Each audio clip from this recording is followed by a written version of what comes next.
It's the Bob and Tom Show.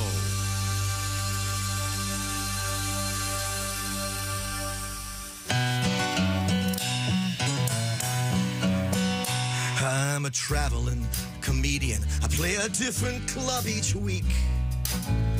They put us up in filthy condos, but man, this one reeks.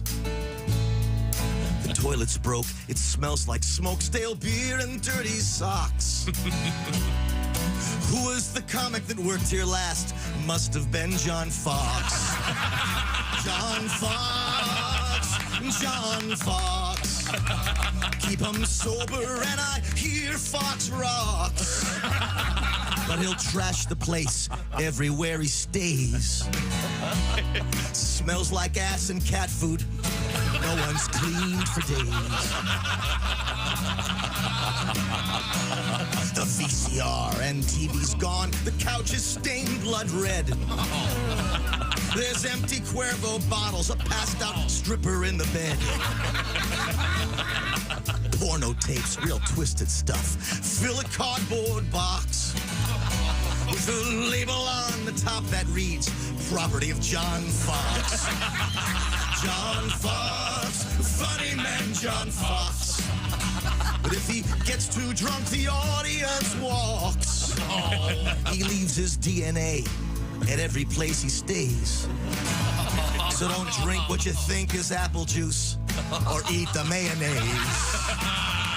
John Fox, oh John Fox, singing about the legend of John Fox.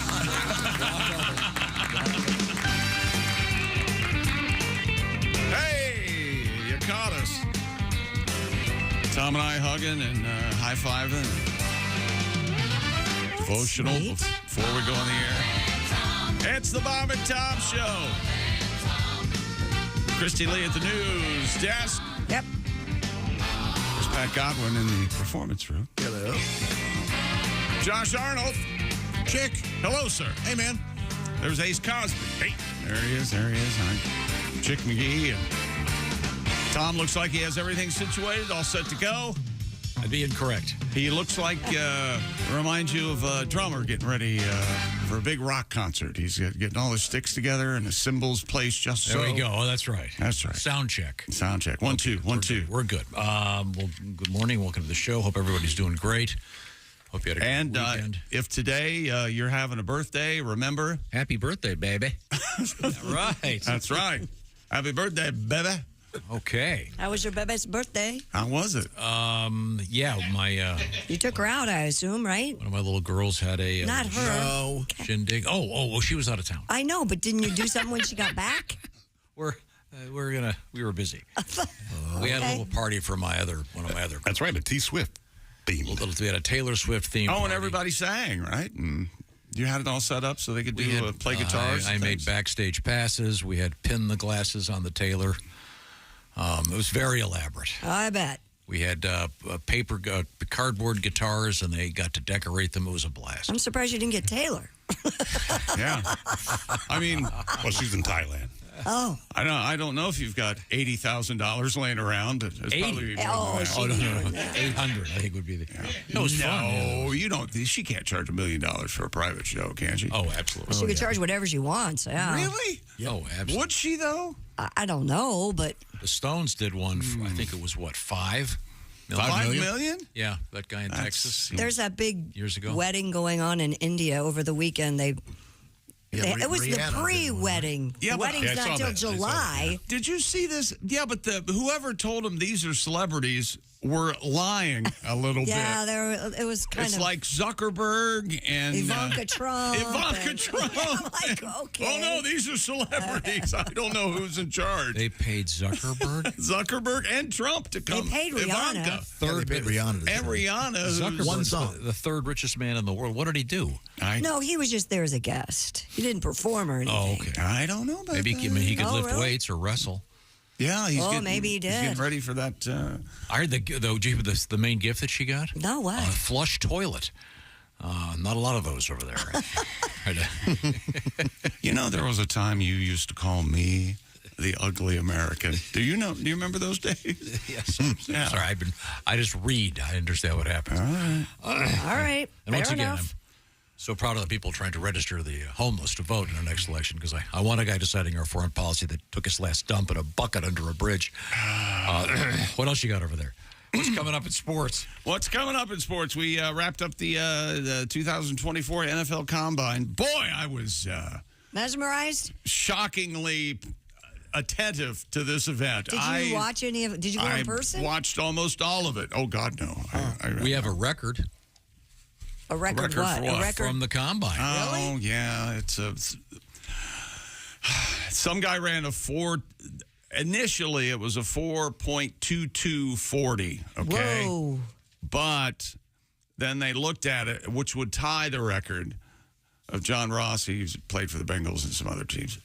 But then they got to looking at it, and they go, he ran a 4.21, making it a new record. Whoa. Are you skeptical? So That's convenient. I think they have some pretty accurate machinery down there. Maybe it was a 4.21. I don't know. Kind of fun. I was watching the big guys yesterday run the 40, and man, I was uncharacteristically attentive this year, and I'm normally not that way. Did anyone stand out to you? No, not really. Oh. Not really. Okay. Well, there was Joe Alt from Notre Dame. He's 6'7", 325, Jeez. and can move. But he's an offensive lineman, of course. You mentioned being his knees. No. His what? His knees. Oh, his knees. They Well, gotta- his knees are... They got to be going, Well, he's not just a huge human being, and then he's got little normal-sized knees, They're used to... I know, I'm still. Big knees. I mean, if you don't understand how physics works, there's a reason King Kong can't exist.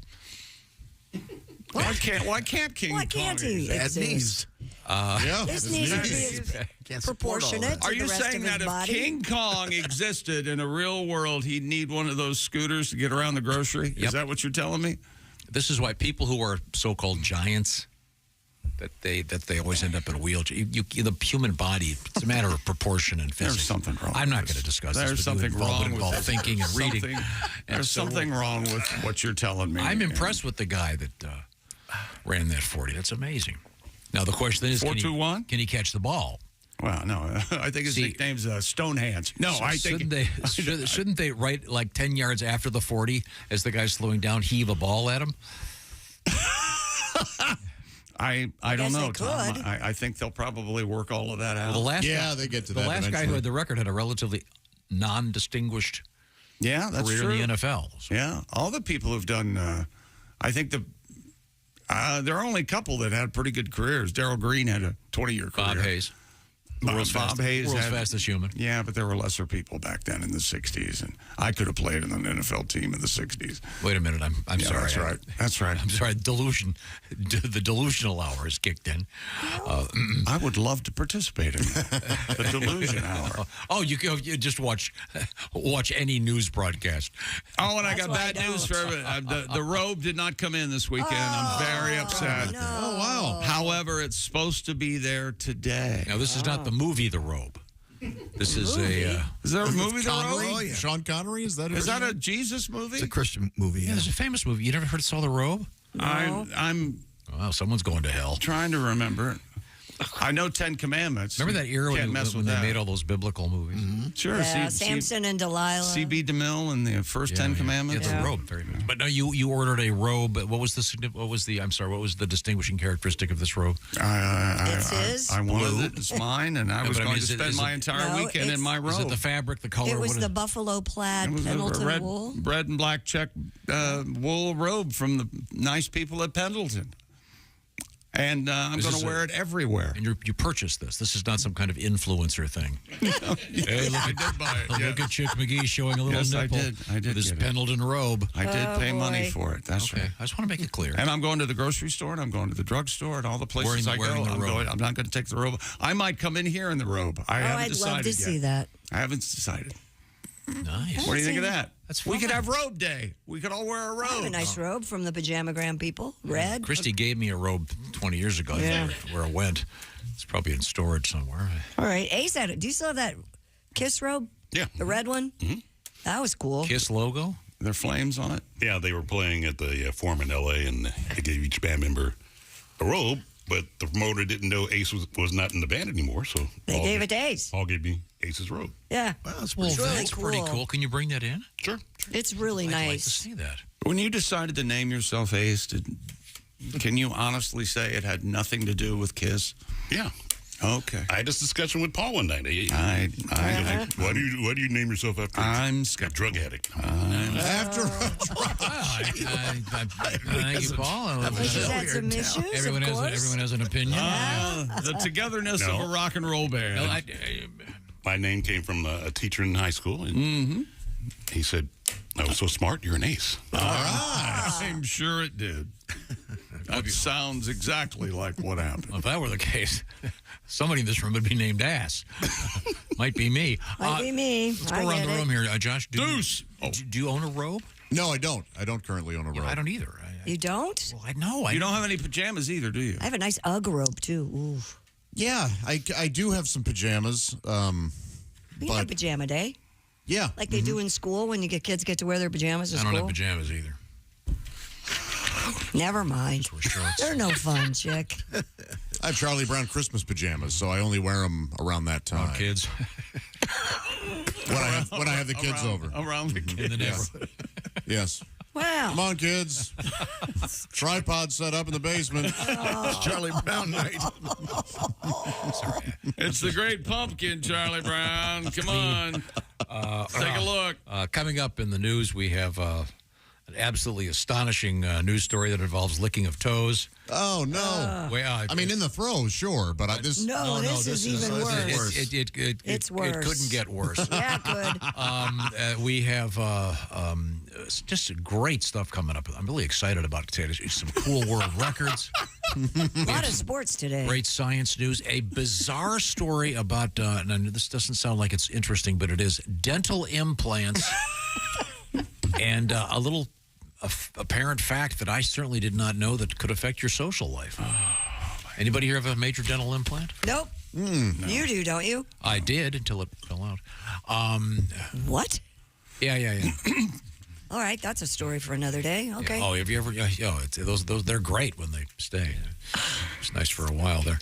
But if you've got a number of different types of false teeth in the news. All right. We have obviously great news from the world of sports with LeBron and Caitlin Clark. And some other just really cool stuff. Sword fighting at a school with real swords that ends up with hospitalization. Some really cool stuff. Yeah. Well, that's great. Fascinating. Some cool stuff from the combine. More cool stuff. Wow. There's cool stuff everywhere. Cool Lots stuff of cool stuff. Wow. Wow. And birth control. More cool stuff? In the news. Sounds cool. Pat, you got a song for us? Cool songs. When we come back, let's get a cool song out of you. You know, it's the best thing to bring with you, take with you wherever you go. That's right, Raycon Everyday Earbuds. You know the answer to this. Raycons offer amazing audio quality at around half the price of other premium audio brands. How about the tens of thousands of five-star reviews up there on the internet? Raycon's optimized gel tips are designed to fit comfortably in every ear ever made, and they actually stay there. Whether you're out walking the dog, running on the treadmill, you're chatting on the phone, cleaning the house, Raycons stay in place. Plus, Raycons have 8 hours of playtime, 32 hours of battery life. You don't have to worry about whether they're up for the task that you have planned for the rest of the day. You can enjoy features like their easy-to-use earbud tap functions, noise isolation, and awareness mode. Go to buyraycon.com/Tom today to get 20% off your Raycon order plus free shipping. You'll also get 20% off free shipping at buyraycon.com/Tom. That's buyraycon.com/Tom. Thank you very much, Chick McGee. And with that spring break coming up, get those Raycons for the kids. I love those Raycon regular headphones. Those are so great. They can sit there in the back seat. They won't be going, are we there yet? Also, coming up in the news, we have what happens when you have tens of thousands of animals at the Houston Rodeo over the course of a year. Where do it go? This is a specific Tom Griswold news item. I think Specifically Tom Fair enough. Griswold. I think if you were there, you'd want to know. This is the Bob and Tom Show. Bob and Tom 24/7. It's not on.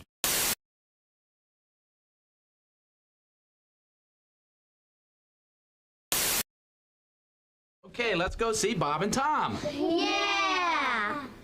You can't say it on the air. Trust me. Not the way you want to do it. I've been over this 100 times. If you say that, we're going to get a fine. We're not going to get a fine. The average idiot's going to perceive it as the noun. No. We can't do that. You can't say that on the air. It has no meaning as a verb, whereas my term can be taken two ways. That's why the joke has a joke. No, you can't do that. Kids, let me just ask you this. Am I right? The only way to make this joke funny, you've got to use the word cornhole.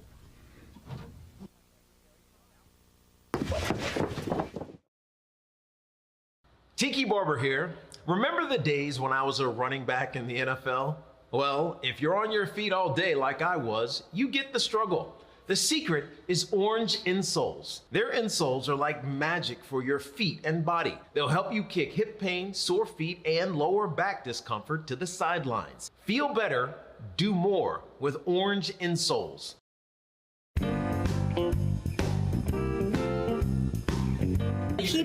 Here's what people don't understand about the Bob and Tom Show. I get to be the official greeter of our guests. Great. And I believe we do have a guest waiting in the green room. Sure. And I would like to greet officially our guest, Jim Gaffigan. Hi, how are you, Christy Lee? How are you? I'm good. It's so nice It's great to be you. here. Not set up or anything. You know are you on you got your own reality show? I do. It's called Nobody Really Cares What Christy Lee Does Behind the Scenes, but we're going to show it to him anyway. Thank you, Jim. It's so good to see you. Okay, let's move. Let's show people what you eat back here, Christy. Oh, well, my favorite thing is right over here. This is called chocolate-covered raisins, or I call Nirvana. Sure, have a. And you know what's great is the way that's set up. It's like there's tons of hands going in there. Yes. And so hands are usually covered with feces. So.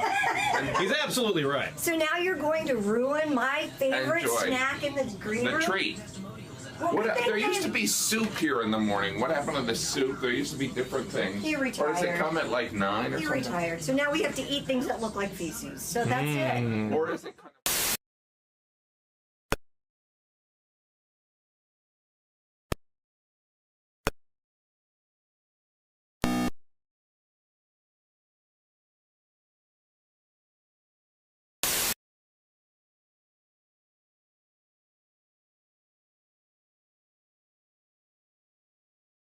Operate an MRI machine.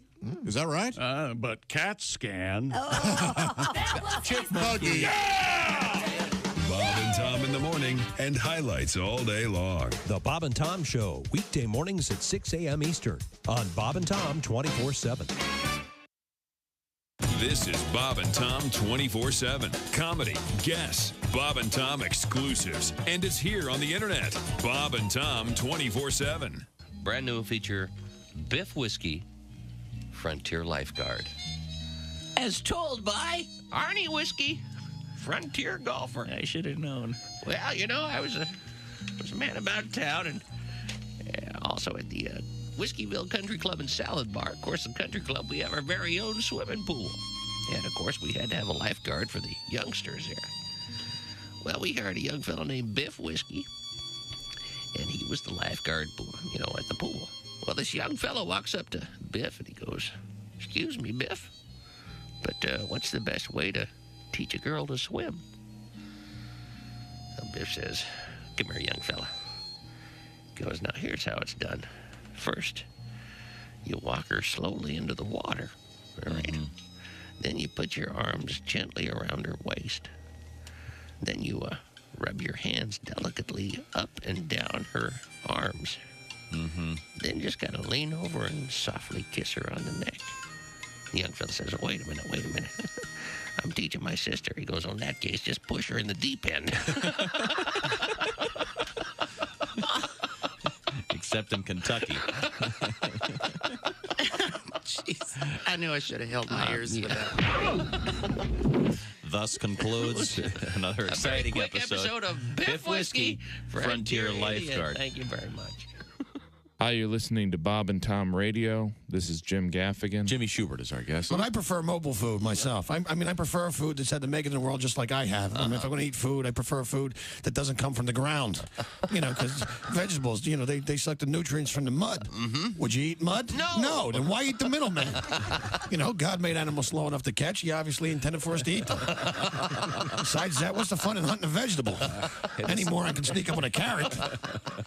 Some of that stuff's not even food. Celery, that's not food. That's like dental floss trapped inside of carbohydrates. I was reading about celery. There's 4 calories in a stick of celery. 4. Takes your body 6 calories to process. Mm-hmm. A stalk of celery. You could kill yourself eating celery. That's not food. That's slow suicide. What happened? Are the stars out tonight? I don't care if it's cloudy or bright. 'Cause I'm blind. Jeez.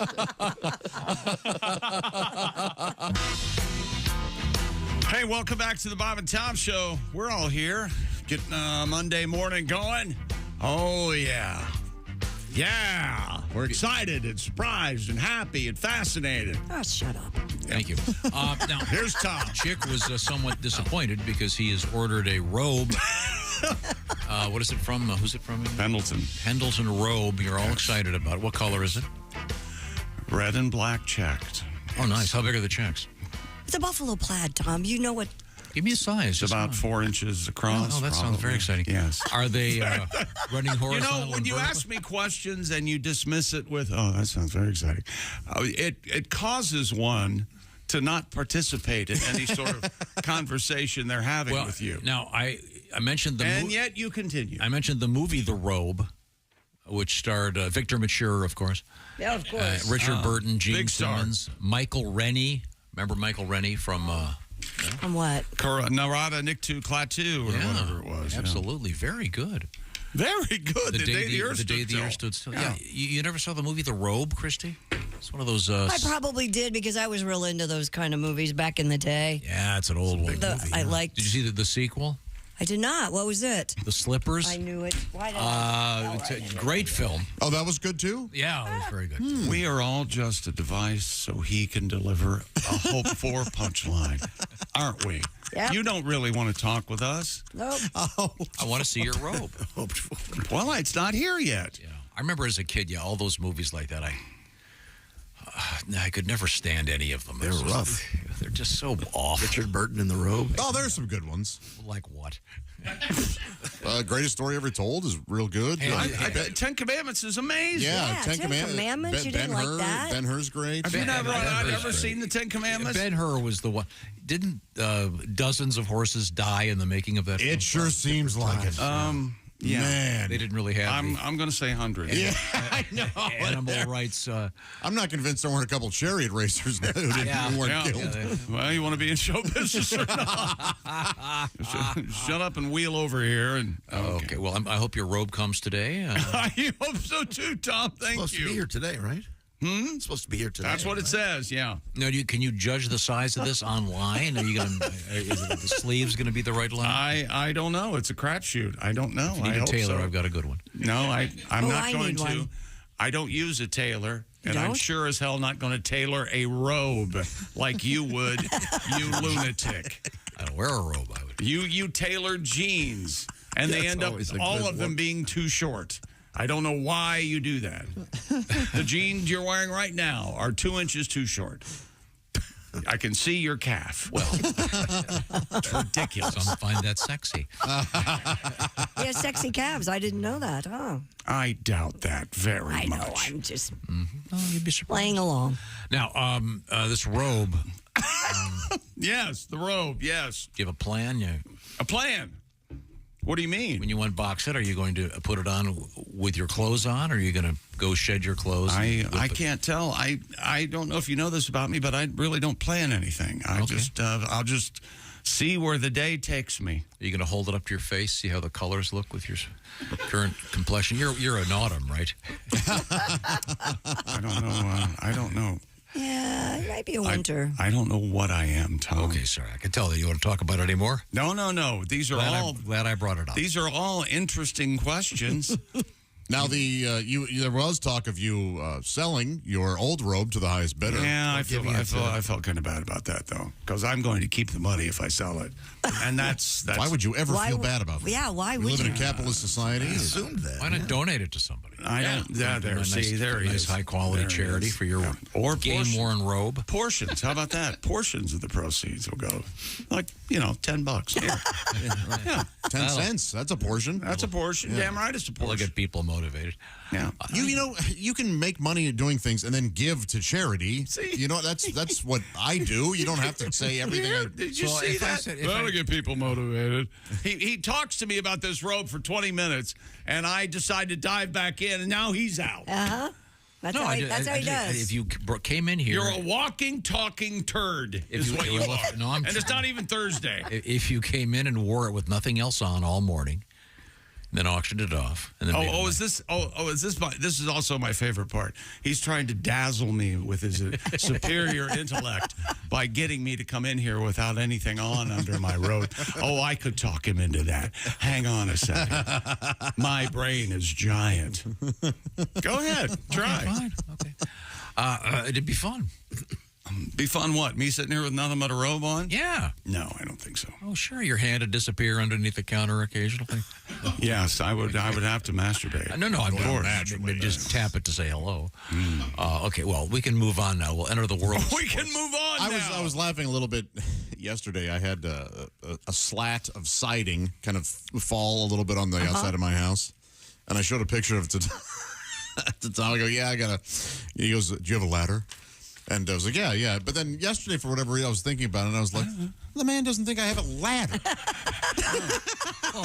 I told you this. He doesn't think we live in real houses. No.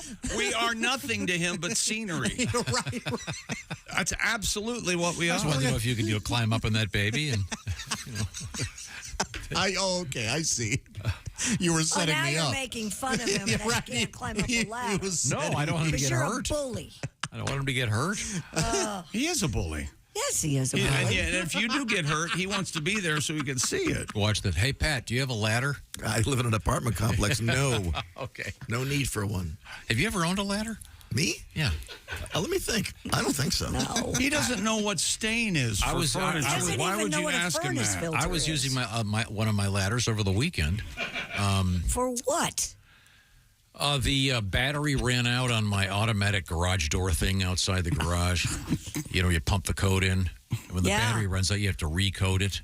Yeah? So you need a ladder for that? Yeah, you have to climb up and press the button so that you've got 30 seconds. On the garage door opener? Yeah, on the garage door motor. And I realized how many times does that happen a day? Your house is not even a year old. Yeah, how'd that happen? The battery ran out. Yeah, but I've had honestly, the same battery. that should not have happened. No. So you got... I've had the same battery for years. You got Eveready. You got Energizer. You got the copper top battery. What's that? Duracell. Yeah. And what do you got? Don's batteries? What do you got over there? I think this is the one that came with the unit. Those are the ones they make in a Southeast Asian country I've never heard of. The one that probably made by some 12-year-old. Oh my gosh! But I put in one of those red ones that are the what are they called? The for your smoke alarms, 10-year ones.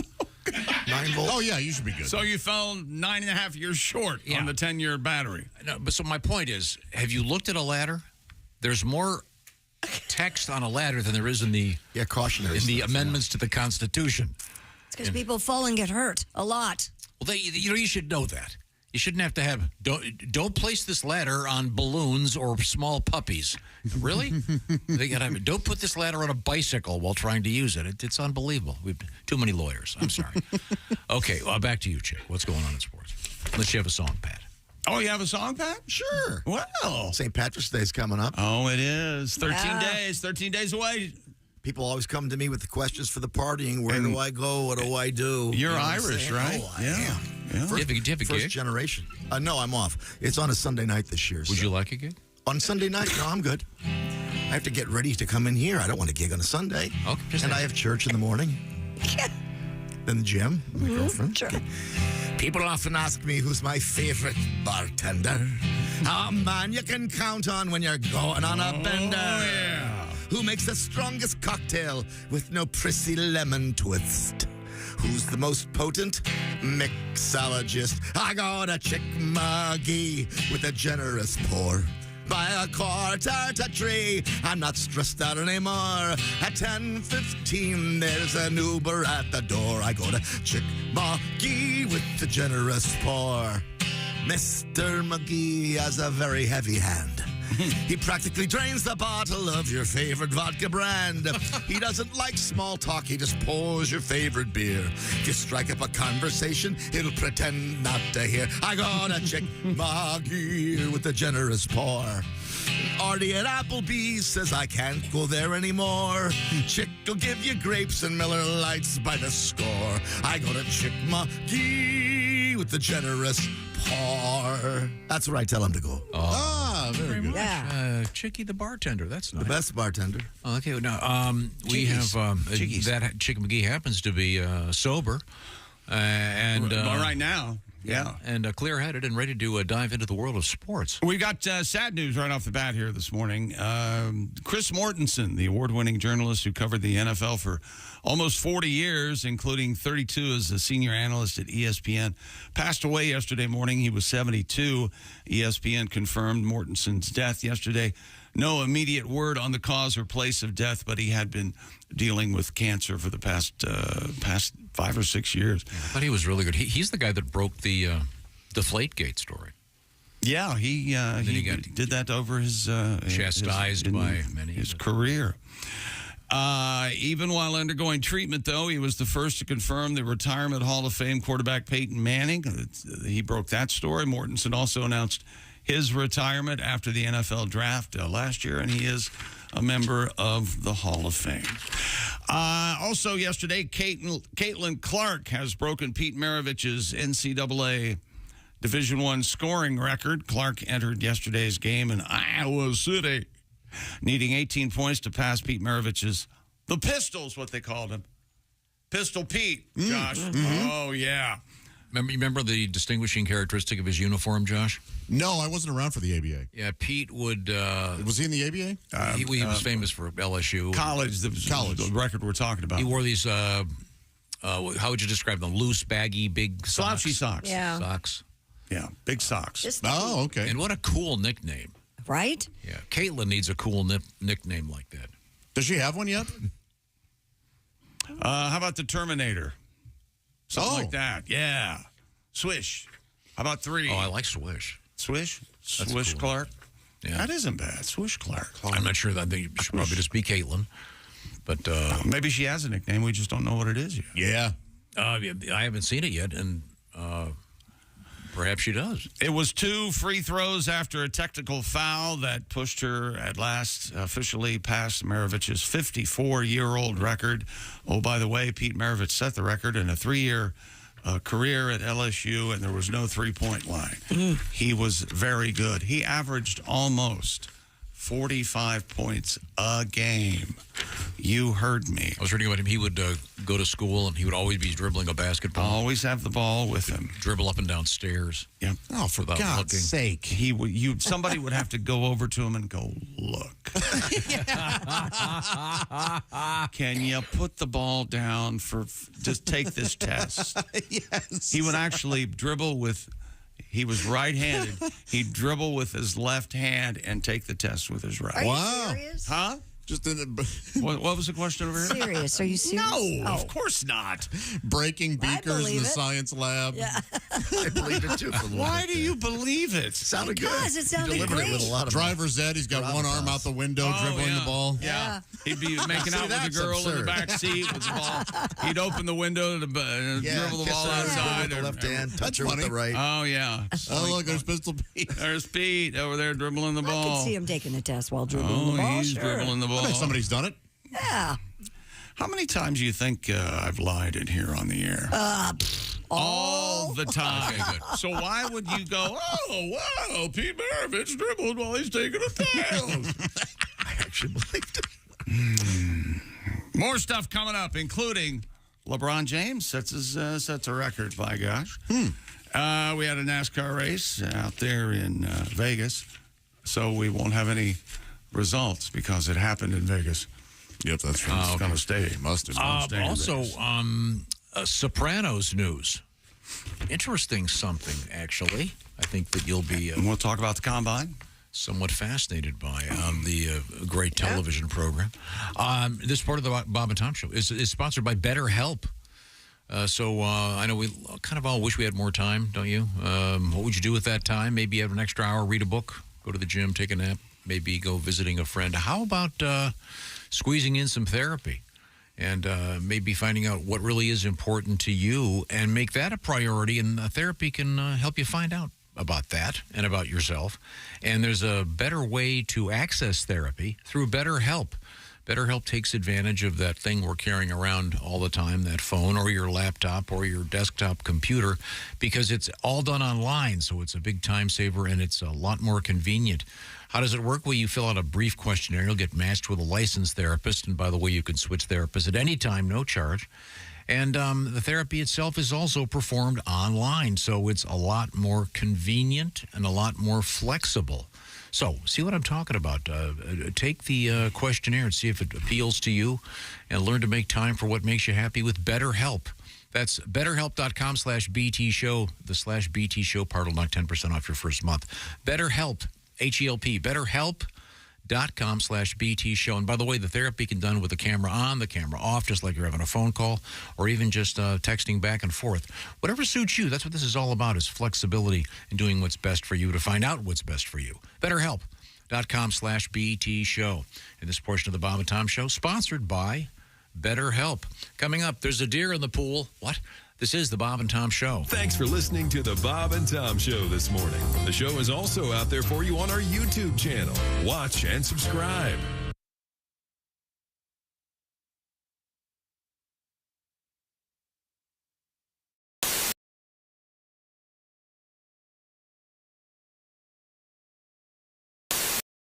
Hey, it's Josh Arnold with a food recommendation for you. Gardner's Wisconsin cheese, their famous oven-baked cheese. It arrives pre-baked. You just heat it and eat it, grill it, skillet, or air fry it. Check out their new oven-baked cheese flavor, jalapeno. Ooey, gooey, spicy cheese. It's sure to tickle your taste buds with real jalapeno flavor and heat. Perfect for game day, parties, or any time. Excuse me, are you serious with this? I mean, why are you doing this? Me, the real me is right here. I could easily be doing this. We don't need you, man. Look, there's only room for one of us. That's Gardner's Wisconsin cheese, jalapeno flavored oven baked cheese. It's now available in Gardner's oven baked bundle package, so try all the great flavors. Receive free cold pack shipping and free cheese curds when you spend $59 or more at Gardner'sWisconsinCheese.com. Click the link below and tell them your pal Josh, me, the real Josh, from the Bob and Tom Show sent you.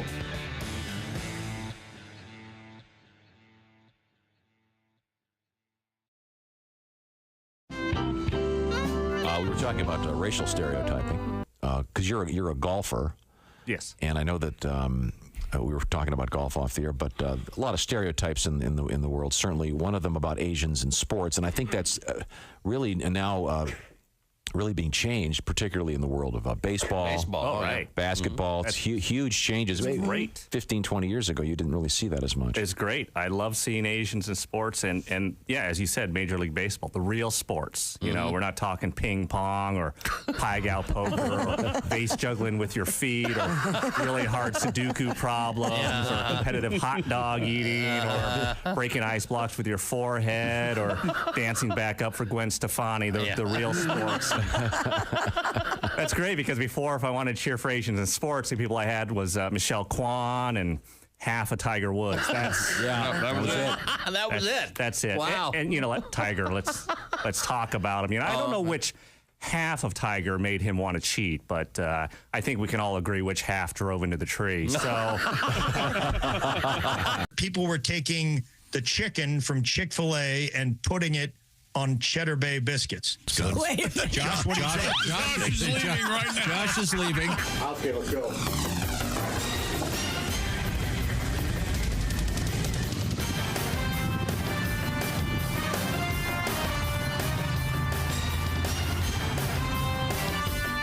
Come on.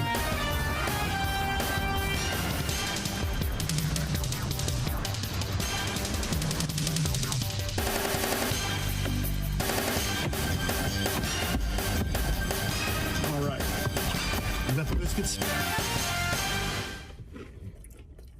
Greatest day of my life. Come on, baby. Everyone's doing it. But I've never done it before. Your brother tried it and he loved it. My brother? What? Okay, I'm gonna turn it on. Ooh, I hope there's batteries in it. Batteries? The Bob and Tom Show, mornings on 95.7 QMF, Louisville's classic rock station. We should wake up with Bob and Tom every morning. Well, that sounds good to me. No problem here. Get up and get it on.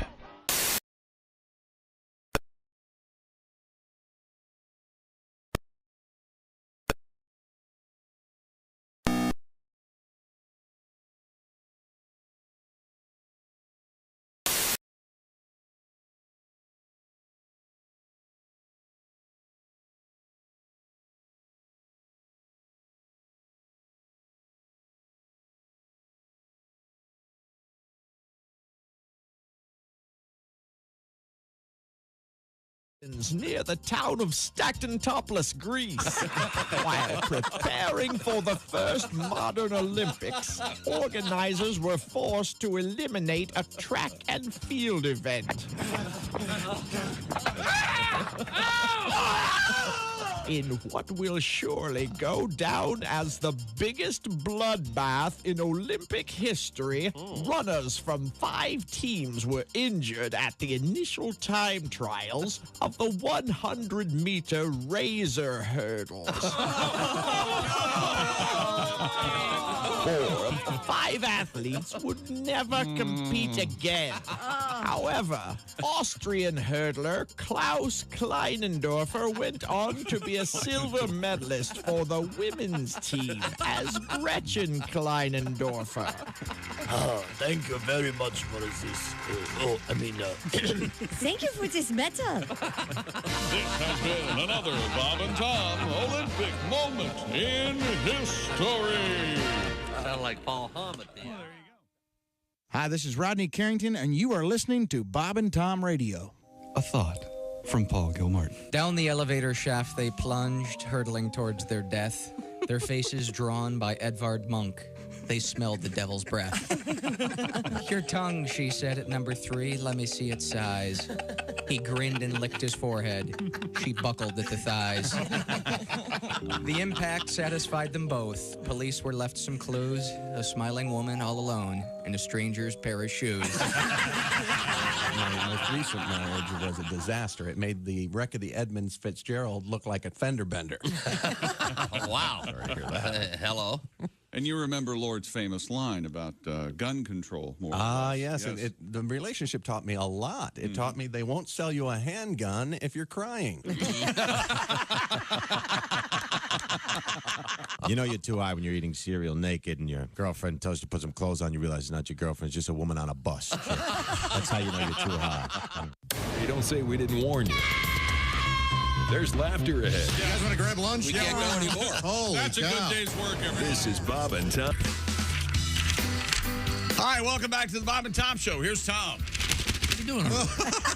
Bothering you. Of course, it's no shaking your sweetener, but it's close.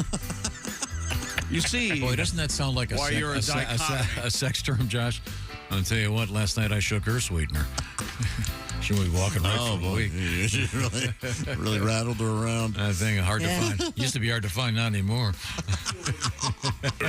What are you doing? Got a couple of letters. Thank you. How rude. This comes to us from Mr. Todd in Russellville, Arkansas. No, I'm sorry, Russellville, Alabama. Sorry. This will be good.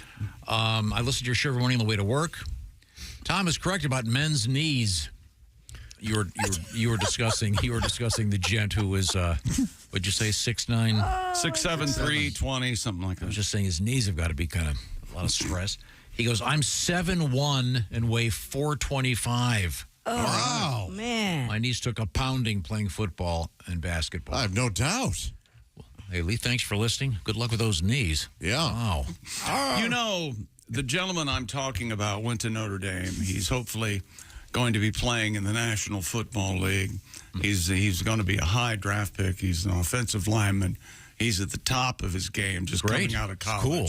And what are you talking about? Not that he has skills or strength or speed. I'm saying You're saying, hey, you better watch those knees, pal. I'm You're going to keel over in a couple years. I am congratulating his knees for being able to function. You see how that's wrong and rude and awful. My point was there's a reason I know what your point King is. Kong can't exist. It's about physics and your knees. Here's another happier letter. How about this one? Well, I would hope so. Back in the fall of 1994, my senior year in high school, I drove a 69 Ford F-350. This gets better. With an 8-track player. Now, here's where this coincides with the Chick McGee life. He goes, I stopped by the dump to throw out the garbage, and behold, someone had set out a box of 8-track tapes. Oh. One of them was Frampton Comes Alive. I'd never heard it. Popped it in the player. I've been a huge fan ever since. And Chick, we had the good fortune to talk with Mr. Peter Frampton last week, one of my favorites. And Chick remembered back in the day, the 8-track. You've talked about this with Peter. You knew exactly where, because some of the songs were so long. Right in the middle of the 8-track, it would pop and go to the next track. A lost art form. Yep. Yeah. And my 8-track tape broke a couple times. I had to splice it back together. And the end of Do You Feel Like We Do, it went... That was it. That's how I thought it ended for the longest time. There was a period of time, I want to say, was it late 60s, early 70s, when the 8-track was really the only viable car stereo. It was pre-cassette. They really dominated. And if you look around, those 8-tracks, they're probably...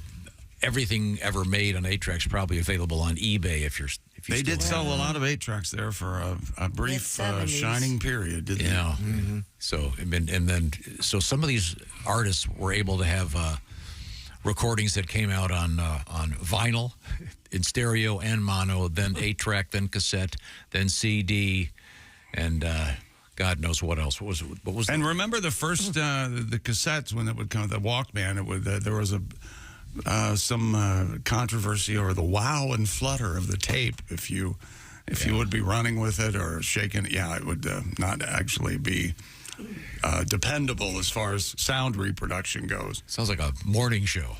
I'm wow. I'm Fluffer. Oh no, Flutter. Flutter. Fluffer would be different. When you bought an 8-track, did it come like in a little box, or how was it packaged? Like a sleeve thing. Actually, they made it. They made so you could have 2 of them, and it would take the same space as a vinyl album. Isn't that what they said? Or that was like with that? Sometimes they did that. When they started packaging CDs in the beginning, the packaging was longer than. I remember that. Double long the size boxes. because it would fit in the existing rack. I remember being baffled as well. I was like, why the hell are they doing this? They fit in the album bin. And then Tom told me that. Also anti-thievery. It made perfect sense after. Yeah. So they're still making a few of them, but not as many as back in the day. Well, did you see that your buddy Bruce Springsteen is putting out a 1 CD or 2 LP set, The Best of Bruce Springsteen, with 18 songs on it, April 19th. On CD again? CD and on vinyl. Oh, cool. Yeah. And of course, the beauty of vinyl, we all know, was the artwork. Yeah. Got the full-size artwork, and then for some, the double album was always a pleasure to clean their pot on. For some, yes. I wonder if you can buy. Has anyone ever tried that retro marijuana? Like where it's legal. Has anyone ever tried selling crappy 70s era weed with a lot of seeds and stems? I think I just answered your own question. It's crappy. What are you trying to invoke? Some memory? Yeah, nostalgia. I don't. Maybe you could buy it. It would come with a an old album cover? Firesign Theater album. Just a thought. I'm sorry. Back. That's to like sports. asking me if while I'm sitting watching TV, if I could have a stranger come around and smack me in the face to relive my growing up as a child watching television. You see how that's a problem. For some, that might be kind of a turn on. Oh, I bet it Might is. be an That is erotic real component. sad. Yeah, it's real sad. Sorry. I deserve this. I deserve it. Hit me. We just wrapped up the Super Bowl. The Kansas City Chiefs are the world champs. We just had the NFL Combine. But so this is what the Super Bowl sounded like at the end of it if you happen to hear it in Australia. Australia. How about that? Let's try this. Mahomes takes the snap, runs out right, throws. Hartman takes the catch, and the winning touchdown is scored. The legend of Patrick Mahomes grows. An overtime win as the Chiefs' kingdom becomes a dynasty, and Patrick Mahomes heads off on his lap of honor. Helmet raised. The great one. The great one. That guy's trying to get a lot of things in there. A helmet raised. The dynasty. The kingdom. Patrick Mahomes. The legend of Patrick Mahomes grows. I like dynasty. I'm gonna. That is nice. Dynasty. Dynasty, controversy. Oh, yeah. Kind of nice. The equalizer.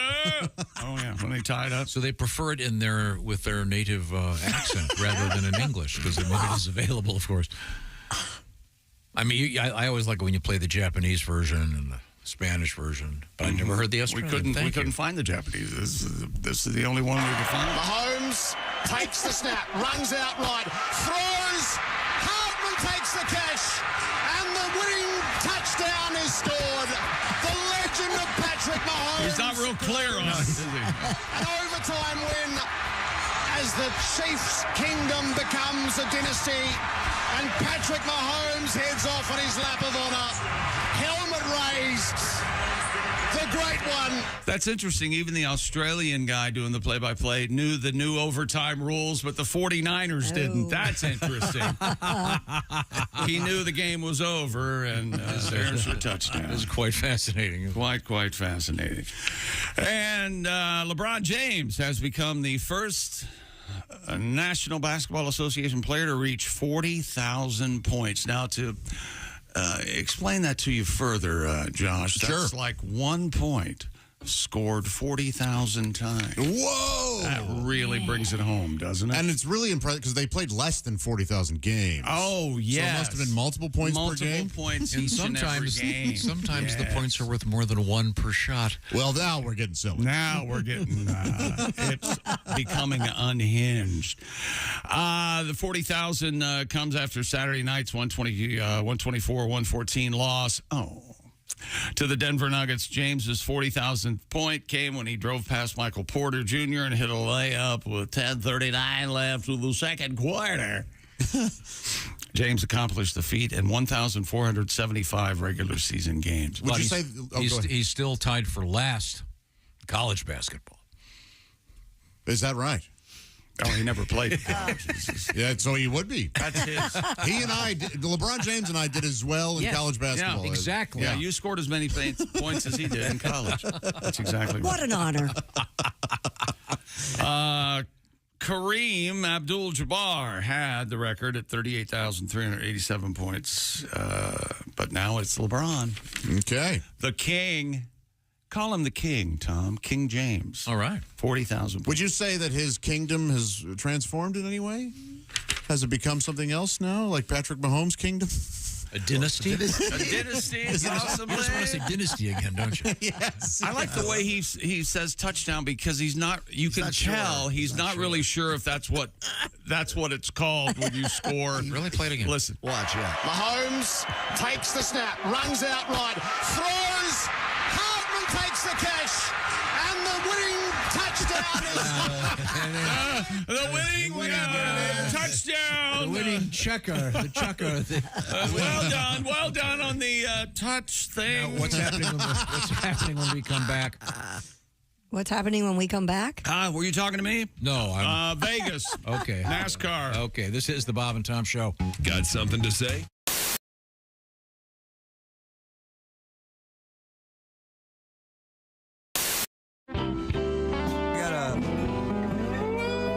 slide guitar. I wrote a song a long time ago called "The Lifelong Tiger Fan Blues." I know the Cubs have issues, but the Tigers have had for a long time. And I wrote it when we were like 0 for 19 years. And then we got good in 2006. But then this particular season, 2010 here, we were great, and then we went off the cliff. So I rewrote it about a week ago.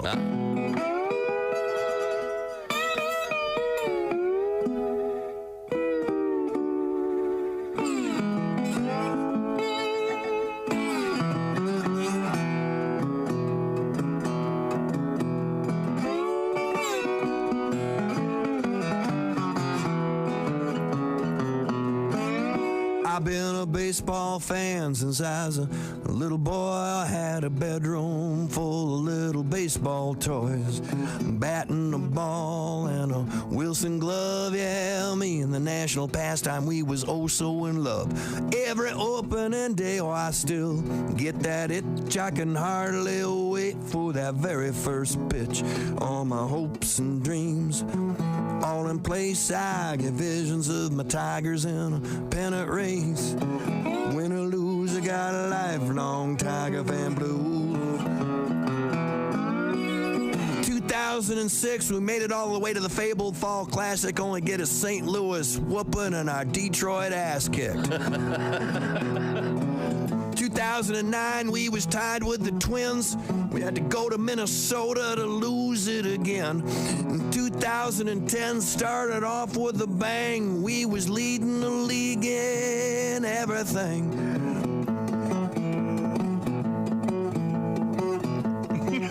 Hang on. It's for you. Oh, but come the All-Star break, our season's done. Our goose is cooked, oh, they're setting our sun. Win or lose, I get a lifelong Tiger fan blues. Bring back K-Line, bring back Cash, bring back Greenberg, and all them homers each smash. Mickey Cochran, Schoolboy Rowe, Ty Cobb, and Rocky Colavito. Win or lose, got a lifelong Tiger fan blues.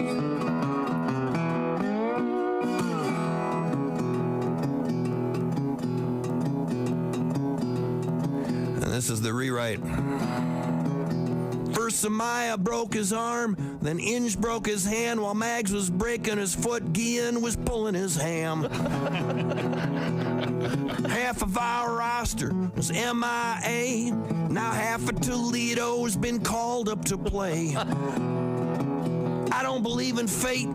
I don't believe in signs. And waiting on your destiny's a waste of time. But how the hell else can we possibly explain Armando Galarraga's imperfect game? Win or lose, I got a lifelong Tiger fan blues.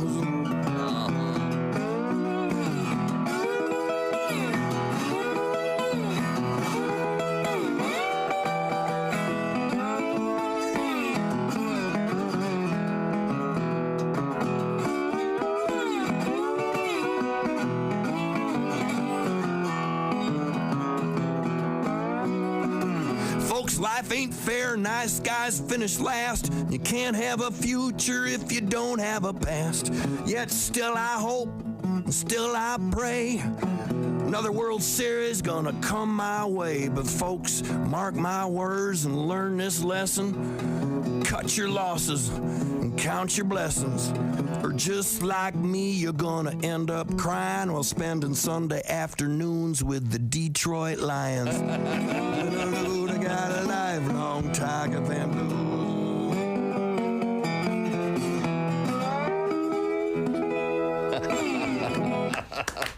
That's great. Oh, there's some frustration there. Jeff Daniels. The imperfect game.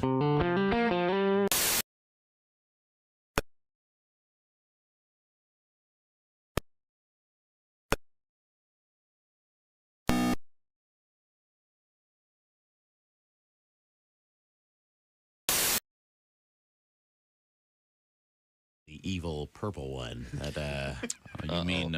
yes, Barney. Barney the dinosaur? Every morning, I love you. I haven't digested a breakfast in a year for listening to Barney on the and those amazing robot Stepford-like children they have surrounding him and the realistic portrayals of kids. Now, hey, Barney, let's clean our room and then pray. Just, they get these kids. Off the Mouseketeers directly to Barney, and it's amazing. If you have the kids love Barney. Mm-hmm. They love him. Oh, yeah. That's going to be the next Waco type disaster. Barney and his followers in a Quonset hut outside Dallas. Sharing means caring, Billy. So strike the match. Next thing you know, polyurethane Barney suit goes up like tinder.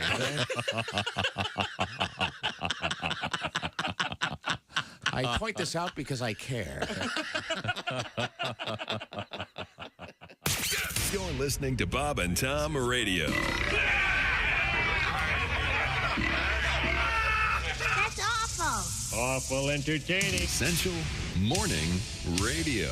This is Bob and Tom Radio. 24/7. And the airlines, they tell you all this psychological stuff to make you feel safe. Like every time you get on the plane, they talk about the flotation seat. And they explain it to you. Like if you go down, if you crash in the ocean, then this seat will float. 2 planes out of 100 go overseas. 98 out of 100 stay right here. So if you want to make me happy, you show me a seat that's going to bounce out of a cornfield. That's what I want. This is what they got everything just confused like that. James Gregory is our guest. He's not a flyer, apparently. This is Reno Collier, and you're listening to Bob and Tom.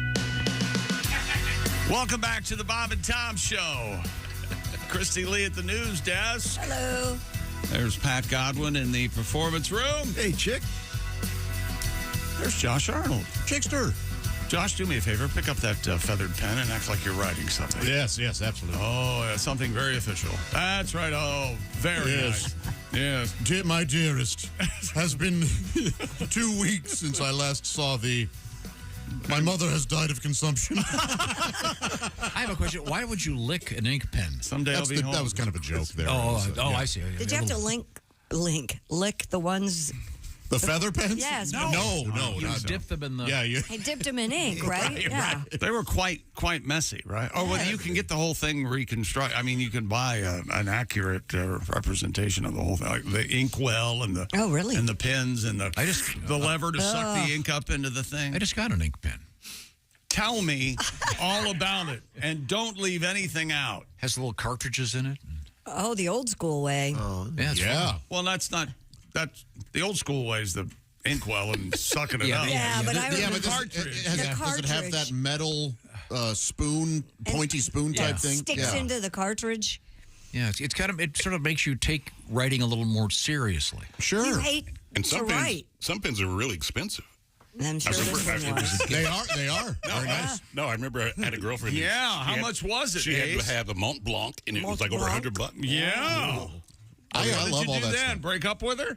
Boy. Yep, fancy ballpoint. Christy, I use that thing all the time that you got. The embosser? Yeah, an embosser. You can emboss letters, and then when I taught in Korea, my students got me this thing where you melt like the wax, and then it has your stamp. Yes. Yeah. Sealing wax. Yes. Yeah, when I was a kid, there was that one song, Puff the Magic Dragon, and it mentioned sealing wax. And I thought, why would you want to wax your ceiling? It's hard enough waxing the floor. How the hell do you do that? Right. Yeah, those things are heavy. Because I was an idiot. I'm sorry. Puff the got a nice Magic letter here. Dragon. Dear Bob and Tom Show, thanks for bringing the comedy tour to Tiffin, Ohio Saturday. Jeff Oskey killed it. Oh, good. Yay.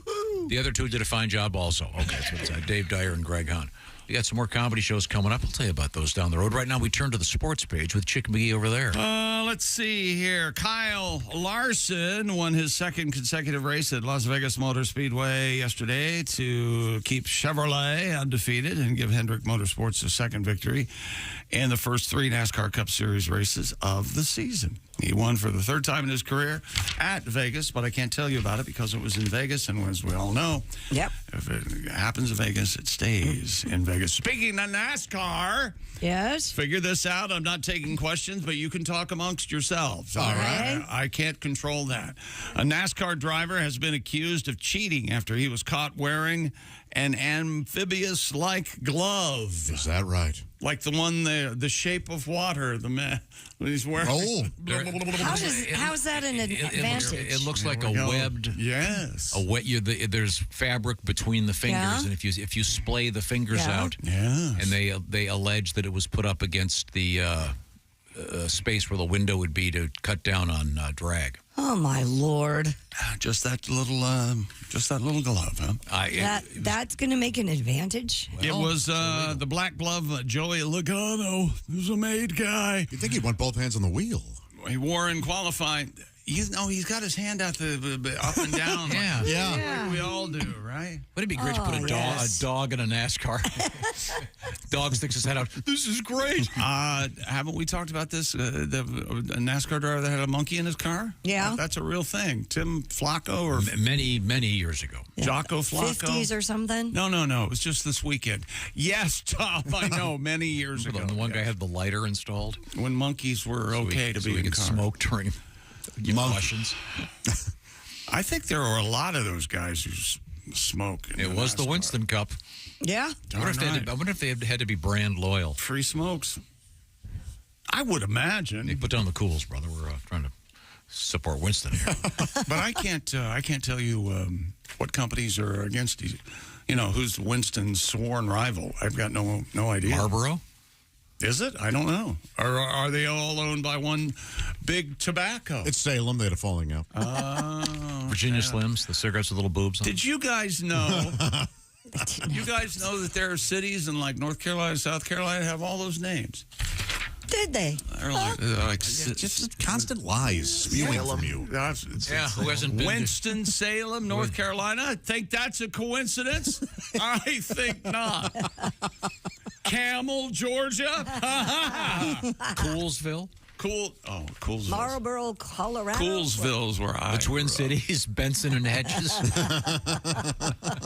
Welcome to the show.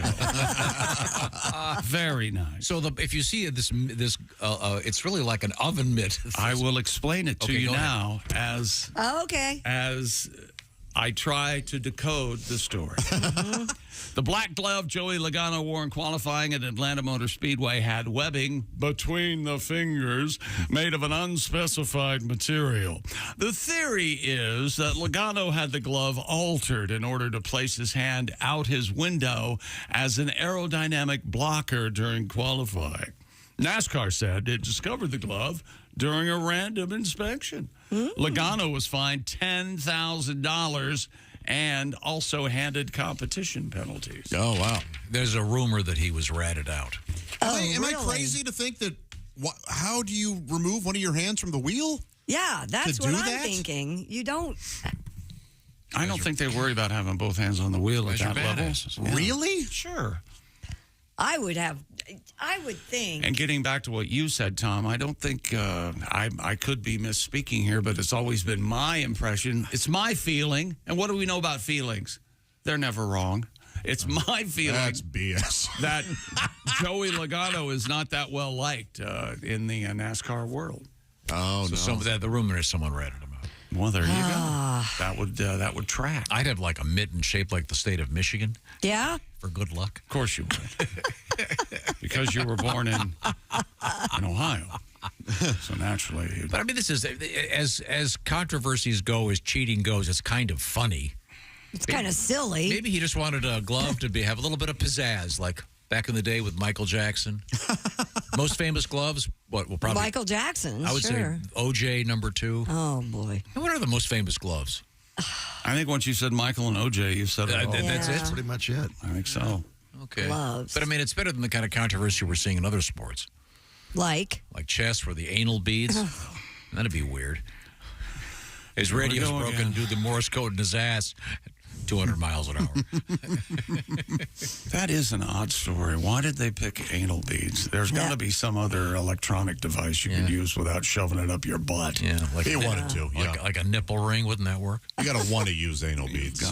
You've got to want. I guess they could. What's the word when they pat you down? What's that called? When they what? You know, when they pat people down and look. Search you? Yeah. Pat down? Yeah. Is that a pat down? Yeah, it's called the pat down. Called a pat down. They could feel an electronic nipple piercing. Sure. There's a lot of that, though, in chess. They pat you down to play chess? Yeah, wow. Old pat down. Well, and once they got What a suspicious, sad state of affairs. they might. Remember the guys cheating at blackjack? And Robert De Niro caught him? Remember? Oh, yeah. Oh, yeah. You can have the saw, you can have the hammer or the money. That's right. You can take the money, but I'm going to break your hand with this hammer. Bam! Look what they did to my hand, man. You can have the hammer and the money, but you can't. Yeah. But he didn't have anything shoved up his butt. It was on his thigh. He was sending him signals. Wow. That's when the Tangiers was something, though. Oh, yeah. Back then. What's coming up? More on the NFL Combine, including a tight end performance that could go down in history as one of the greatest ever. And we'll take a look back at Zach Kuntz, the tight end from Old Dominion in 2023. Is it Mr. By the way, Hunt? I have Hunt? Zach Hunt. Excuse me. Is the space bar on your computer broken? Zach Kuntz. Oh, maybe it's Kuntz then? It's Kuntz. Zach Kuntz, yes. It's Kuntz. All right. All coming up. And this show, it's Kuntz. Okay. It is. I think it's Kuntz. You know, Yes. which reminds me. Well, that's not what happened on Friday. Also coming up, we have world records. We have something astonishing about dental implants that I have to test. But first, this portion of the Bob and Tom Show. Simply Safe, the design-it-yourself, do-it-yourself home security system. Experts and customers, everybody loves Simply Safe for their comprehensive protection. And it was just named Best Home Security System of 2024 by U.S. News & World Report and recognized for Best Customer Service in Home Security by Newsweek. Advanced technology protects every room, window, and door of your home, while cameras keep watch for suspicious activity. Around the clock, 24/7, backed by 24/7 professional monitoring for less than $1 a day. No long-term contract ever. You'll get the emergency response you need at half the cost of traditional home security. And yes, it is easy to install the system yourself. Oh, you can have the professionals do it at Simply Safe if you'd like. That's fine. And Simply Safe also has a 60-day risk-free trial. You don't love it? Return it for a full refund. Protect your home today. Bob and Tom Show listeners get a special 20% off any new Simply Safe system when you sign up for Fast Protect monitoring. Just visit simplysafetom.com. That's simplysafetom.com. Remember, there's no safe like Simply Safe. Thank you very much, Chick McGee. By the way, according to the official NFL pronouncing guide, it is pronounced Zach Kuntz. Just double check. Yeah, that would make sense. I stand corrected. Alan Lazard. The wide receiver, Alan Lazard. These are all names. When we come back, this is the Bob and Tom Show.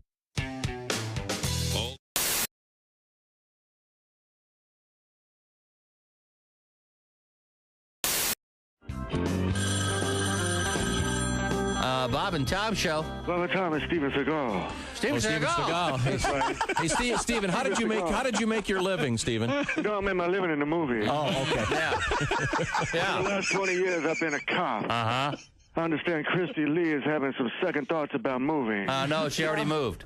A lot of people don't know, but for 5 of the last 20 years, I've also been a real estate broker. Really? We had no idea. I love open houses, man.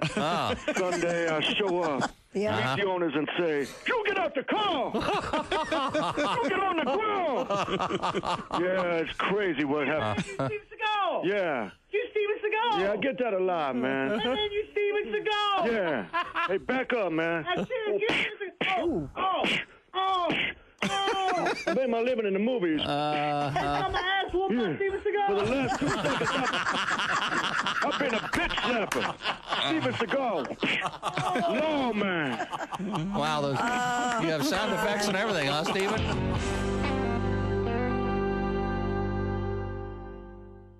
The best comedian, Tim Allen, is here. He goes, oftentimes, you hear this a lot. Yeah, oftentimes the technology they learn here at the race is translated into your family car. Uh-huh. I went, yeah, right. This year, the Chevy's offered the Indy Celebrity, a 900 horsepower celebrity wagon. So I'm like, gosh, George, this thing's really got some pickup, doesn't it? I got to the kids to school in about 6 seconds. We're having lapping practice next week with all the other girls' PTA. She's running the Offie. I'm doing the Buick. And Betty's got the Chevy High-Tech. I pulled the trailer right out from under the boat, George. This baby's got some guts to it. Love Sears. Do you? It's a Craftsman tool department makes my nipples rock hard. She always figured we should grunt like pigs. The little primates you are. Don't speak to your mother. You grunt like the pigs you are. Ever try to take a steak away from your husband? Here, honey. We're trying to grab meat from a man while we're just like dogs. I like going through the house rewiring stuff. That's my favorite thing. I got one of those big tool belts. Yeah. 2 cordless Makita drills hanging low. But you gotta know how to wear it, otherwise your butt crack shows. You know what I'm saying? Hey, what is that, a pencil hole over there, Bob? I'm gonna hike that up. I got some spackle. I'll figure out that butt crack. I got some DAP butt crack filler putty back here. We'll just fill that crack right in there, Bob. I got kids eating food in this kitchen. Get out of here. Go to Miter Me a Dovetail out there or something, Bob. I just cruise around my house like Bob Vila, with a bad headache. Just looking for stuff. I noticed Grandma's Easy Lift chair isn't moving quite as quick as I'd like it to. So I popped down the hardware store, pick up a compressor, some hose, some coax cable. I wire that sucker up. I forget Grandma lost some weight in the years I look at it. Got the 140 pounds a little too high, isn't it, Grandma? Shot that bitch halfway across the kitchen there. Doilies following her.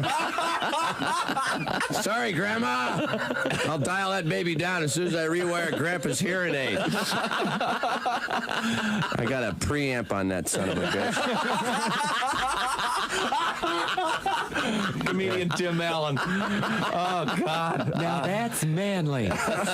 Presiding over a symbolic condom roast in his Catholic church's parking lot in Waterbury, Connecticut. Yes. I love those. The Reverend Joseph Looney protested. Mesquite condom roast. Very tasty. I'd like that blackened, please. It makes it look bigger. And they look so good at a shish kebab, too. A little pepper, a little bell pepper, condom, tomato. What's the name of this reverend? Oh, Reverend Joseph Looney. I'm not kidding. Unbelievable. I'm Casey Kasem, and here's American Top 40. Is it just my imagination, or is my head just a bit too big for my body? And here's my wife, Karima Kasem. Show him the Top 40s, honey.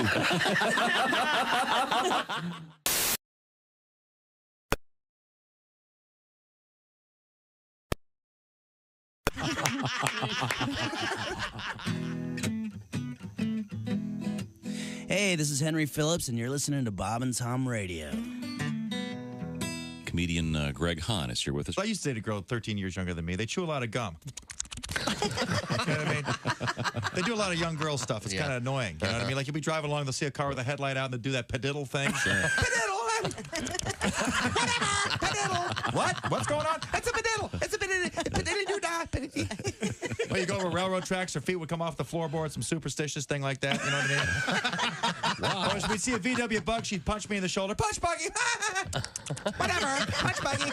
Sometimes we see like a VW bug with its headlight out while we're going over railroad tracks. All hell's breaking loose up there. Spinning around, crashing my window, breaking everything. You ever been on a date where after a couple hours you find it nearly impossible not to say, "Somebody kill me"? Bob and Tom. Hey, welcome back to the Bob and Tom Show. Christy, Josh, Ace, Pat, we're all here. I'm Chick, and here's Tom Griswold, busy all the way across the room. Sorry, Hi, Tom. How are you? Just going over some stuff. Yeah, I know you're busy. See that? Very, very busy. I didn't watch much TV, but I did see a piece on the comedian actor Kevin James. Yeah, I saw that. That was great. He's on tour doing some stand-up. Always liked that guy. Very nice guy. He's been on the show before. Now, we have Mr. McGee over there with more sporting news. Is that Combine correct? talk, that's right. Texas wide receiver Xavier Worthy has broken the scouting combine record in the 40-yard dash. He covered the distance in 4.21 seconds, beating the previous record of 4.22 seconds held by, they called him JR. No one called him JR. John Ross. The Bengals drafted Ross, the 9th overall pick, back in 2017. Ross just played in 37 games, caught just 11 touchdown passes. He was in the NFL for 5 years. And NFL Combine prospect Tyler Owens has gone viral. He says he does not believe in outer space. What? Let's hear him out. The Texas Tech defensive lineman told reporters last week, I don't believe in space. I don't think there's other planets or any of that stuff like that out there. He continued, I thought I used to believe in the heliocentric thing, but then I started seeing flat Earth stuff, and I was like, wow, this is kind of interesting. They started bringing up valid points. So, I mean, I don't know. Flat Earth, it could be real. I'm not sure. The NFL hopeful said going down the black hole of theories from celebrities such as NBA All-Star Kyrie Irving and multi-platinum rapper B.O.B. That's an old one. I like the song. The Earth is flat had him rethink what he'd been taught, he says. All right. Sure is. He's looking at the whole thing again, guys. I would be fascinated to talk with one of these flat earther people. I'm sure his college is thrilled. Yeah. Well, college teaches us what they want to teach us. Oh, I see. Don't they? Not necessarily what we should know. So he doesn't believe in space, huh? Okay. What would that fall under as far as the college course? Rocket science or physics? Or? Pseudoscience. Stupidity.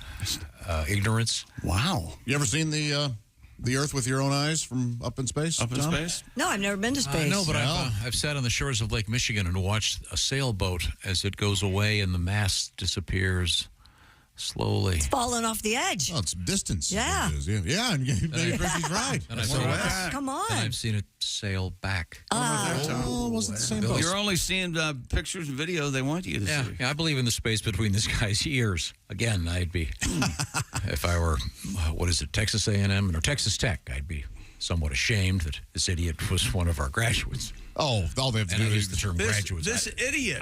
The odds this guy graduated, I assume, are relatively slim. Or that he, honestly, the odds that he went to any classes, I think. Yeah. I think, yeah. Okay. Just a quick look at world history. The space question is, will any GMs have any space on their roster for this guy? Oh, space. Oh, sure, if he's good. They don't care about that. Oh, no. If he could throw through a football through a car washer and not get wet, he's on the team. Yeah, you're damn right he can. Punch little girls in the face. That's okay. Throw that ball well. Wow, remember the football through a car wash simile I had that we chuckled at? Cute. Yeah. Fun. Yeah, not at all like the punch a young girl in the face. Could have been a boy. Could have been. Love is love, Tom. You're exactly right. The Florida Atlantic University swim team gave their basketball team a major boost during a key conference matchup against Tulane over the weekend. The swim team on the Owls used their home court advantage to their benefit in the best way possible. Florida Atlantic battled Tulane Green Wave. The two sides traded blows throughout the first half. The Owls eventually gained control of the game ahead of halftime, taking a 7-point lead. The swim team, though, sat up under the opposing team's basket as they were shooting free throws, and they were all in their Little Speedos cute. and their swimming hats, and they were doing this to They were holding up one of their swimmers, and he was swimming in the air. distract as a distraction. Distract the That's hilarious. free throw That shooters. is hilarious. And Or FAU, mildly amusing, one of the two. FAU pulls out the victory. Careful with the word hilarious. 79-73. Put that up again, Jason. This is the definition of hilarious. Okay. There it is. I'm glad you guys like it. That's it. What's something unusual, clever, original? I mean, you're going to tell your grandkids you are about bored. You wouldn't laugh at that if you were at a game and saw that. I wouldn't. No.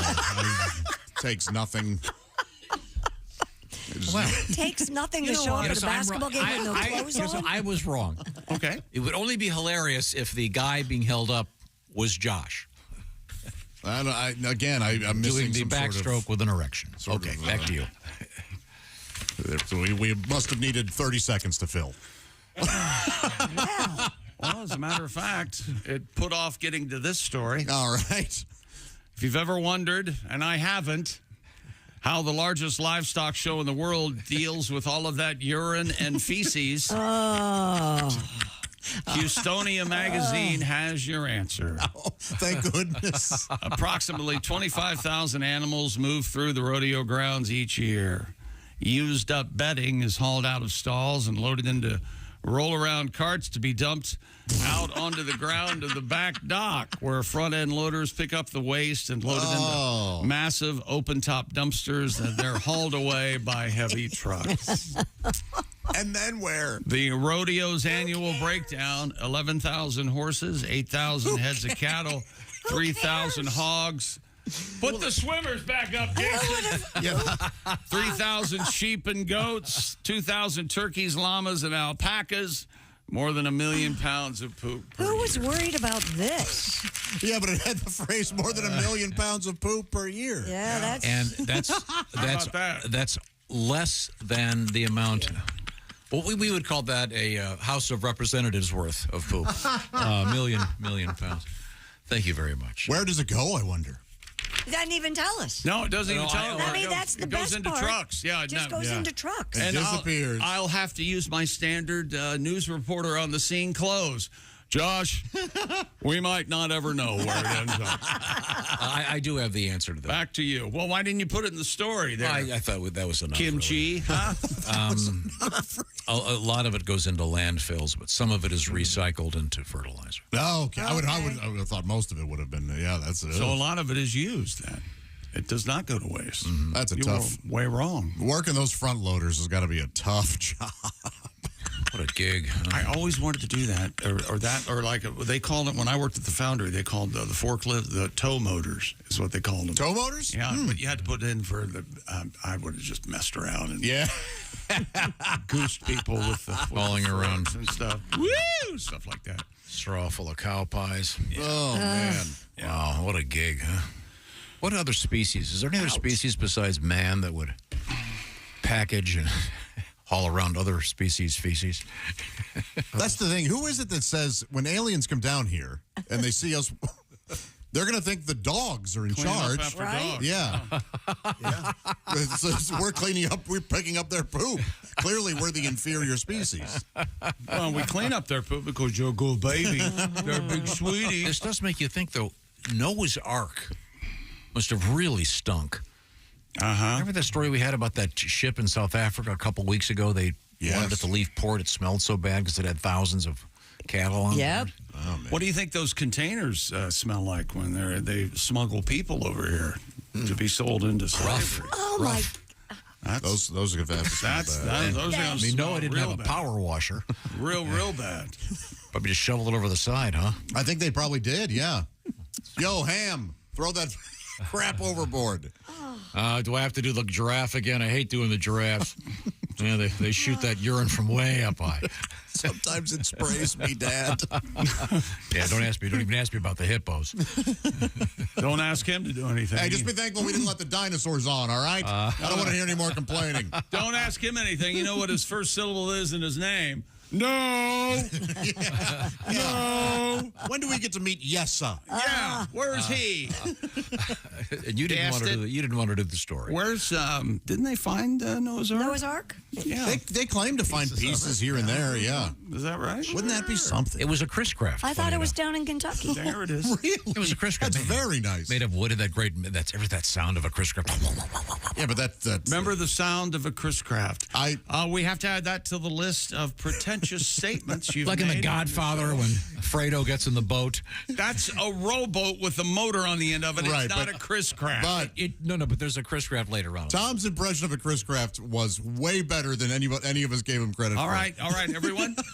All right. Let's hear it again. I mean, it does kind of do that. I stand correct. Yeah. You're exactly right. I love it. You ever been in a classic wooden boat? I've never been in a classic. Oh, my God, yeah. I don't care for the water. I don't care for the water. Freaks me out. If I'm on a pontoon, I'm okay.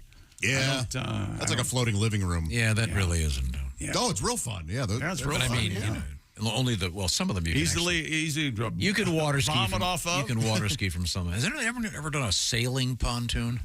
A sailing I guess the pontoon problem would be it boat. would kind of you'd be hiking out over trying to. Never mind. We'll Love move on. pontoon boats. We have about the tri-tunes. You like those tri-tunes? What's a tri-tune? 3. Oh, I don't think I've seen one of those. 3 tunes. Oh, why isn't it duo tunes instead of pontoons? Huh. Because they used to only be in ponds. Quad tunes? Yeah. And then they eventually grew to Quad lakes. tunes? Okay. Lake tunes. The 10th annual Memphramagog. Huh? Piece of crap.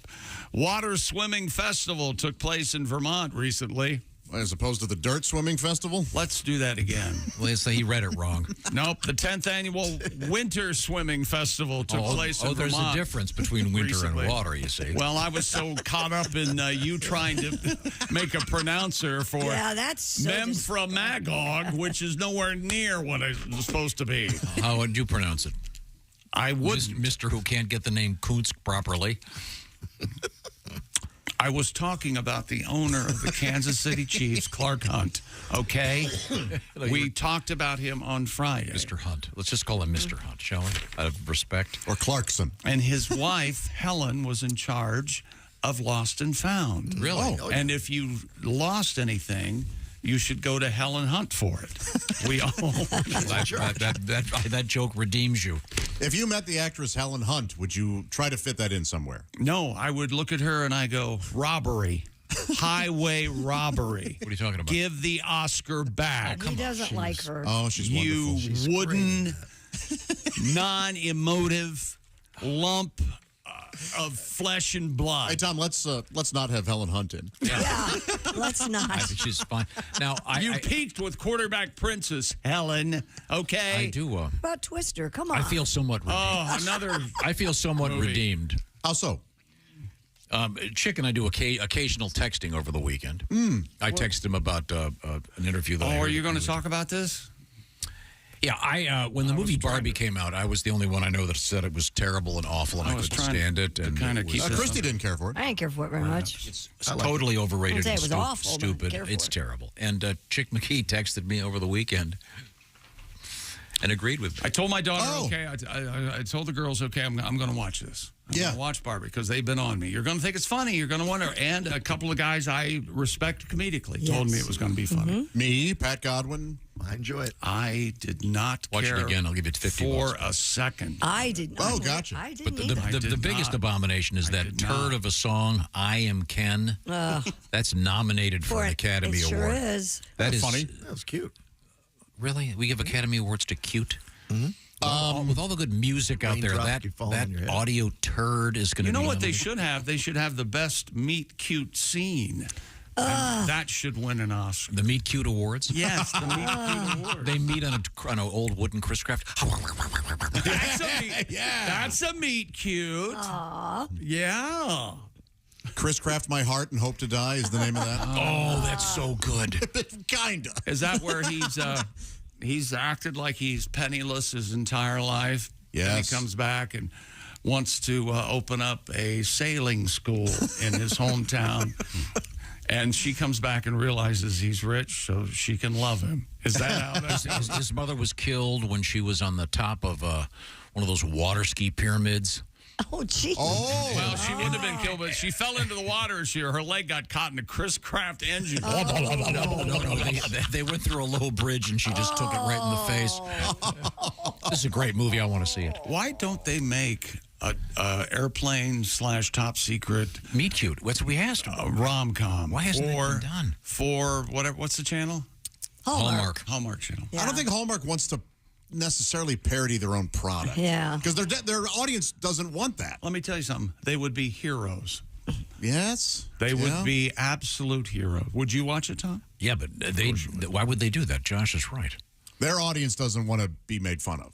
They want to be. And you know what? I'm part of their audience. By yeah, he watches them. Well, your idea for the movie was kind of making fun of them. They wake up and they can't get out of a movie that's on the play. They learn to embrace it. One of the gags I would do is every time someone of a specific ethnicity arrives, I would show a DNA test. Or what? Like a list. The diversity of the checkoff list. That sounds actionable. Look, a funny Asian friend. Check. Now, Pat and I both really liked Barbie. Yeah, absolutely. You honestly liked Barbie. I mean, I had a smile on my face the whole time. I laughed a lot. I thought it was I will give you, there were a couple of decent lines in it sprinkled throughout. Okay. And Ryan Gosling made me laugh, I think, like twice. I think I thought it had an emotional wallop that. But just doing stuff in the background is what. When Barbie comes over and knocks on his door and she wants to get, maybe be boyfriend, girlfriend, and you see the horse in the background in his living room. Yeah. I like a lot of good sight gags. But Pat and I also, if you didn't care for it, that's fine. We're not upset about you not liking it. Whereas Tom. Oh, yeah. I know. If you don't like it, you're a lesser person. Right. Hang on a minute. Ace has something to say. No, it's been on my DVR for months, but I'm going to watch it today. And okay, yeah.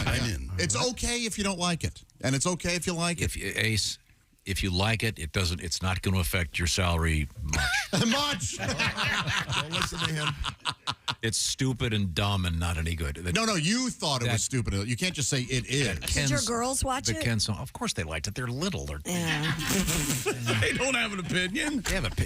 They was silly and visually stimulating and. Actually pretty clever. You know what? It ends with the most obvious joke in history. Not at all. That's just times. not correct. And I don't believe that you knew that line was coming. I absolutely don't believe it. Barbie has her period. That's not what the joke is. That's not the joke. I didn't think that was what the joke was, but he... Anyway, have you seen these new iPhone cases that they have palettes of your favorite movies? Like all the colors from a favorite, and it's like a rainbow. Oh, really? Type. The Barbie one would just be... solid pink. Yeah. A lot of pink in that movie, Tom. A lot of pink. And no good pink. I'd say a lot of stink in that movie. No good pink. Well, judge for yourselves. Watch it if you feel like it, and judge for yourself. Don't pay for it. No, it's on. Give the money to charity, for God's sake. Save the movie industry this But I tell you something. You pay for Max, don't you? Oh yes, you pay for Max. If that wins Best Song, I will never believe in the sanctity of the Academy. What would you put up against it? Anything. It's going. Anything. It's going to win some major award. Mark my words. No, it'll get like sound editing or something no one cares about. Well, I don't think think a major award. Oppenheimer will get that. Oh, that was good. Yeah. They will sweep the Academy Awards. They could have edited a little more, I thought. Well, I didn't enjoy that for some weird reason. Oppenheimer? Yeah, I wanted to. I watched. It's a great movie, and then I went, that's fine. I kind of don't care that it's a great movie. Well, now, you never did get to the Memphremagog swimming thing. When we come back, we'll find out what that's all about. Yeah. It's rather exciting. Oh. Well, just, hope for it. Maybe I'll do it. Do we have any world records, Mr. Krabby? No. Oh, my. I want you crap in one hand and one in the other. See what happens. How about that? I've often found, though, if somebody's in not a great mood, yeah. what helps is to call them Mr. Krabby. Oh, yeah. Call him right out. What's wrong with him? You know what I found doesn't work? What? These two words. Calm down. Yeah. In the history of the world, no one's ever went, hey, I'm overreacting. Have you ever used the B word accidentally during an argument? You know something? Like you're being a Yeah. You have to say Recent, being not, like not, this was not at all recently. No, yeah, me. Many years ago. Yeah. It came out. The C word slipped out. What? The C word. Oh. You win, buddy. Oh, no. I tried to say. I bet you didn't win. I said I actually said I'm not calling you a B. I'm saying you're acting like a. Yeah, that It did not say that never worked either. Okay. Yeah, coming back with more stuff that doesn't work. That's when she hit the wall. This is the Bob and Tom Show. Thanks for listening to the Bob and Tom Show this morning. Catch any part of the show you missed later today on our YouTube channel.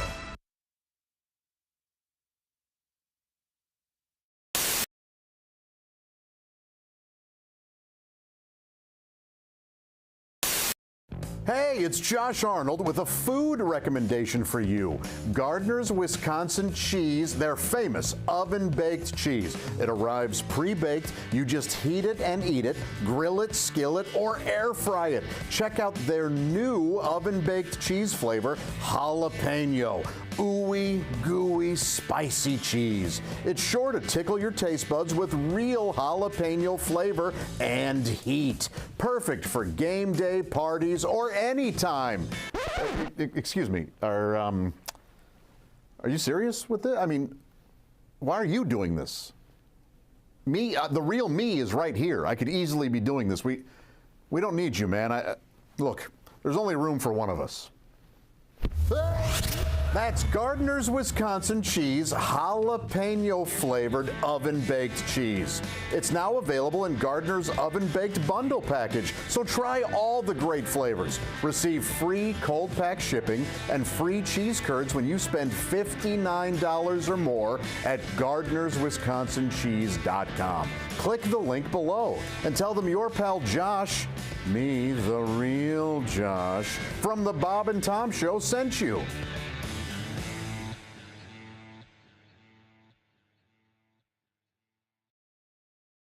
That's why you're single. That's all. What? Are we? Wait a minute. I'm sorry. We're back live. Back with that. Not your tongue.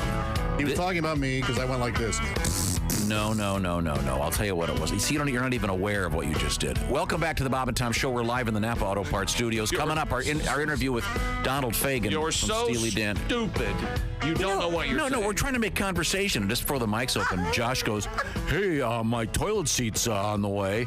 Yeah, that's right. He's excited about it. Right. It was something we had discussed. Did you hear what Tom said? We were trying to make conversation. Tom doesn't He didn't have speak a conversations. word during that break. He He doesn't kept say his anything. headphones They on. invented the phrase, he talks at me. You, yes. I thought it was. I mean, Josh. Okay, you're on a first date. Let's just say, and there's some nice music in the background. You're at a nice restaurant, and the waiter comes up. You order some sort of cocktail. I assume. What's your beverage of choice? I might have a tequila and a beer. Together. Beer. Sure, there you go. Beer and shot. Why not? What he's thinking is here. You don't look like an alcoholic. That's what he's thinking. Oh no, I think he looks like one. And then farthest from the truth. But go ahead. And then this young lady orders something, and then you say, as a conversation starter, hey, my new toilet seats. I just got a thing from Amazon. It's on the way. And then she goes, yeah, I'm sure that's what you would waiter, could I get an Uber? I've got to get out of here. I have a thing. My God, the way your brain operates. I know, it's amazing. Fascinating. Isn't it? Mm-hmm. So your new toilet seat, something you want to tell us why?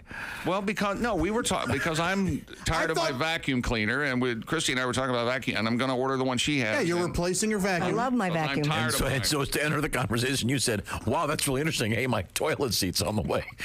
Because the other day I mentioned that I broke about it. Josh, I love you, but I think he might be right. Fair enough. I'm just saying it's kind of a conversation killer, really. I knew we only had 4 seconds left in the break. It's kind of a funny thing. I thought I would. Yes. You know what? I thought I was bringing up a topic that you would enjoy. No, discussing. I get Josh. I know what he was trying to do. Okay, sir, I didn't understand. I hate you. Ladies and gentlemen, it took just over a year, but about 6 months longer than I had in the pool, but it finally happened. No, you had the under. I would have taken the under too. Josh now openly hates Tom. I had the under myself. Congratulations. But then they said I couldn't play because I couldn't violate.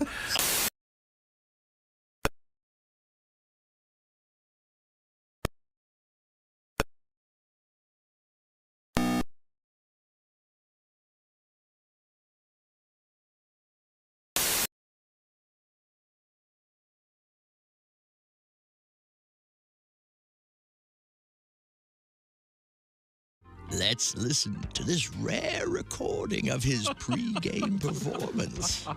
Oh, say, can you see? Mr. Sullivan. What? You're not on the microphone. Take 3 steps forward. Oh, okay. It's just... Oh. By the dawn's early light.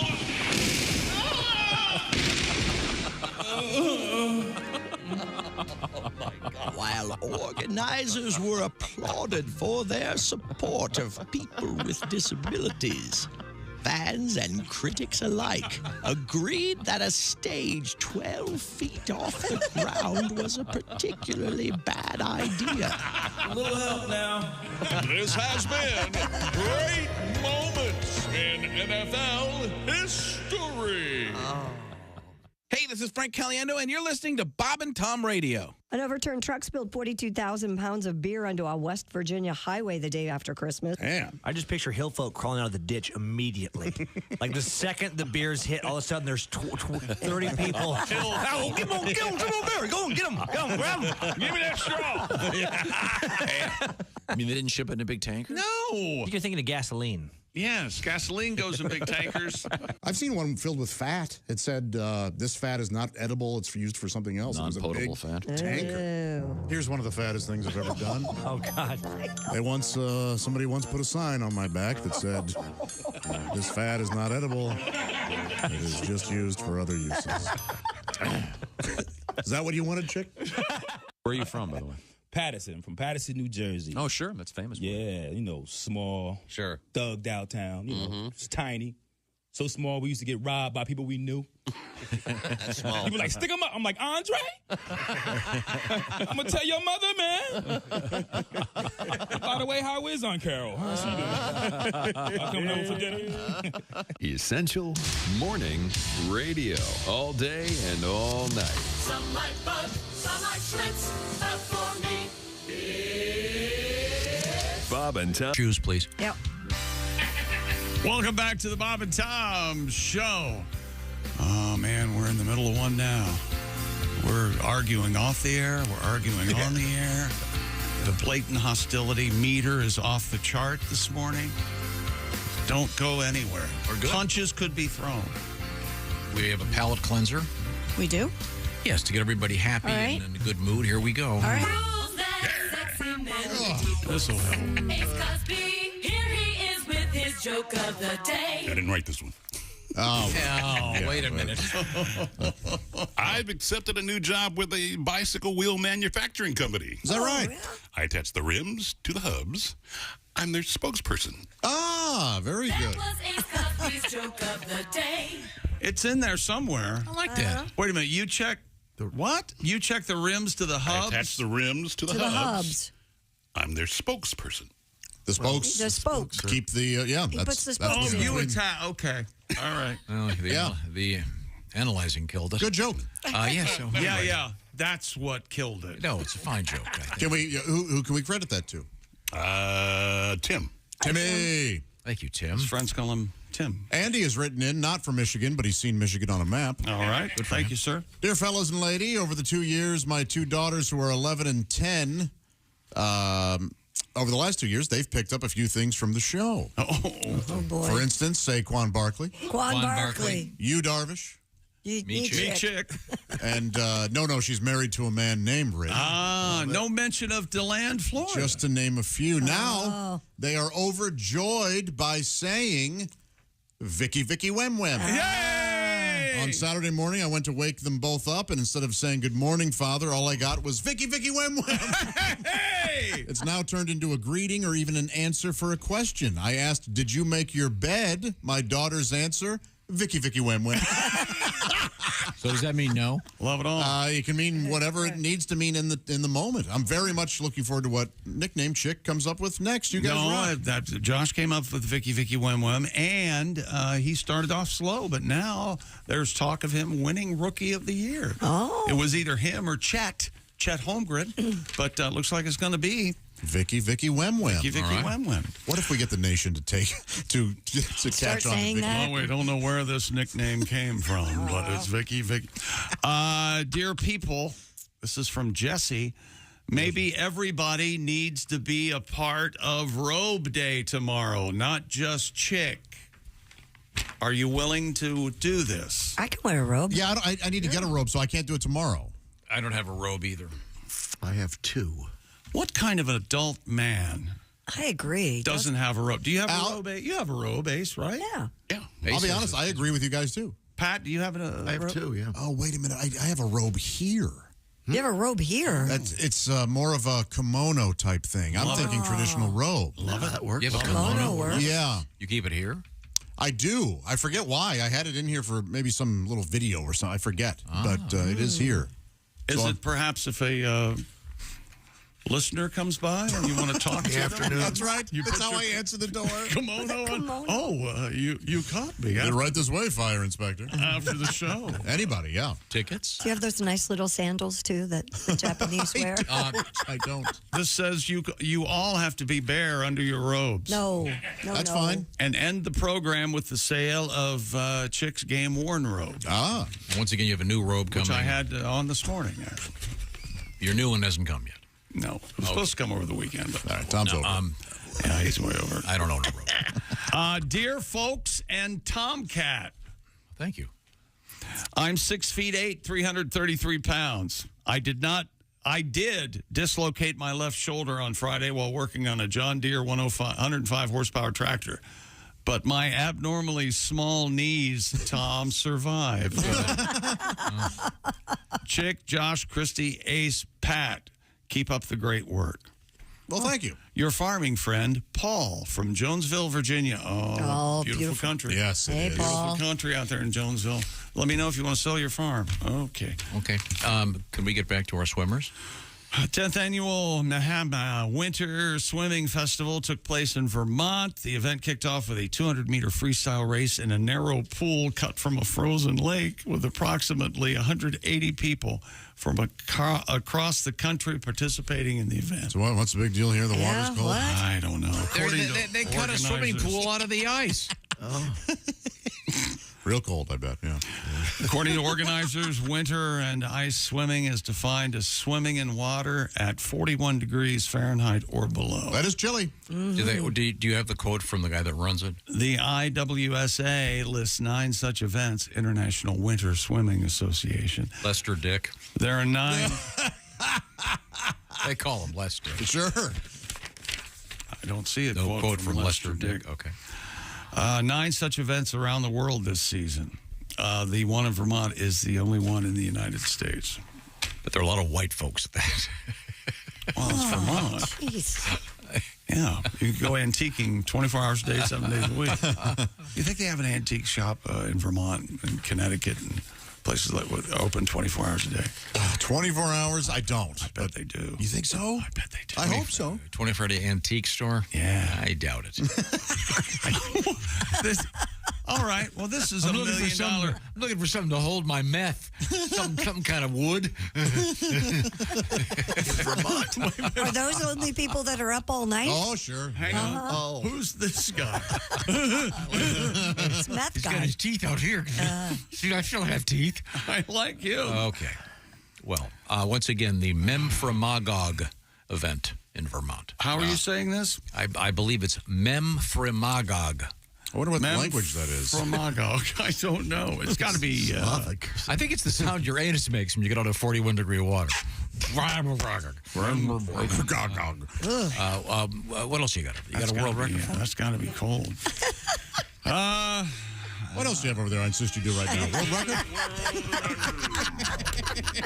You know what he has. That's the funny part. You know, for those of us who point to this show with pride every now and then, I always like to think spontaneity is our breads and butters. But it's not nearly as spontaneous as I think it is. Is it, Tom? We're going to wring all of the spontaneous behavior out of it. We'd finish with the Memfarakabak and Mr. Donald Gorski has extended his Guinness World Record for the most Big Macs eaten in a lifetime. In a lifetime? Oh, you've heard about this guy, right? What, do you keep every receipt? After consuming 728 of the burgers in 2023. Well, that's outrageous. The 70-year-old's record now stands at 34,128 Big Macs. How can he prove Do we have that? a picture? Do we have a picture of this guy? Have you seen this? Yeah, we talked about There he Believe is. this. Look at that hair. Captain Kangaroo. I mean, it is absolutely Captain Kangaroo's haircut. I like the haircut. Is that a wig? He's got that. His face kind of looks like Somebody, Ray Wiley Hubbard. some girl, as a joke, told him in high school, "Your hair looks good with bangs," and he stuck with it. And he's in his 70s. Look at now. this, man. He kept every box, Christy.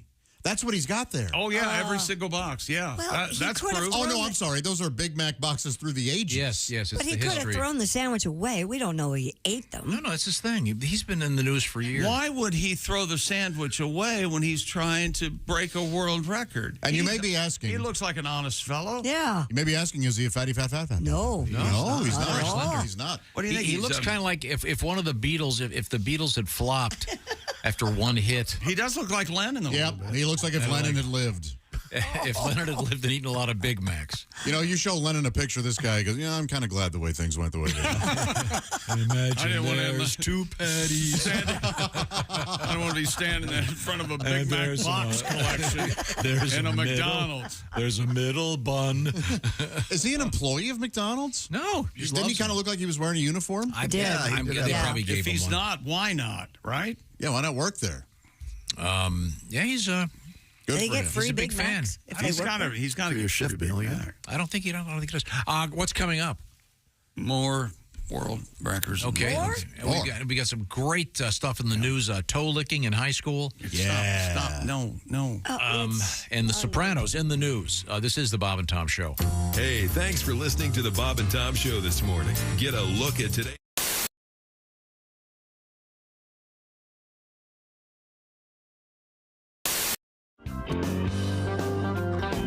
Oh, how I do get sentimental about me carefree days as a lad. We never had toys that were store-bought. We would improvise with things that we had. We made forts out of cardboard boxes. Yardsticks were swords or were spears. But of all these things, none gave the hours of fun like me mother's gigantic brassiere. Oh, me mother's gigantic brassiere. It was of the finest label, canvas, lace, and stainless cable. Me mother's gigantic brassiere. Yeah! Oh, I leapt from the roof of the garage, though I was but 6 or 7 years. Oh, I would have broke me back, but I clung fast to the straps of me mother's gigantic brassiere. Oh, me mother's gigantic brassiere. Wing nuts, cleats, and spoiler, brass grommets, and cup holder on me mother's gigantic brassiere. We tied the bra between 2 trees. The neighbor boys, they did declare. We ended the attack with 6 pumpkins and 2 cats flung from me mother's gigantic brassiere. Oh, me mother's gigantic brassiere. Delicate flower appliques, 8-track tape and safety chains on me mother's gigantic brassiere. One time we used it to slow down our dragster or parasail behind our boat. Then there was the time it was used to airlift an injured skier off a treacherous mountain slope. But most I think of my father's pride when wash day it was done, as he hoisted it up the telephone pole to billow in the sun. Oh, me mother's gigantic brassiere, with an awning and screen door, could sleep 2 family of 4. It's me mother's gigantic brassiere. Oh, me mother's Me mother's gigantic brassiere. Reinforced hydraulic winch, reflective tape, and 3-point hitch on me mother's gigantic brassiere.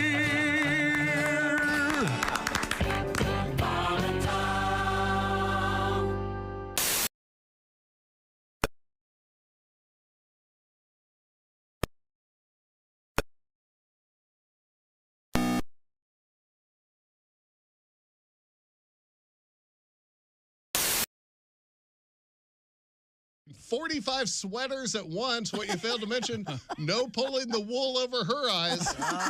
There's no more room. Bob and Tom in the morning and highlights all day long. The Bob and Tom Show, weekday mornings at 6 a.m. Eastern on Bob and Tom 24/7. Hi, this is Dr. Will Miller, and you are listening to Bob and Tom Radio. Now in theaters from Bob and Tom Pictures. Hey, Christy, it's Rob. It's been a while. I was just thinking maybe we should give it another try. Call me later.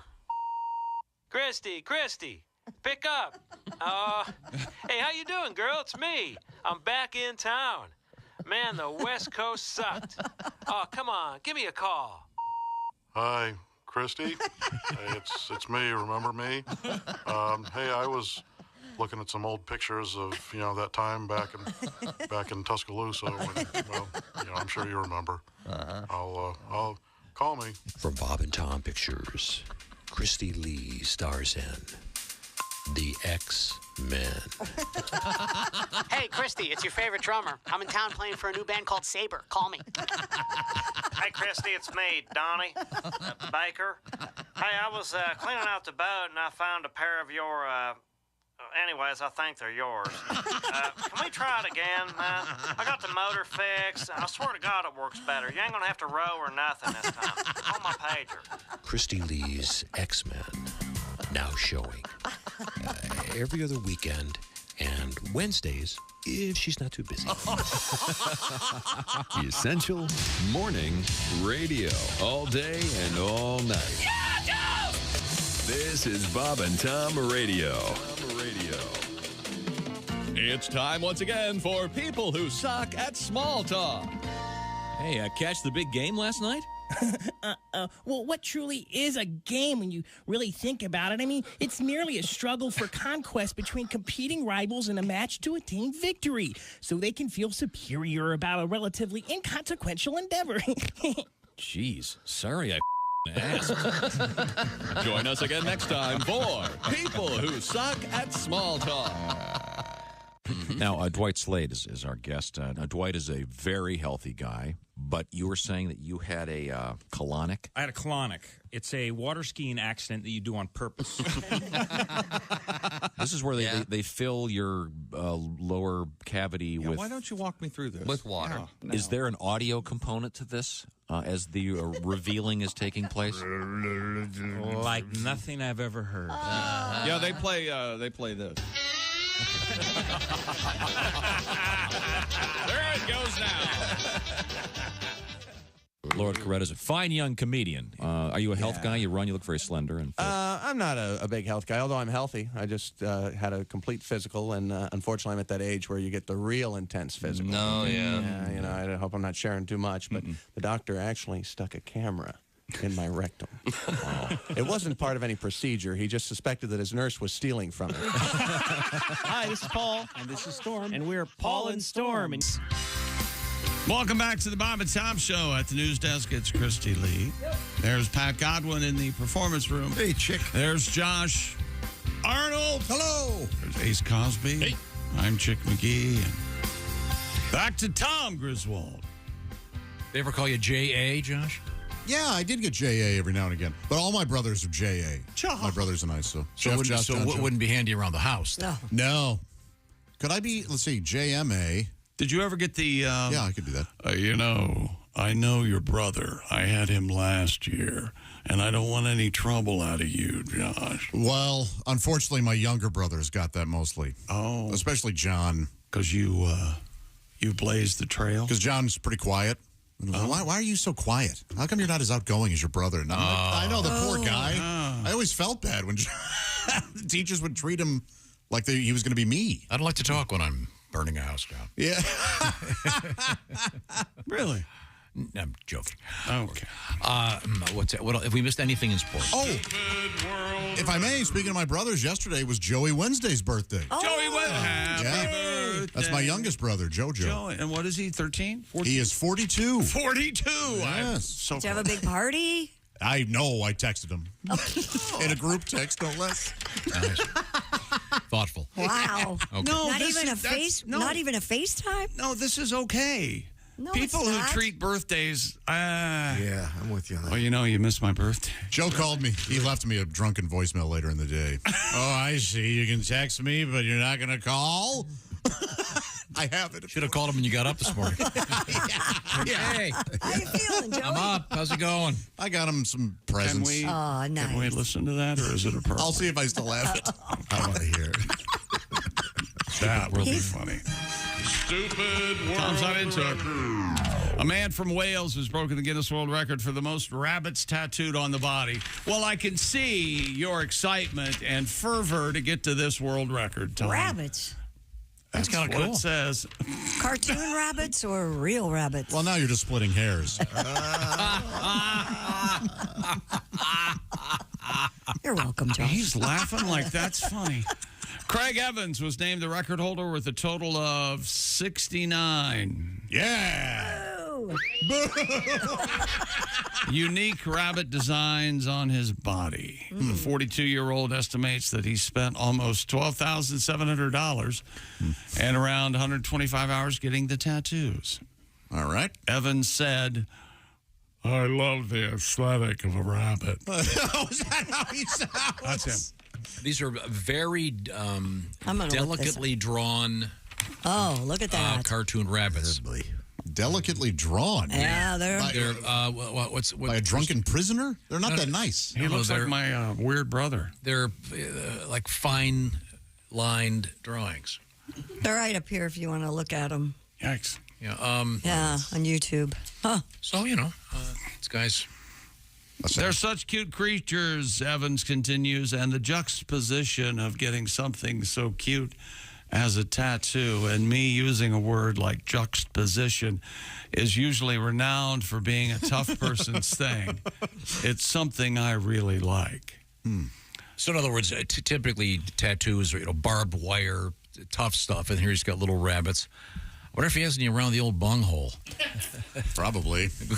Briar patch. Hey, baby, you want to go on the rabbit hole? Sort of a Watership Down Isn't motif that in the back. One of the famous tattoos isn't Homer Fudd with a gun going into the rabbit hole, if you will. Oh. And aren't there tracks? Yeah. Rabbit tracks to the bee hole. What's this guy's name? Lovely. Warren? Craig Evans. Nothing for Warren, huh? All right. Oh, like Greg Warren. No, like, isn't a Warren where rabbits live? Is that what it's called? I thought it was a den. I'll look it up. All right. Well, I'm sure that many are getting it. The only non-rabbit tattoo he has is I like one to of play his, up to the audience, Tom, not down like I you see. do. his terrier, Birdie, who's depicted wearing a bunny bandana to keep the theme running. I did not notice Birdie on the picture that we had. Am I the only one who feeds? Yeah, so the Rabbit wild Warren rabbits? is an underground system of interconnected tunnels occupied by rabbit. Read Watership Down. You'll find out Okay. about the Warren, Thank you the very world much. they're in. I love rabbits. Wait a minute. Psycho Crazy Christy feeds the rabbits. I do. what do And you then my feed? husband says, "You're just feeding the raccoons." I go, "No, I believe the rabbit eats." Well, I have a rabbit. She's living underneath our deck, and I put a pie plate out with some veggies Oh, for her. a little hair pie? Yeah, they have pipe. They have lice. Pie pan. and- A pie pan. Pie pan for the hair. Lice and Right, ticks and mosquitoes to give you plagues. The Yeah. rabbit? Yeah, good old rabbits. No. Yeah. It is the rabbit. I'm not petting the rabbit. I'm just feeding the rabbit. Jesus, Tom, do you have a meeting to get to?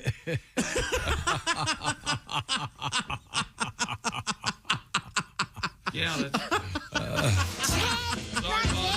This is what you farted for. I mean, do you think that helps the show when you do that? No, it was just getting so boring, I wanted to move on. I thought We were talking about one of your stories, you idiot. I think we covered all the rabbit stuff. Chrissy. The guy has a hairy chest. We got luck. that one in there, didn't we? Go ahead. An Oklahoma school district is facing backlash after a video appears to show students licking toes as part of a fundraiser. Really? KOKH. You really like our show, man. A lot of cocaine over here. Reports that the footage was captured during an event for the wonderful week of fundraising at Deer Creek High School. The Deer Creek School District said the school hosted an assembly called Clash of Classes for students to pay to attend. The district noted that every student who took part signed up for the games and that no Deer Creek faculty or staff participated. It added students were paired up with corresponding grade levels for the competition, where students were seen in the video apparently licking peanut butter covered toes. The district said you can see why you wouldn't want one of the faculty members.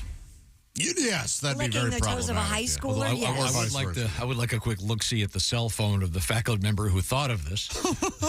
Just kind of curious. District said the school raised over $150,000 for charity and thanked all those who, quote, contributed to the success of this year's wonderful week of fundraising. That does sound like a success. 150 grand. That's huge. No. But, I mean, what a weird... Okay, that's enough for fundraising. What else, Christy? It's fascinating. See how it does? See how it makes you feel? See how it makes you want to walk right out of here? Are you happy about that? You do that 20 times an hour. Christy, tell me more about feeding the rabbit under your deck. Nope, I'm not talking to you. What'd you feed him? I already Carrots. said. Carrots, I bet. You weren't paying attention? I already said. I didn't know it's a boy rabbit. I don't know it's a boy rabbit. You I see said its penis? she. I called it he. Little I don't bunny know. penis? I did not. Big old bunny penis. Like a double-eared penis. Has trouble jumping. I have a technical question about the licking of the toes. Yes. This is I'm totally serious when I ask this. Can you get what would be athlete's tongue? Oh, possibly. I don't know. Can you get? If there's a fungus among us, it can be transmitted. Could you get a fungus? They had to have washed feet before they did. You'd hope this, so, right? Oh, you know, there's the one kid that wants them dirty. The video looked a little racy. There's a video of this? Yeah. Oh, I got to take a look at that. It's a little... I mean, is it... Did they invent this idea, or was this... did the charity go, what we like to do is have you lick peanut butter off your feet? They're kind of going to town on the toes. Is it co-ed? Yes. Oh, God, that's on. I mean... They make a real big point of that the faculty members were not going down on the toes of the... Yeah, and they're blocking the faces of the kids. It makes it dirty. Yeah, you don't want to... Man, they really are going after They are going to town, yeah. This is weird. It is very weird. It's not sexy. It's odd. It's just really, and I really think it is odd. because they look like they're blurred, like they're... Yeah, they're kind of like... it's like they're bobbing for apples, but I feel like I'm watching hostages. That's like at a high school. Oh, yeah, that's good. Yeah, that's a little... Now, if you were to do this, Josh, would you go smooth or creamy or crunchy? Crunchy. Absolutely, I'd go creamy, yes. Okay. You can't go crunchy. On someone's feet? No. Yeah, you wouldn't be able to tell the difference between a small peanut and a hangnail or something. Oh, okay, very good. Crunchy's kind of fallen out of favor, hasn't it, I think? Because it's awful. Do you think? Yeah. It's a little bit... It doesn't feel great. Crunchy? Yeah. And you get stuck in your teeth. Yeah. I don't like that. I don't like that at all. No, sorry. No crunchy peanut butter. Coming up, comedian Greg Warren's going to be our... Speaking of peanut butter. Oh, yeah, he'll tell us all about peanut butter. Man, he used to sell peanut butter. He's kind of an authority on peanut butter. Man, I'm not in the mood to listen to him today. You don't want to hear Wait till Tom gets a hold of him. And he just hangs up. I'm looking forward to talking to Greg. Well, we'll see about that. Okay, right now I want to remind you the Bob and Tom Show is sponsored by BetterHelp. BetterHelp is all about therapy and getting easier access to therapy, and we're all kind of short on time. We got that time change coming up. Maybe that'll help everybody. But how about getting that extra hour? What are you going to do with that extra hour of daylight? Maybe go to the gym, take a nice walk. How about thinking about your head and squeeze in something special to find out what's important to you? That's where therapy comes in, and BetterHelp has a great idea, making therapy easier to access. The way it works is it's all done online, and it can be done with the camera on, the camera off, just like you're talking on the phone or by texting back and forth, whatever works for you. And you start off by doing a brief questionnaire, and you'll be matched with a licensed therapist, one of more than 25,000 therapists as part of this program. If you want to switch therapists at any time, you can, no charge. But find out what I'm talking about by checking out BetterHelp.com/BT Show.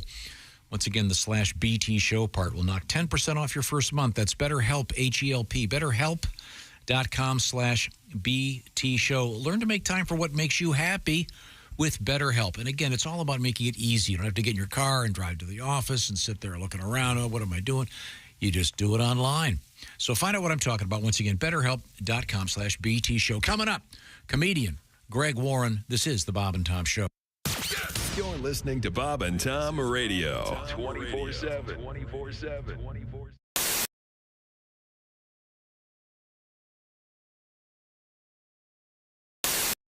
Hey, it's Josh Arnold with a food recommendation for you. Gardner's Wisconsin cheese, their famous oven-baked cheese. It arrives pre-baked. You just heat it and eat it, grill it, skillet, or air fry it. Check out their new oven-baked cheese flavor, jalapeno. Ooey, gooey, spicy cheese. It's sure to tickle your taste buds with real jalapeno flavor and heat. Perfect for game day, parties, or any time. Excuse me, are you serious with this? I mean, why are you doing this? Me, the real me is right here. I could easily be doing this. We don't need you, man. Look, there's only room for one of us. That's Gardner's Wisconsin cheese, jalapeno flavored oven baked cheese. It's now available in Gardner's oven baked bundle package. So try all the great flavors. Receive free cold pack shipping and free cheese curds when you spend $59 or more at Gardner'sWisconsinCheese.com. Click the link below and tell them your pal Josh, me, the real Josh, from the Bob and Tom Show sent you.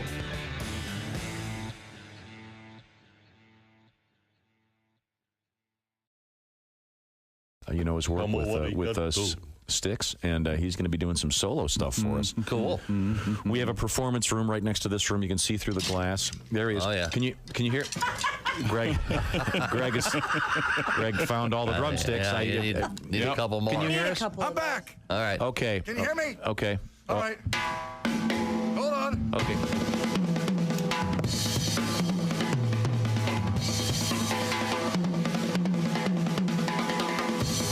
Are you going to...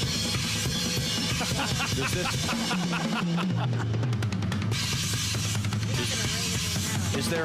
I date tons of chicks. Why day one, but she weighs tons.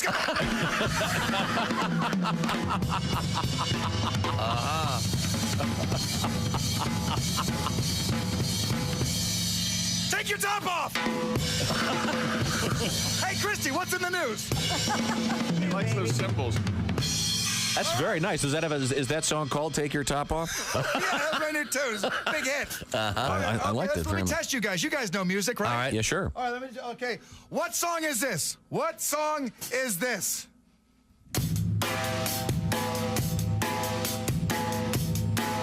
Name that tune. Well, there's about 10,000 Yeah, songs. let's start that way. Could be. That's the B-52's Love Shack. I thought you guys knew music.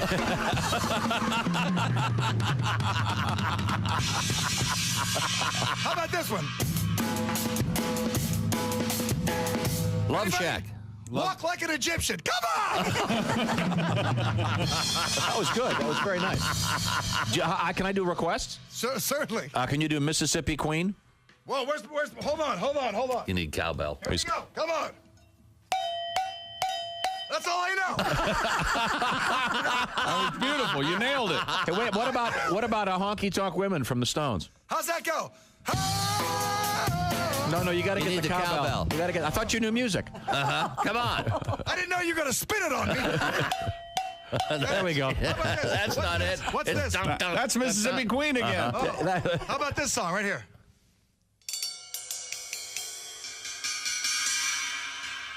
I don't know. That's a Pink Floyd tune right in the middle of the song. There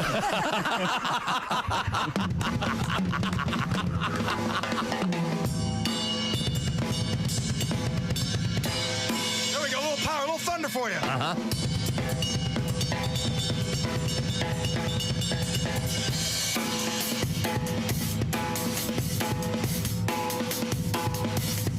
I give up.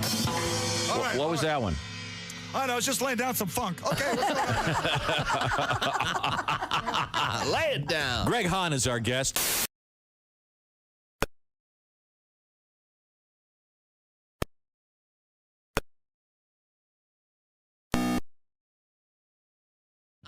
has been another Bob and Tom Olympic moment in history. Good morning, sunshine. Bob and Tom Radio. Here's one of the fattest things I've ever done. I ate a pie in a car. By myself. The apple pie that we had, it was so thick and beautiful. I just ate it like a piece of pizza. Wait a minute. So you ate a pie by cutting it into triangular pieces and eating it one by one? What a weirdo! Like a pizza. No, like without a fork is what I meant. You pick it up and you eat it like a piece of pizza. You dick. Comedian Bruce Clark is our guest. How about that Pictionary? You ever play that game? Pictionary? Sure. Yeah. We almost got in a fist fight over that, didn't we, Chick? Yeah, we sure did. And you play with your friends, are always drunk, too. You know, all your buddies are always loaded up. Playing there. I get this phrase, I draw it, they're, hey, how about a guy frying his own penis? How about that? What the hell's that? That's in Pictionary. Idiot. It's Peter Pan, you idiot. Right in front of you here, you moron. Hi, this is Nick. Hey, welcome back to the Bob and Tom Show. I got a letter just for me. Christy's here and Josh and Ace. Greg Warren standing by. I'm Chick McGee. We can wait for that. No? No. He's ready now? All right. He's There ready he is. now. Oh, hey, Greg. Hi, Greg. Hey, guys. How you doing? Are you at the condo? No, I'm at my brother's house. Oh, well, I'm sure things will pick up. Notice all the diplomas. Yes, yeah, yes. Many certificates. Yeah. He looks very successful. Yeah. He's very, very accomplished. Yeah, my goodness. He's wealthy too, man. Oh, That's cool. Doesn't he also have a home in New York City? I thought, right? New Jersey, chick. New Jersey, yeah. Did you try to live there and you failed? Is that right? I mean, I guess short story. Sure, yeah. Yeah. A little more. The only involved thing in you that, did but yeah. was the only thing you did successfully was find a themed restaurant that you liked very much. Isn't that correct? It sounds about right. Yeah, yeah. Greg, we always get letters about how much people enjoy your live stand-up shows, and I happen to notice you've got some stand-up shows on the way. That would be coming up Thursday through Saturday at the Grove in Lowell, Arkansas, near Fayetteville. Yeah. And then Greater Fayetteville. Yeah. And then March 15th and 16th, the Funny Bone in Des Moines. Yeah, pretty pumped about that. Yeah, that'll be great. Awesome. Can I ask us, why are you at your brother's house? Well, my condo's, for all intents and purposes, destroyed. What happened? Yeah. Before, I called you guys last Monday, and I have this toilet where you got to flush it, and it goes down, but sometimes the water doesn't go all the way down. Mm-hmm. So you got to plunge it. And I was getting ready for the report last week, and I didn't plunge it. I just went in the shower. I was like, I'll do that after I get out of the shower. So I did the report and then went out and did my stuff for about 5 hours and came home, and it was raining in the downstairs. Oh, man. Ah, jeez. Yeah. So I won't be calling you guys from there for a couple of months, probably. A couple of months? Yeah, it was pretty bad. It looks like a crack house in there, man. Man. Oh, sorry to Stripped hear out it. the drywall and the ceilings and the... Oh, my. So it just kept running? Yeah. Ugh. Wow. Hope was at least turd-free? I think so. From what I could tell, we treated it as if it was, they call it Cat 3 in the business, Tom, I've learned. They treated it as if it was contaminated, but I don't... They check the E. coli count and all that? I don't know. Yeah, that's what they do. They make sure that it's a lot of money, I can tell you that. Ah, man. Yeah, that sucks. Well, you get new furniture. Look at it that way. Yeah, some. Yeah. You get to redecorate. Yes. Yeah, I'm going to get some new flooring, Christy. Yeah. Oh, there you go. Yeah, parquet floor like the Celtics. Garden. Yeah.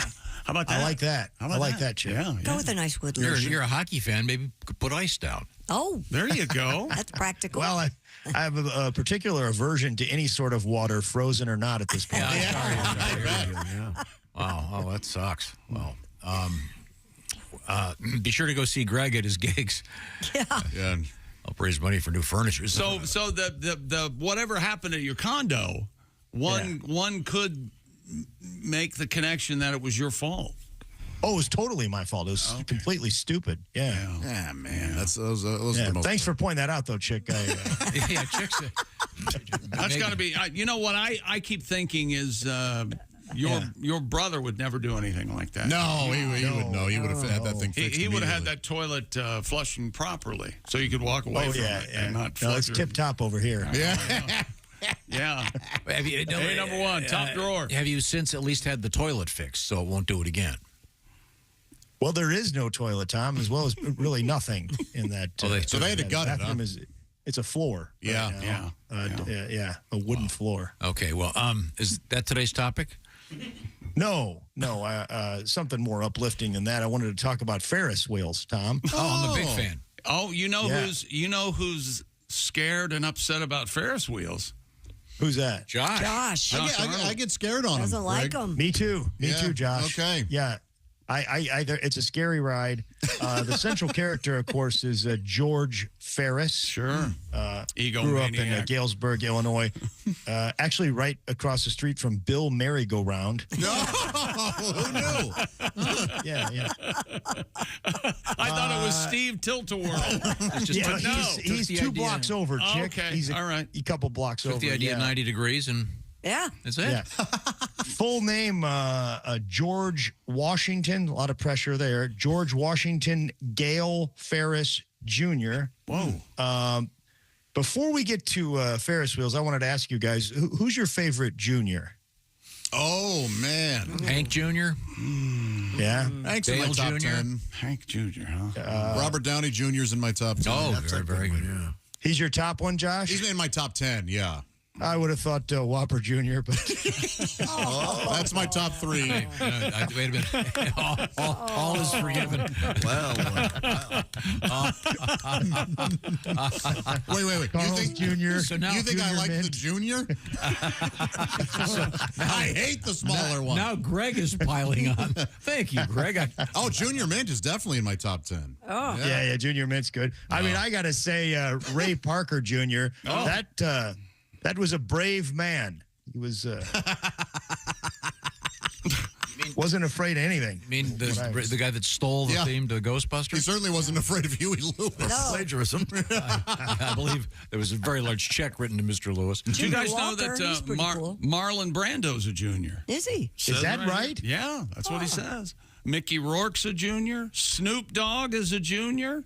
Wow. I would say Junior Brothers Sample. Jr. Oh, Junior Sample. Junior Sample. Yeah, sure. Yeah, Tom and then doesn't I'm know a who big that fan of, you guys remember Billy Davis Jr. and Marilyn McCool? Yeah. Sure. They don't have to be stars to be in my show. I could tell you There that. you go. There you go. Yeah, I know that. Anyways. Epstein liked junior high. Oh, boy. Yeah. Look at him. So, guys, Tom is laughing so hard you can't hear him. oh, he's really enjoying it. Yeah, really enjoying it. I love, for some reason, the totally inappropriate. Yeah. Hey, Greg, could we interrupt this for just a second? He knows we can. Oh, sure. So we had this news story. Oh, my God. It's so creepy. It's out of Oklahoma, the school district, and I applaud them. They raised, what was it, $150,000? Yes, it was. 150 grand. And the students were paired up with students from corresponding grade levels. No faculty members, by the way, were part of this. They were licking peanut butter off their bare feet, off their toes. Not their own toes. No. Yeah. So, like, guys would get down on the ground. Oh. What kind of peanut butter? Well, that's why I brought it up, because I was wondering. Here's the disgusting part, Greg. It was Peter Pan. Good. Now, that's disgusting. That's just gross. You, of course, were a representative for your favorite peanut butter, which is? Jif. Jif. Mm-hmm. Okay. Best on the market. Why do they Still call buy it. Why do they call it Jif, by the way? Because it's gone in a jiff. It's so delicious. Well, yeah, some people call it Jiffy, and I that nothing made me more angry. Hill Jacks. What's your price on Jiffy? You're talking about corn muffins or stovetop popcorn or oil changes, lady. Yeah. Let's stick to Jif. Yeah. But it's just so weird seeing like these little kids, and you lick off the peanut butter in their toes. This little piggy went all the way home. You ever do that, Christy? No, you know I hate feet. I hate it. Okay, sorry. Anyways, I'm sorry. Back to Mr. Ferris, Greg. I just wanted you to know about the peanut butter. Oh. Yeah, thank you. Yeah, He's so thrilled you told him. Yeah, George Ferris Jr. George Washington Gale Ferris Jr. The first Ferris wheel made its appearance at the 1893 World's Columbian Expo. That is also known as the Chicago World's Fair, 1893. Now, there was a lot of pressure on them because in 1889, the World's Fair was in Paris, and they unveiled the Eiffel Tower. And we felt like we had to compete with the Eiffel Tower. The fair, the guy in charge of the fair said, guys, make no little plans for this upcoming fair. No little plans. You know, there had to be somebody that that just didn't get it. He's like, boss, okay, I got an idea. What if we had a couple of clowns? No, Bob. No little plans. Okay. What if we sold food? How about that? Well, no little plans. Ferris came up with this idea, and he went to the boss, and he said, this guy named Daniel Burnham, and he said, hey, what if we did this Ferris wheel? And he said, it's not safe enough. And Ferris spent $25,000 of his own money convincing the boss that the Ferris wheel would be safe enough. It didn't say how. I'm wondering if he said, hey, if I gave you $25,000, how safe do you think that Ferris wheel would be? It was 264 feet. Wow. It was a 50-cent ride. Went around twice. She went around twice. Took about 20 minutes. 36 cars. Each car had 40 to 60 passengers. That's gigantic. That's a lot. 1.5 million passengers by the end of the fair. Whoa. And they made $725,000. They did well. Yeah. Now, there's a little bit of, I don't know. Ferris supposedly invented the Ferris wheel, but like most things, there's some controversy. There's a fella named William Summers the year before that had 3 50-foot wooden wheels in New Jersey and New York, and Ferris rode one of them. Oh man! Yeah, and they were called Roundabout, and that guy William Summers sued Ferris. Rightfully so, I'd say. Yeah, and he lost though, Josh. The guy won. Well, what the hell's this about?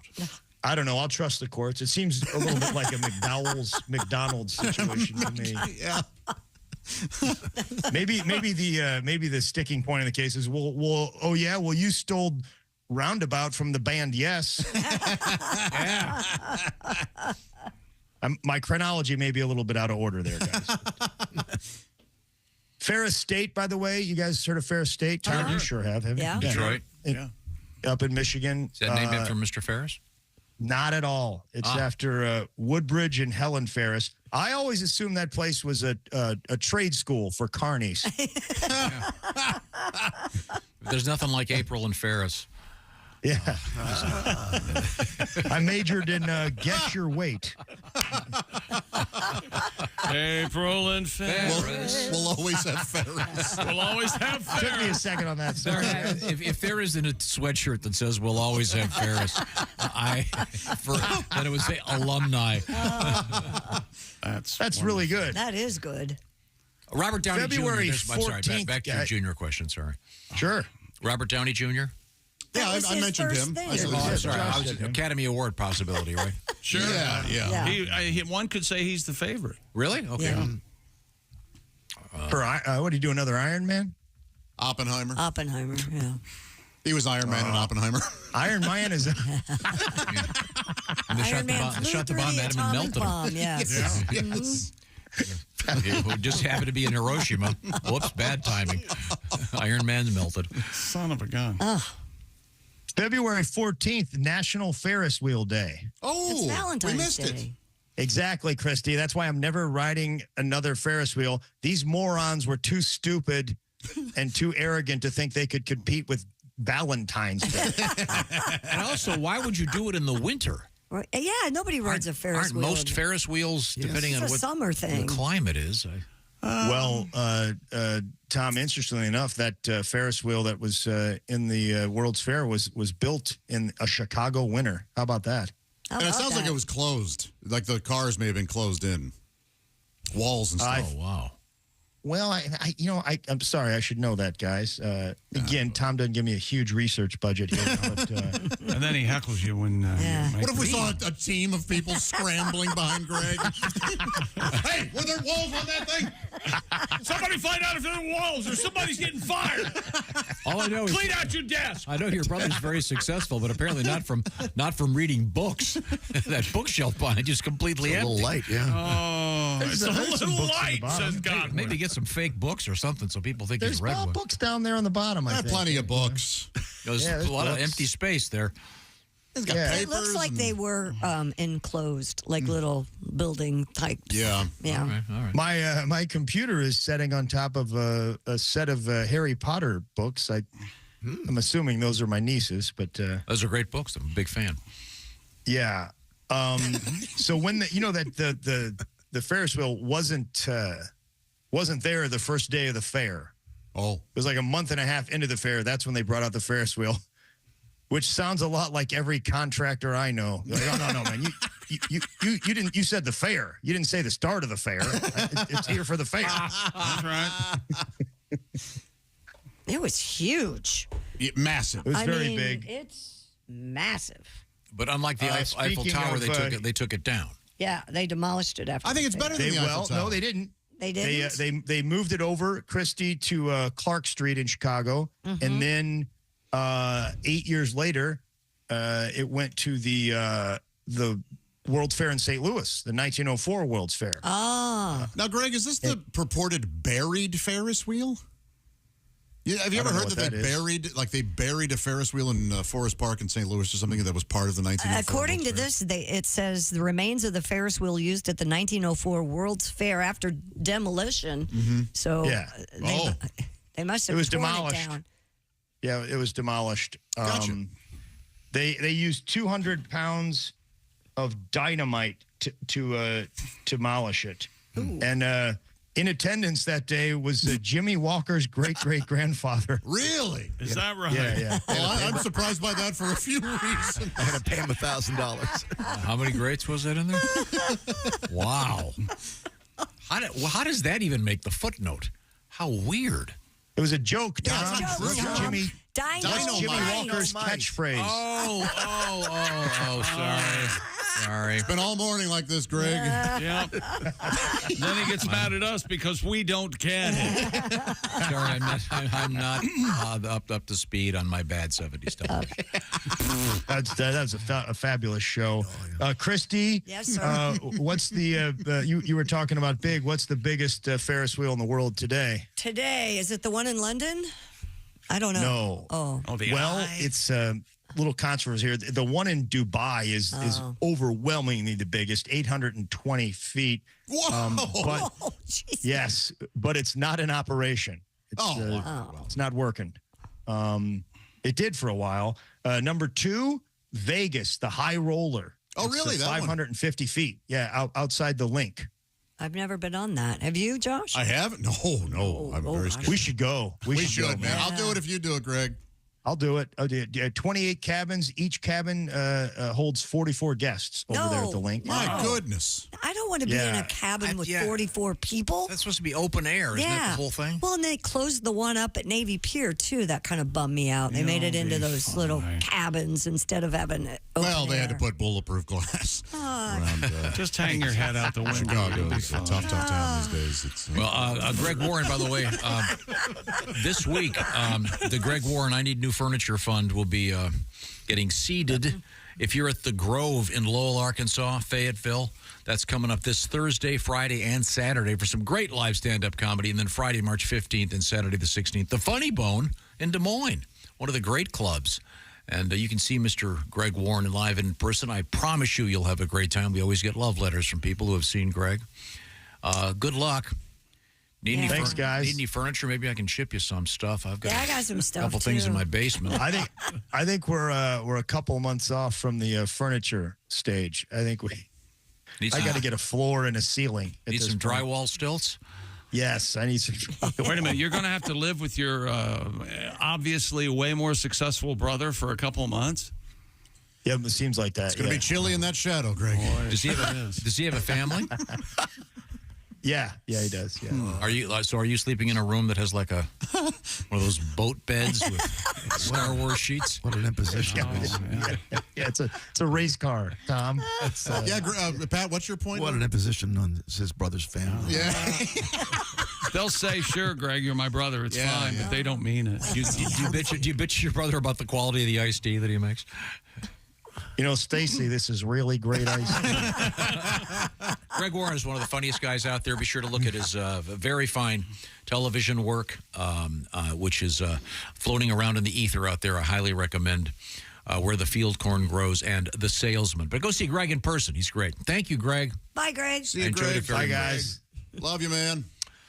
Well, that's a drag. Yeah, that is a drag. We've all been there. And the water damage is the worst. I had it once in like 3 houses ago, and they came in and they checked the carpeting. Oh yeah, and there was they did like an E. coli count, and then they refused to. They said we can't steam clean this. So I had to take it out. Some regulation. Well, that would make sense. No, it wouldn't. That one I had to buy a whole new rug. It didn't. If you're putting down carpet, you know what the best way to do it is? Wear your Raycon earbuds. That's right, and you lose track of time, and you're just installing carpet, baby, with your Raycons. You can listen to Carpet Crawlers by Genesis. That's exactly right. On your Raycons. 8 hours of playtime with Raycons everyday earbuds, 32 hours of battery life. You don't have to worry about whether your Raycons are up to whatever task you're performing. You can enjoy features like easy-to-use earbud tap functions, noise isolation, and an awareness mode. You know that Raycons have tens of thousands of 5-star reviews online. You guys knew that, right? And Raycons optimized gel tips fit every ear ever made, and the Raycons stay in your ears where they belong. And right now, go to buyraycon.com/Tom to get 20% off your Raycon order, plus free shipping. That's 20% off and free shipping at buyraycon.com/Tom. That's buyraycon.com/Tom. I got a love letter. This comes to us from Alan.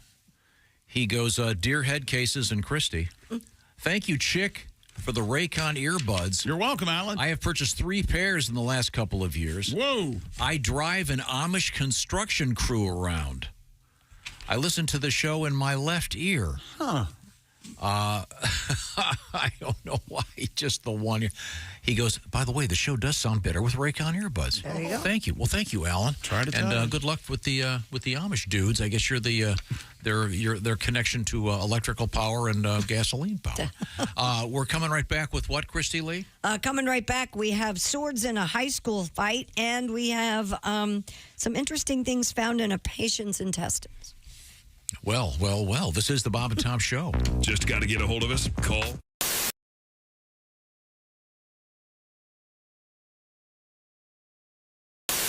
Third and goal, hit Golden Showers. Tate on a slant that was initially ruled a touchdown with 8 seconds left. After review, the play was overturned. As you can see, he's short of the goal line. No, he's not. And yes, he is. He's way short of the goal line. He's like an entire ball short of the goal line. The football, Tom. So that's with 8 seconds left. They had to stop play, look at the review. But then, due to a rule that causes a 10-second runoff when a clock is stopped by officials and then restarted, the game ended. What? With 8 seconds left. What's the point of that rule? They didn't get another play? In theory, the Lions could have lined up with a 4th down play as time expired, but the initial call of a touchdown is actually what disallowed that possibility. Why? The rule exists because the Rules Committee, led by Don Shula, the only comes on, he wheels in, sons of bitches. I hate all you young mother. Tiki Barber here. Remember the days when I was a running back in the NFL? Well, if you're on your feet all day like I was, you get the struggle. The secret is Orange insoles. Their insoles are like magic for your feet and body. They'll help you kick hip pain, sore feet, and lower back discomfort to the sidelines. Feel better, do more with Orange insoles. Now, Greg, have you ever been in a band? I was in a band. I played one song in the high school band. Yeah? What was that? It was a Spyro Gyro tune called Catching the Sun. It's a good story right there. Is that the Hey, everybody, storm into your boss's office right now. Tell him what this company needs is a trampoline.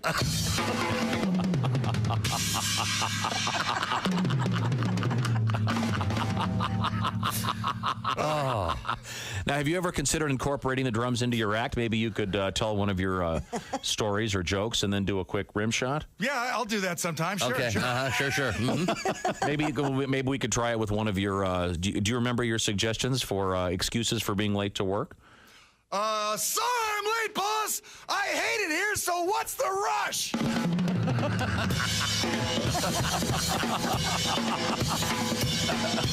That's kind of a long rim shot. Yeah, well, the rim shot was longer than the joke. I like my joke so much, I don't do a rim shot. I do a whole solo. I see. Yeah. Any more? I'm dating this one girl. She loves Picasso and Mexican food. Talk about artsy fartsy. Oh, come on. Come on. One stick down. Find another. Greg Hahn is getting another drumstick. We're back. What was the name of your band that did the Spyro Gyro song? Did you have a name for the band? Well, you're gonna like this name. The Cardinal Gibbon Redskins. It was a high school jazz band. Oh, so it was the marching band then? No. Oh, the marching band. I'm glad you brought that up. Did you march with the drum? Did you carry the big drum when you marched, or did you carry the snare? I was in the tri-toms. I had the tri-toms. With the spinning head. Oh, I see. Oh, yeah. Mm-hmm. So, you want a little marching? You want the marching vibe? No, Sure. can I just make a suggestion for your live show? Oh, yeah, what's that? Maybe I think you'd probably be the only guy doing this. It might be kind of like a prop thing, but you come out halfway through your show with those marching drums and. Or maybe come onto the stage with the marching drums. After you're introduced, march on up there. With the tri-toms? Oh, yeah. Ladies and gentlemen, please welcome. It's Greg Hahn.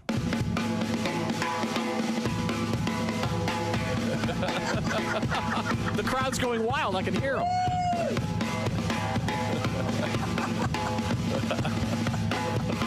I think that's kind of a long walk to the stage. How far is it from the side of the stage to the mic? It's a big club, Tom. I'm playing an arena, 80,000 seats. He's coming from the back. You're going to need some new material. Yeah. Ouch. No, I mean, it's 80,000 people. Yeah. But we have to take a break. Oh, look at that. Okay. Greg Hahn on the drums, ladies and gentlemen. Thanks so much. I want to hear some more. Well, can we come back with more? Is there more? Sure, I can play the drums all day. I'll take a solo from now till we close the show. All right.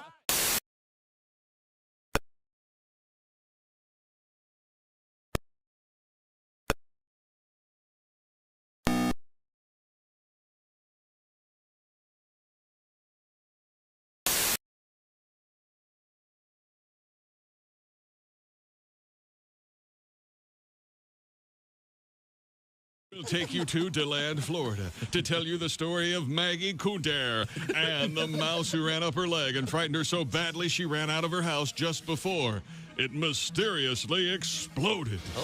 Then we'll go to Segmack, Arkansas, and meet the Cheeseman family. We'll hear their true story. A swarm of Canadian wasps attacked and repelled an armed intruder as the Cheeseman family napped in their home following a baked bean dinner. Finally, we'll meet Harriet Billingsley, who, upon discovering a swarm of pubic lice, rushed to the drugstore to get a bottle of Quell shampoo and, on impulse, purchased what turned out to be $1 million winning lottery ticket. Join host Dick Verman tonight for Miracle Pests. Miracle Pests, only on Bob and Tom Television. Morning laughter just might be the best medicine. If you want to turn your daddy parts orange, eat some Cheetos and watch some porn. Bob and Tom Radio, 24/7. Jim Gaffigan joins us in the studio. Jim is a veteran comedian and actor, famous for a couple of oddball appearances on Sex and the City. But I am an actor and a comedian, but I'll tell you guys, I wish I was a film director just in everyday life. So when someone was telling me a boring story, I could just go, and cut. I didn't finish. We got it. That's a wrap. And cut. When you think about it, that would come in handy. You come home late, your wife's like, where the hell were you? And cut. All right, let's try it again. This time you don't care where I was. In fact, you're happy to see me. Let's try it topless. Action. Oh, yeah. And the sign said, anybody caught trespassing will be shot on sight. So I jumped over the fence and yelled at the house, hey, what gives...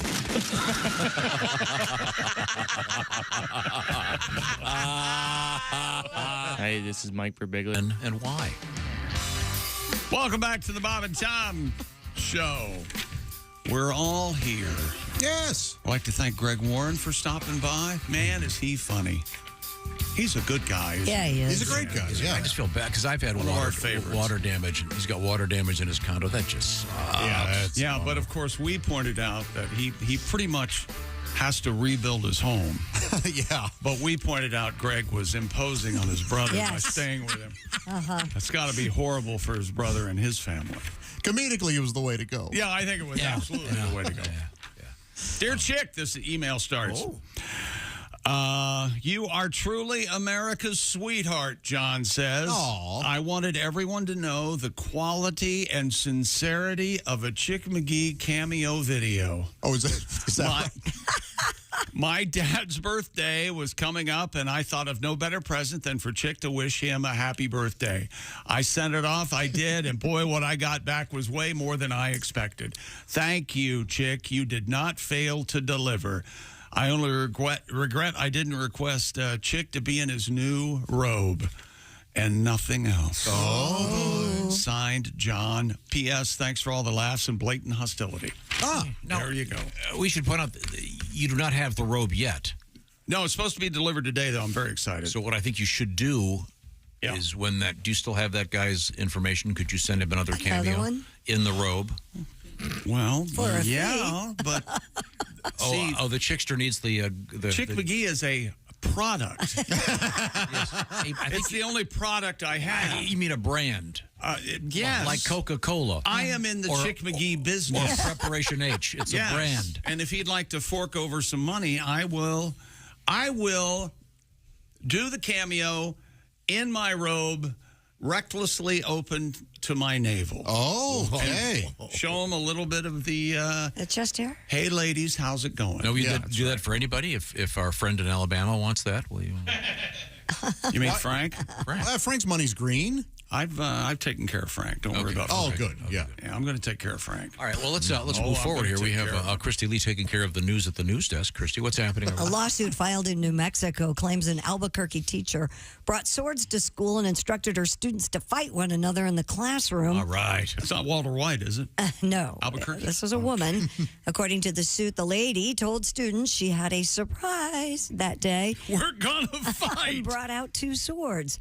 She then set up a timer and had kids clear away desks to create a makeshift arena where she encouraged them to take turns fighting each other. Awesome. One student ended up getting a major cut in her wrist that required an emergency room visit and surgery. Oh, you mean that's because they're playing with swords? Yes. Yeah. Attorneys representing the student's family told KRQE, I used to work there, she now has permanent damage to her wrist. Oh, no. We're quirky at KRQE. KRQE. Mm-hmm. Quirky. That's crazy. Yeah, it's crazy. On guard. Did anything happen from the school board, or hey, you can't do that, or stop, cut that out? That's all I have. They're being sued. Yeah, they're probably not talking about it. The woman was just trying to teach a lesson. What was the lesson? Don't play with swords? Swords cut. That's a good lesson. Hence the name Cutlass, which is kind of ironic. Wouldn't you have to go? Oh, you make lightsaber noises? Yeah, mess with the Why sword. wouldn't she use lightsabers? That'd be safer. She's trying to send a message. Well, they haven't Does perfected it say the if it was a biology class or what? No, it didn't say what she's even taught. I don't know. Loser gets dissected. Fencing. What's like? Yeah, it was something that was supposed to happen. Yeah, and this is going to be now. There'll be Loser repercussions. There'll be no jousting anymore. You know, the usual. Yeah, everybody suffers after something like this. Yeah, you ruin it for everybody. Okay, with that, what's coming up, Christy Lee? Some doctor in India says a man swallowed a lot of stuff to help him in bodybuilding. We'll talk about that. Uh-oh. We have a nowhere near the world record for swallowing stuff, though. Apparently not. And we have a really interesting artifact from the Sopranos finale that will be up for auction. Is it an onion ring? It's not an onion ring, but you're close. Very close. Yeah. From the Sopranos, from Yes, the finale? Okay, yes. we'll look forward to hearing that. This is the Bob and Tom Show. Reach us toll free at 1-888-BOB-TOM-1 or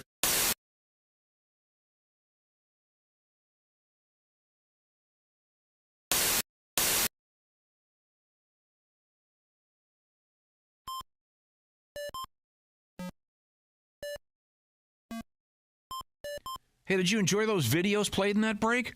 Check out the Bob and Tom YouTube playlist for more great stuff.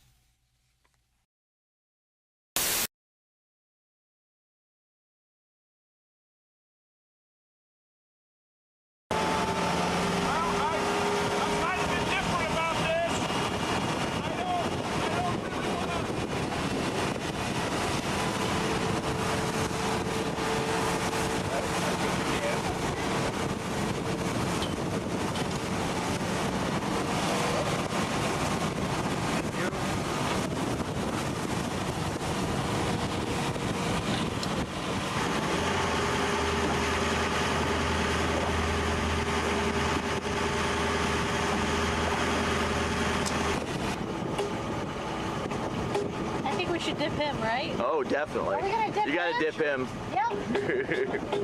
He one's down, maybe? Is that what that means? Or is that just a hello?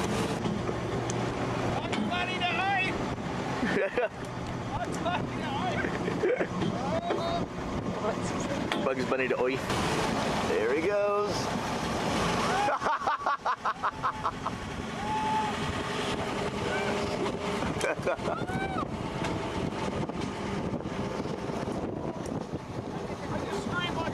Yep. You scream like a little girl.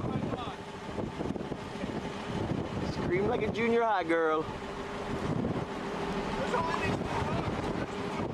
That's all. Yeah, those two little bastards.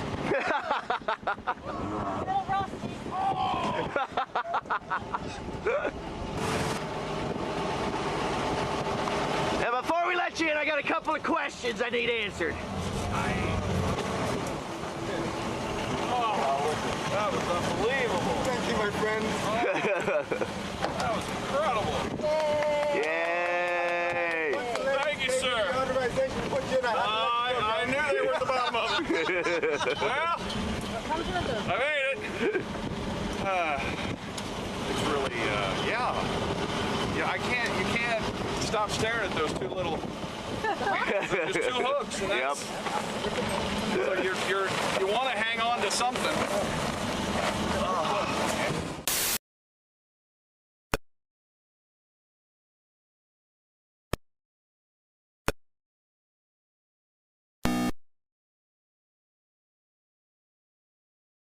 Those who were at the 1969 concert, they have a grant, so they're traveling across the country to interview attendees.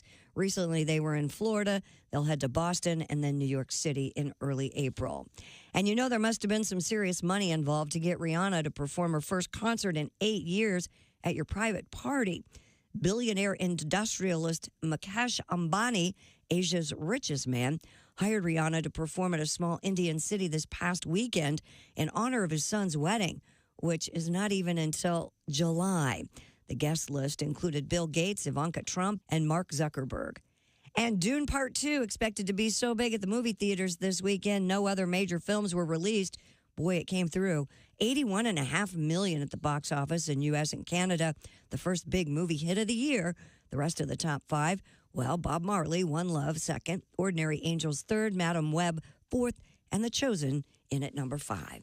And that's your news. I'm Christy Lee. More of the Bob and Tom Show coming up. Ladies and gentlemen, Bob and Tom. A Kansas town broke 2 pancake world records for International Pancake Day. What you failed to mention, I tried setting a pancake flipping record. All it got me was thrown out of Denny's. Some girl set a new world record by wearing 45 sweaters at once. What you failed to mention, no pulling the wool over her eyes. There's no more room. Bob and Tom in the morning and highlights all day long. The Bob and Tom Show, weekday mornings at 6 a.m. Eastern on Bob and Tom 24/7. Hi, this is Larry Reeb, Uncle Larry. It's a sick world, and I'm a happy guy, and you're listening to the Bob and Tom Radio. If Bobcat called you, wouldn't you keep it and play it for all your friends? Hi, this is Bob Goldthwait, too. Yeah? We've got an X-rated movie coming up where I think you're perfect for it. Give me a call. I had a phone call from Bono that I accidentally erased. Oh, no! Bono? Yeah, and I was like, ah! Oh, why'd I do that? Have you ever heard Bobcat's Bono?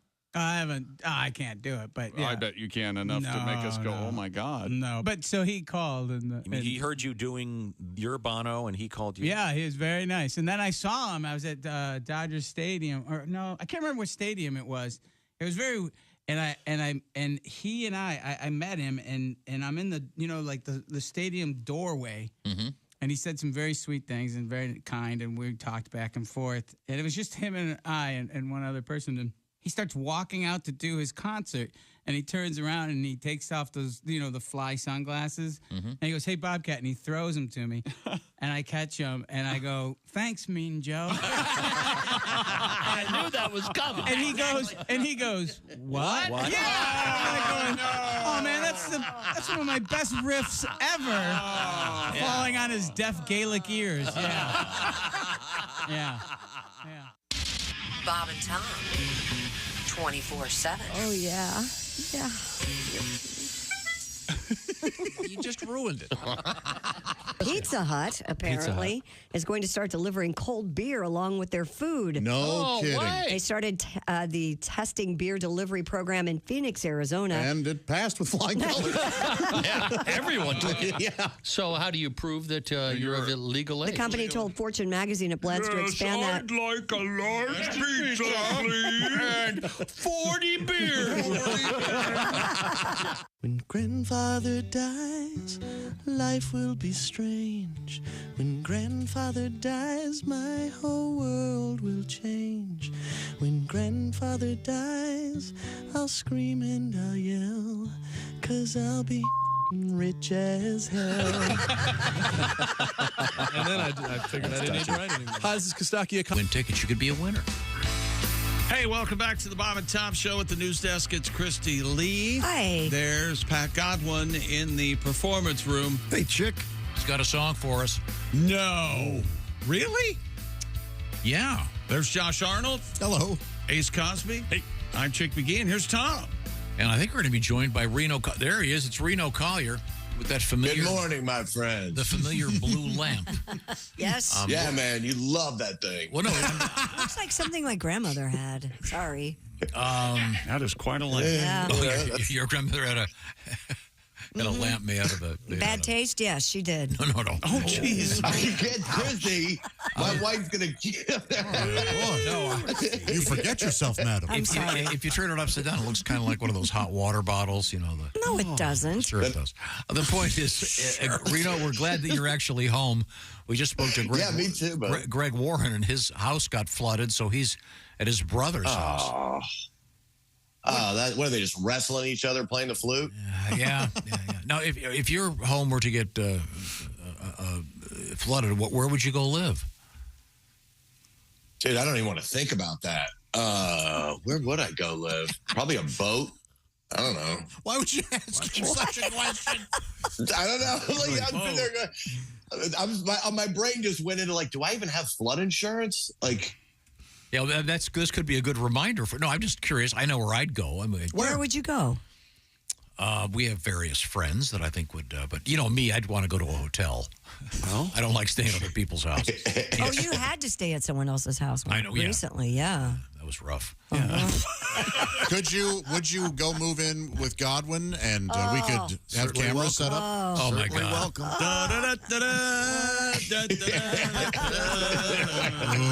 Without driving each other crazy. I stubbed my toe on a GD tambourine. Now, who keeps a tambourine in the middle of the floor? Now, Reno, does your wife have family nearby? You could go live with them. You know what? They all moved. Like, they moved recently. They got restationed in the military down in Florida, and I don't find that surprising. Honestly, man, that might be that'd be fun. That might be all right. Yeah. Yeah, I've never even. I think I'd do the hotel too. Honestly, I think I'd probably go up a couple floors. You know. All right. I'm just curious. It's something we all have to think about. No, I hope not. I certainly hope not. Why do we have to think about it again? If we have a What just flood. happened to our friend? Yeah, Josh, where would you go? I would. I very well may ask Pat if I could Right stay across the street. Yeah. I have an empty room. Yeah, there you go. You have an extra room? Yeah. Uh-huh. I didn't know that. I had no idea. He has a How guest many room. bedrooms you have? Alan stayed there recently. He did? He did? Yeah, he stayed for a little bit. Yeah. Alan does a lot of recording for the show. Yeah, Alan Johnson, yeah. How long did he stay with you? 3 or 4 nights. Oh, What the hell was going on with his life? I don't think we need to know that. He's listening. That's all I want. It's the answer to that question is usually not something good. Things are really looking up. Not something pleasant. Yes, they're installing the gold beams at my house. Yeah. I had to move out for a couple days. Comedically, I should go stay with you, Tom. Oh, yeah. Yeah, sure. I got 3 days in, my nails would be painted. Your daughters would just go. Oh, they'd love it. Oh, they would yeah. love you. Dress me up. Yes. They love having company. I have a nice guest room. I've been showering in it for the last 3 weeks. What's wrong with your bathroom? You have well, a brand new house. Yeah, well, Let's see. Here's what I'm looking at, Tom. I'm looking at a recently celebrated birthday with your significant other. She's out of town. Now I'm looking at a shower in a guest room. Not your actual. It's all adding up. The main shower is all adding up. they're putting some stuff on. I think Alan has something to do with it. Yeah, it's fun taking a shower in a different shower. Is it? Fun. Yeah, Yeah, you especially seem like the kind of guy who could just take it, roll right off your back. Well, here's the thing. That shower has one of those squirters that hangs on the wall. Uh-huh. And that's what I like. Shower handheld. massage. It's a handheld shower. Yeah, handheld, but it's also got one on the ceiling. Yes. And it's not real big, and so Don't you take that, Josh, and jam it? I was in there yesterday taking a nice warm shower, and then instead of turning, because I'm not used to the controls, instead of turning the shower off, I flipped it over to the one up above, which was full of ice cold water. Oh, yeah. That'll wake you. That's good for you, though. That's good for your skin. Oh no, yeah, I almost killed myself.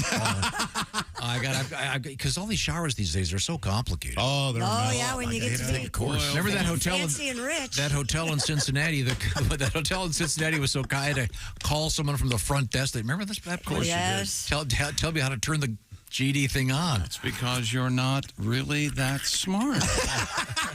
Well, to the left, sir. To Everybody else figured it out. So, Reno, do you have a favorite shower? Do you have? I guess the one in my bedroom. We have there's 3 different that comes from different directions. Oh, there's 2 that come from the top. Oh boy. On either side, and then it has that squirter thing that's in those commercials for the step-in bathtub or whatever.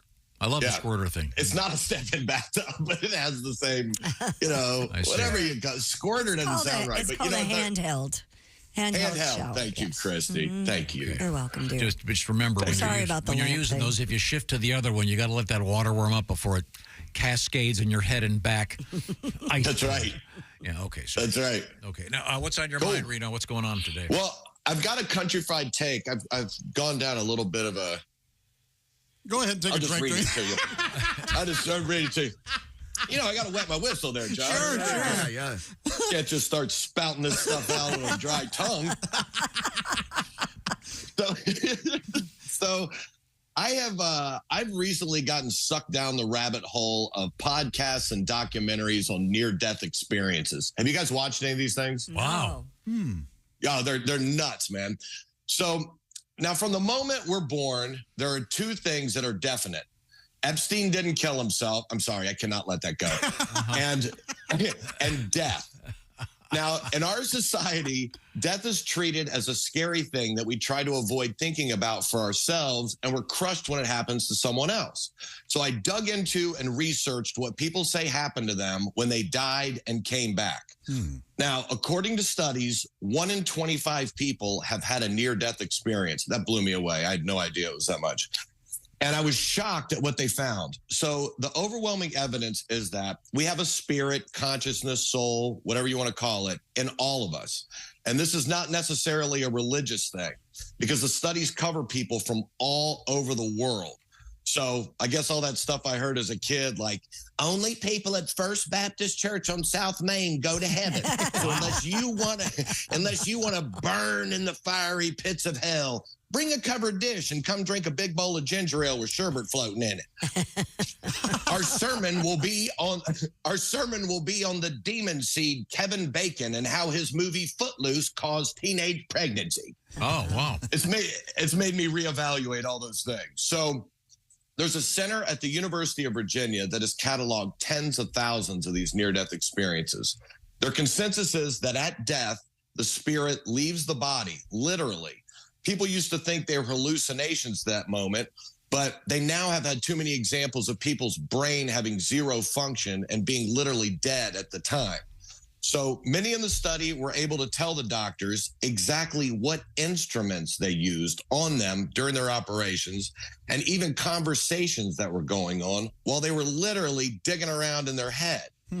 One lady heard her brother-in-law say while standing in the lobby, "If the old bag kicks it today, I'm never going to make my tea time."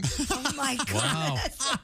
Yeah, and when she confronted him and told him, he freaked because there's no way she'd know that. She was laid out on a gurney. Wow. Another lady said she left her body and went straight up through 5 floors of the hospital. And when she came back to life, she told the doctors and nurses that there's one red high-heel shoe on the roof of the hospital. After a couple hours, the nurses couldn't take it anymore, and they ran upstairs to check, and it was exactly where she said it would be. Weird. And my wife and I watched this story together, and I looked at the shocked look on my wife's face, and she's like, "Oh, my God, that poor woman." And I was like, "I know, that's nuts to go through that, right?" She goes, "Do you know what it's like to lose one high-heel shoe? If they're more than a few years old, she's going to have to go to an outlet store." And this just proves that people see stories from various angles, and everyone looks at death differently. I guess, as a teenager, when somebody in my family died, I remember thinking, "Oh, great. Now Aunt Frida's going to see what I do in the shower." No, you ever think about that? No, never. Yeah, I think about what you do in the shower, sure. Attaboy, Josh. Stay strong. And many people, especially in the South, are really worried about their funeral, and they have good reason to. I'm not sure if you've ever been to a Southern funeral, but the crowd whispers comments all through it. The preacher's like, "Sally loved everyone and she never met a stranger." And you hear an old woman say under her breath, "Yeah, because she'd sleep with him after knowing him for 15 minutes. Bobby was an honest man and he lived by the 10 Commandments." And you hear some guy mutter, "Some bitch stole my lawnmower and smacked my wife on the ass. Pretty sure those are in the shout knots." And we've all heard the phrase, "My life flashed before my eyes." Well, in the Raymond Moody study, as well as the University of Virginia's, this actually happens during many near-death experiences. Your whole life. Yikes. I, for one, hope we get a remote control to fast forward through a bunch of that stuff. Yeah, me too. As you know, I used to drink my weight in Jack Daniels, so I'll be seeing a lot of this stuff for the first time. Either way, maybe those thoughts of kindness and helping others come from deep inside us. Maybe that spark and light in all of us comes from the inside and not the computer we're lugging around inside our head. But if our spirit does live on, maybe the fear goes away and being kind would come easier. And to my Aunt Frida, wherever you are, I cannot apologize enough. I am so sorry for what you had to see. I'm Reno Collier, and that's my country fried take. Oh, wow. Very nice. Thank you, Reno. Very good. Yes. Yeah, back in the day, wasn't Near Death that third show on a Saturday? Those were the days. Are you on the road? Are you on the road the next couple of weeks? I am, man. I'm going out with, I'll be with Cable Guy in Mesa, Arizona, and Reno, Nevada this week. Then I'll be in Abbeville, South Carolina, St. Louis. And then Willie G and I have 2 big shows at the Brown County Playhouse in Nashville, Indiana, and on the 30th at the Redmore Theater in Cincinnati. All right. They're going to be big shows. It's going to be fun, Well, man. thanks, Reno. Good stuff. Always a pleasure. Yes. We'll look forward to Thanks, seeing you guys. soon. Good luck. Bye. Glad Have your- a wonderful week, my friend. Glad your shower's still working. Take that handheld and Thank wash you, off buddy. the walls after you finish with it. Now, let's see now. Well, coming up, Christy, what do you got over there? Coming up, we still have to get to our patient with a bunch of interesting items in his intestines. We have a Sopranos news. And have you ever wondered about the average person and how many breaks they take a day? We'll talk about that. I'll listen to that right after I take my break. Okay, good. Right now, the Bob and Tom Show is sponsored by BetterHelp. Don't you wish you had more time? Speaking of time, coming up this weekend, it's that time change for most of us. But when you have extra time, what do you want to do? Maybe take a nice walk, maybe watch a TV show, take a nap, visit some friends, maybe work on your head. The best way to look into yourself is through therapy. And BetterHelp has a better way to access therapy. What it's all about is using the world of contemporary technology that we're all swimming in right now. I'm talking about the internet and and that phone you're carrying around that can connect you to anywhere in the world. If you're thinking about starting therapy, give BetterHelp a try. It's all done online. So it's designed to be extra convenient and extra flexible for your schedule. You fill out a brief questionnaire. You'll get matched with one of 25,000 plus therapists. You can switch therapists anytime for no additional charge. And start looking into yourself. Learn what makes you happy with BetterHelp. You go to BetterHelp.com/BT Show. Do it today, and that'll knock 10% off your first month. That's BetterHelp, H-E-L-P, BetterHelp.com/BT Show. The /BT Show part, like I said, knocks 10% off your first month. BetterHelp.com/BT Show. And the great thing about this is how flexible it is, because you can do it like you're on the phone, you can do it like you're on a Zoom call, you can do it just texting back and forth, and you can do it in a time frame that suits your life. BetterHelp.com/BT Show. And the Bob and Tom Show is sponsored by BetterHelp. Coming up, as Christy said, we have how many breaks do you take a day? We're going to find out. This is the Bob and Tom Show. You're listening to Bob and Tom Radio 24/7.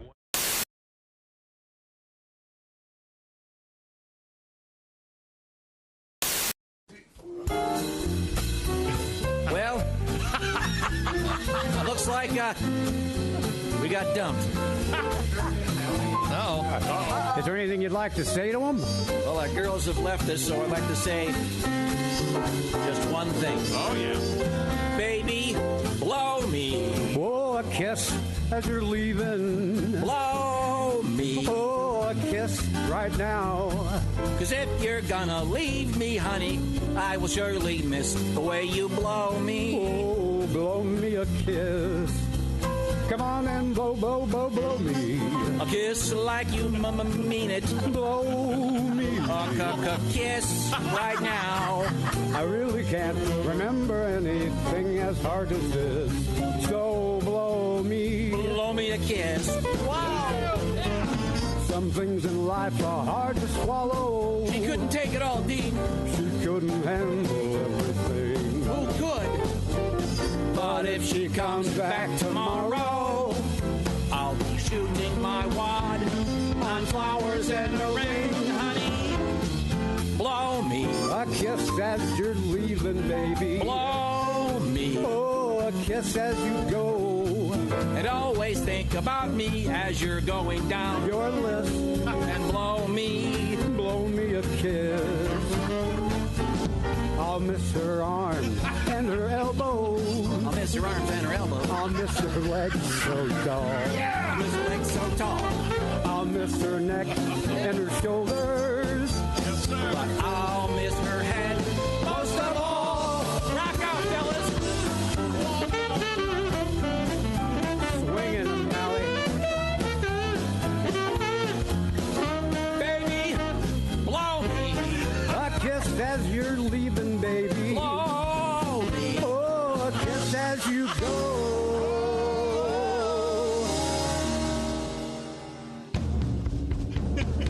And if you wanna come home, honey, that's okay.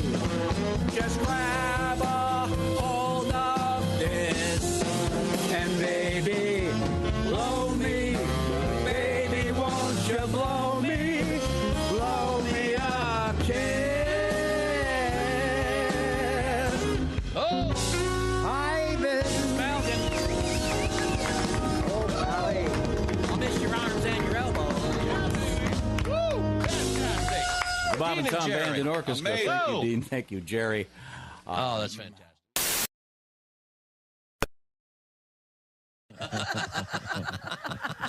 Go to school, you become a kid, you play, you have no responsibilities, become a little baby, go back into the womb, spend your last 9 months floating. You finish off as a gleam in somebody's eye. Oh, nice. Bravo. That's perfect. Hey, don't say we didn't warn you. There's laughter ahead. You guys want to grab lunch? We can't go anymore. Holy That's a cow. good day's work, everybody. This is Bob and Tom Radio. Doug Stanhope is our guest. Have you done any overseas work? I did Amsterdam in August. I bet you do Amsterdam quite often. No, it was the first time. It's like so.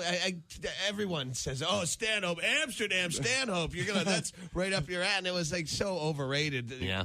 Oh, they got legalized drugs and they got legalized prostitution. And you go, well, those are two products that I've enjoyed right here in my own country for decades. Law was never an issue. Does that take some of the fun out of it, having it it's regulated by the... Yeah, it's not like I mean, I have money where if I wanted to go on a hooker binge, I could do it right here. It's like, sure. Oh, I could do it for legal, yeah. and it's not legalized drugs. It's legalized. They have marijuana is. If you say you have drugs, like legalized drugs, when you say pot is not a drug, you infer a level of difficulty in acquiring the product when you say drugs, and pot is just way too available.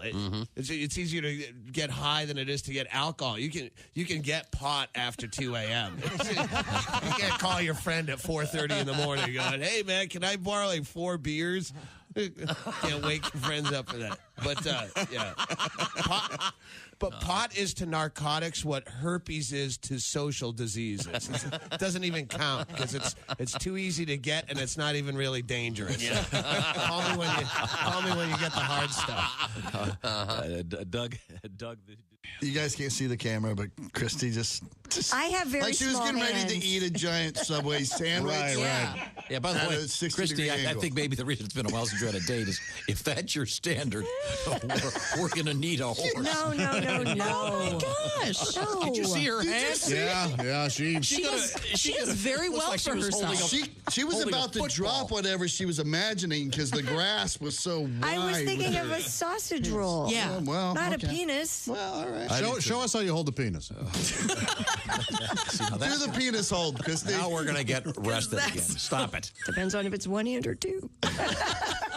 You know you're too high when you're eating cereal naked and your girlfriend tells you to put some clothes on. You realize it's not your girlfriend. It's just a woman on a bus. That's how you know you're too high.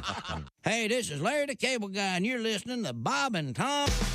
Hey, welcome back. Hey, well, that was no good. Welcome back to the Bob and Tom Show. That's better. Very nice. That was a little creaky. That's all right. What are you doing over there, Tom? What are you doing? Oh, I'm setting up Pat Godwin for this song. Oh, yeah. Because we had a story this morning.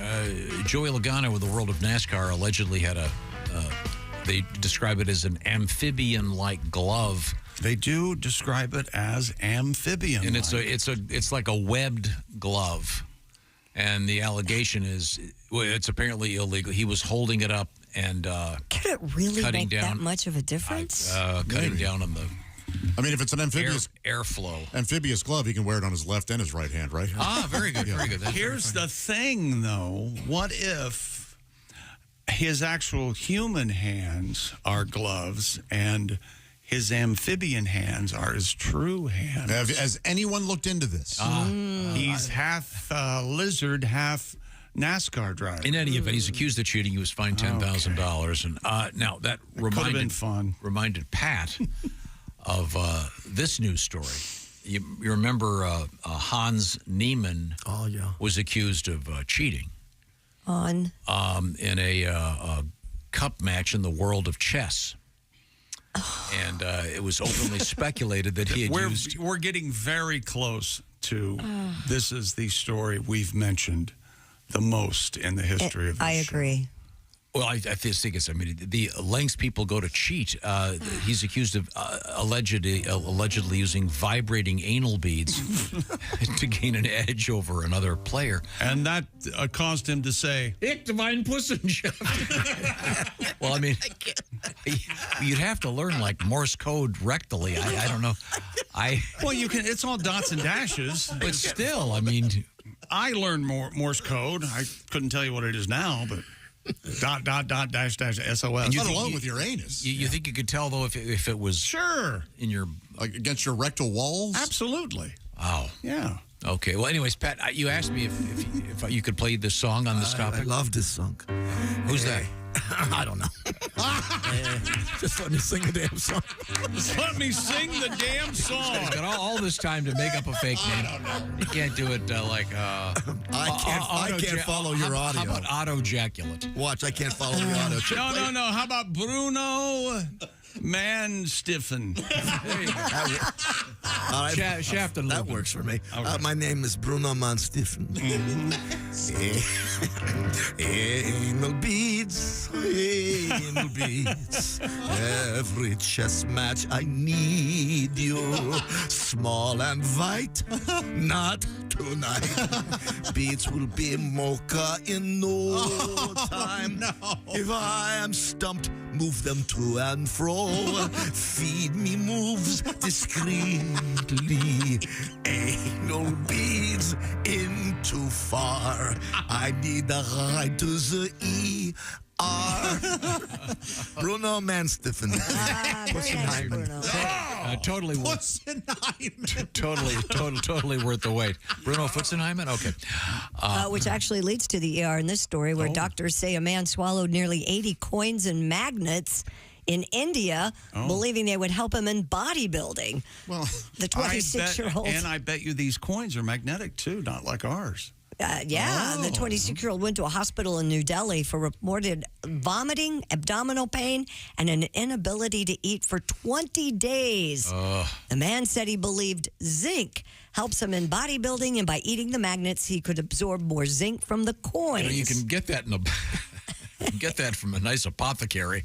Sure, yeah, plenty of zinc supplements. One a day, possibly. X-rays revealed the objects he swallowed blocked his intestines. Ouch. In total, they recovered 39 coins and 37 magnets. Okay, you don't need to down half the toolbox. Yeah. Okay. You take a piss. The good news, the change covered his copay, so kind of an even out. He's a walking coin star. If you went in, if they'd given him an MRI, thank you, Dennis.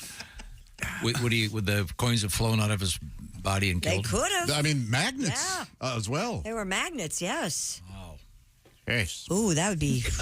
Hamburg. Thank you. A video of a German woman is going viral after revealing what happens when she goes clubbing with her dental implants. Follow me. The TikTok user named Chris posted a video of herself smiling in a nightclub and showing that some of her teeth do not glow under black light. Oh, really? Since her real teeth glow, but her implants do not, it appears though she is missing some of her teeth. She jokingly wrote in the caption, "I'm leaving the club forever." After her video went viral, Chris told the New York Post, "This is something the dentist should warn you about, especially if you like to go out clubbing." This is a problem with certain sweaters as well, in that there were times, or there was certain clothing where I would go to a club, and it looked like I had the worst dandruff. But it was really just fabric bits. Right. Yes. Like, oh, jeez, I'm never going to get laid. I'm surprised you'd go to anything where there's a black light. Look like you went through a car wash. A car wash. So much DNA. That's what he's saying, On your Josh. clothing, Josh. You can't go out. You're covered in DNA. Well, I'll tell you what, if her breast implants glow, guys wouldn't care about her teeth. Is that universally true that implants from teeth don't I have no idea. That's the first I've ever heard of that. I don't know the answer, sir. Well, someone that has them, please let us know. Well, this lady just did. Yeah, but I mean, she's in Germany. She's in Germany. Maybe It's not they like make, she's a real maybe person. they make them out of something else over there. It could. 1 in 8 Americans never take a break at work, even though the average person takes 4 daily. Really? A recent survey reveals the average person takes 4 breaks per day. 1 in 8 polled said they do not take any breaks at all, and the average duration for a break is about half hour. 17 minutes. Oh. Yeah. 17 minutes? Yes. Well, taking a break at work, you can't be gone a long time. Usually you got 2 15-minute breaks and a lunch hour, right? That's how I used to have. That's what typical. Yeah. Unless you, except for the folks that vape. Well. And it's every 10 minutes they're out there sucking on that. The people who say they're not taking breaks are taking breaks. They're going over, hey, did you get that form? Yeah, I did. And then, oh, by the way, how'd your kid's soccer thing go? They end up talking for 10 minutes. That's a break. How would you Working unwind? in America is going. How would you unwind if you were taking a break? Yeah. What would you do in your 15 minutes, 17 minutes? Now, whatever dumps it is? don't count. Oh, okay. Well, that's fair. I would. Remember, dumps don't count. I used to like to step outside and get some sunshine. Yeah, there you go. Remember what it was like to walk? What? Or what are you suggesting here? What? Well, you have DNA in your clothes. I still have the ability to walk. I think we can all walk. Sitting outside and going for a walk are both on the You're list. the one who can barely walk What are nowadays. you talking about? There may be some projection going on. Yeah, it might be. That's right. I can't walk. Going for a walk or sitting outside, 35%. Having a meal or snack without distractions, 35%. There you go. Yeah, there you go, Tom. Some prefer to unwind by listening to music at 40%. That was the number one answer. Yes. I'd walk to my car to get my break rotisserie chicken. Let's see. I have breakfast. I have lunch. I have my break rotisserie chicken. I have my pre-dinner. I have my appetizer. So fat. I'm so fat. I'm the fattest. My dinner. Nobody's fatter than me. Nobody's fatter than me. All I do, I eat jerkin. Take them panties off and put the salami on. Pat me with the breadstick. Yes, sir. Sorry. I'm so fat. That song's like a hit in my head now. It's an earworm. Others prefer to unwind by drinking water Sure, that's important. or enjoying a warm beverage.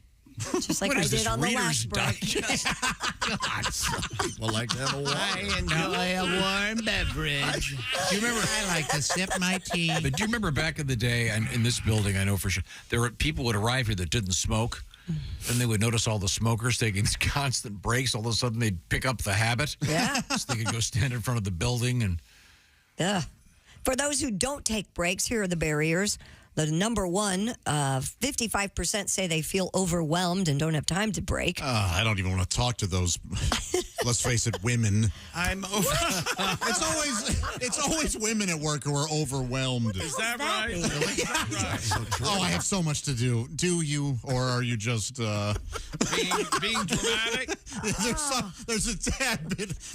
Yeah. I guarantee we get. Oh, I get it. Oh.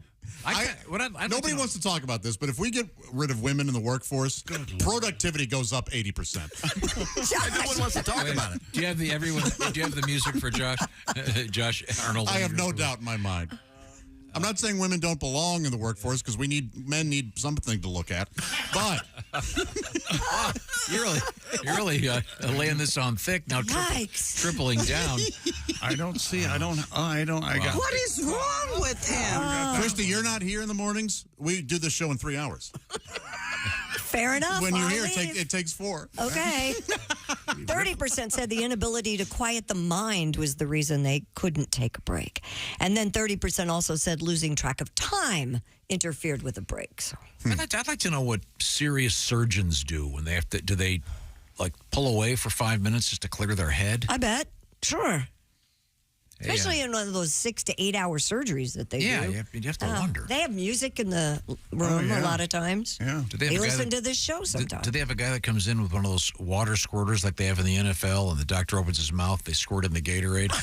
I don't know. We'll have to ask a surgical nurse. Find out for me. Yeah. In the meantime, Josh, do you have some emails for me? You might want to have someone start your car. That's all I'm saying. Yeah. Some woman who's very handy with explosive devices. Hope you don't get a lady waitress at work or at lunch today. Some of these are jokes. The thing about productivity going up, if no women were, that's not a joke. Okay. The rest is. Wow. Wow. Ask any male CEO. I'd like to know one person that go, well, I'm going to go on break and go drink a glass of water. What? Yeah, I know. Who's Come that? Come on. Okay. They didn't say drink booze. That would have been on here. Those people used to work here. Yeah, I know. Scientists at the Salk Institute say they may have developed a method of male birth control that is potentially Salk Institute free of side effects. What's he done lately, huh? Jonas? Yeah, you never hear about him. The non-hormonal drug interrupts sperm production by affecting a protein complex involved in regulating gene expression. Wow. What does that mean? Apparently that means that the genes don't express themselves, so they can't make babies. I don't know. They're inhibited. Male mice treated with the drug were rendered infertile without affecting their libido. The animal's fertility in the mice also completely restored within 60 days of going off the pill. Wow. Scientists hope to bring the drug to human clinical trials soon. That would be interesting. I think the best form of male birth control is Axe body spray. I think that's going to pretty much prevent you from mounting anything. I found that a pretty good form of male birth control is going on a radio show and saying that women shouldn't be working. You may find that very effective. That might be more effective than the Axe body spray because that's pretty popular. Yeah. I mean, somebody's buying it. Yeah. In hopes of hooking up. I wonder if would it be a pill or would it be like an insertable? Like insert? You mean a suppository? Oh, and I was thinking penile wise. A penile insertable? I bet this penile. is just a pill. Like penile insertables probably aren't going to be very popular. No. You just slide it in like you're filling a Pez dispenser? Yeah. No. It's like an IUD, except the D stands. It's an IUD. Like a cork? The IUD, but the T stands for something else. So would it be, it doesn't say if it's a pill or not, huh? It does say it's a pill. Oh, it's a I pill? said that. Okay. Yeah, It's a pill you take orally. You don't shove it in the head of your penis. Well, I don't know. Would make sense. Why would you guess that? Because he's crazy. What's wrong with you? I just want to know, how do they know? How do they know it says the mice, their libido came back? Can you imagine being an expert in the libido of mice? Well, you got to watch them. It wasn't, well, now, I don't want to be correcting you, but it's not the libido that came back. It was their fertility that came back. You can have libido and be infertile. Ah. Yeah. It says, okay, they were rendered infertile without affecting their libido. Right. Okay. Yeah, so they were still horny, but they weren't producing And do mice. they know that by just sitting around all day going, Hey, look at that horny mouse. hey, look, Gladys and Steve are at it again. I guess this didn't affect their libido. Yeah. That Steve is hung like an elephant. So she horny. For a mouse. I mean, boy, it's not his tail. Technically. Okay. That's not his tail? Wow. Wow. Well, thank you. We learned a lot today. Now, if there were a male, I wonder how often you'd have to take it. I don't know. That's the problem. Are you guys responsible enough to take your pills? However many times you can shove it in the head of your penis. I'm totally against this. Like once a year. Birth control is 100% the role of the woman. I knew you were going to say that. It's the responsibility. Once again, can we find Josh Arnold Angers the World? At last. I don't know where it is. Okay, sir. I can't find it. Josh Arnold's Angers America. Angers America. I hope there are people taking me seriously out there. Wait, what does he mean? No, you don't. Are you going to wait for your robe this afternoon, Chick McGee? Am I going to wait for it? Yeah. Yeah, I'm going to sit out on the front porch in my lawn chair. And Robe here. Robe. Knowing that you're safe and secure. In my compound, protected by Simply Safe, the design-it-yourself, do-it-yourself home security system experts and customers love Simply Safe. Comprehensive protection, just named, by the way, Best Home Security System of 2024 by U.S. News & World Report, and recognized for best customer service in home security by Newsweek. Advanced technology protects every room, window, and door of your home. Cameras keep watch for suspicious activity 24/7.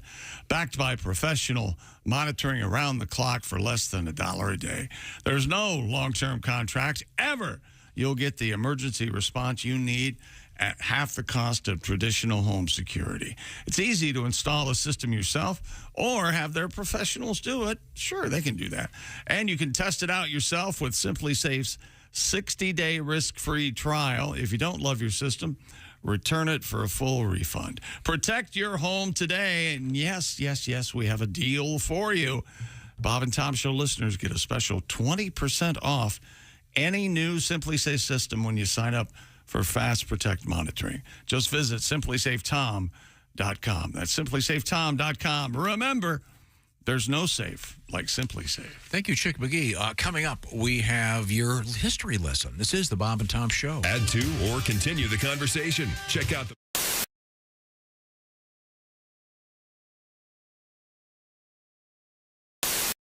Hey, it's Josh Arnold with a food recommendation for you.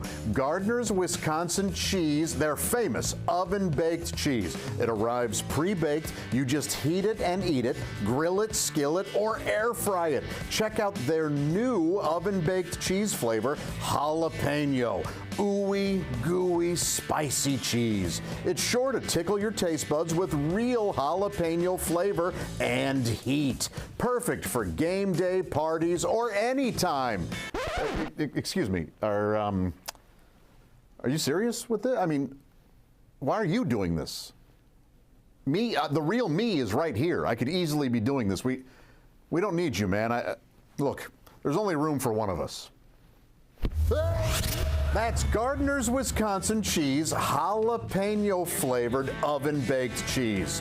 It's now available in Gardner's oven-baked bundle package, so try all the great flavors. Receive free cold pack shipping and free cheese curds when you spend $59 or more at Gardner'sWisconsinCheese.com. Click the link below and tell them your pal Josh, me, the real Josh, from the Bob and Tom Show sent you.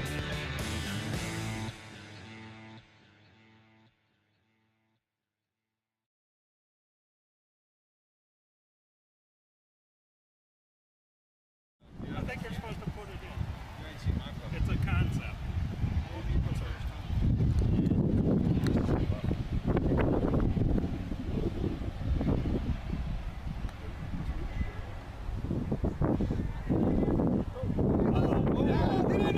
Get in there!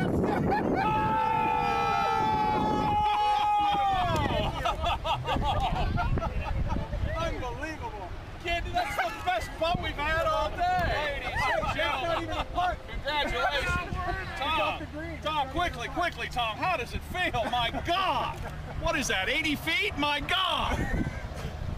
Now, right now, I'm buying a Mutual of Omaha hat, just like he has. Right now. Save that, You don't even have to hit it. You better hit that. That's unbelievable.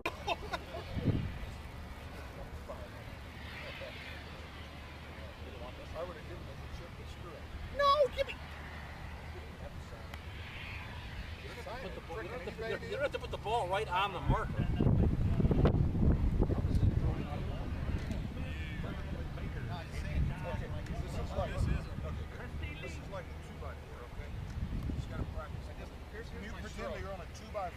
I do this a lot. I'm gonna hit you with this flag if you screw this up, okay? All right.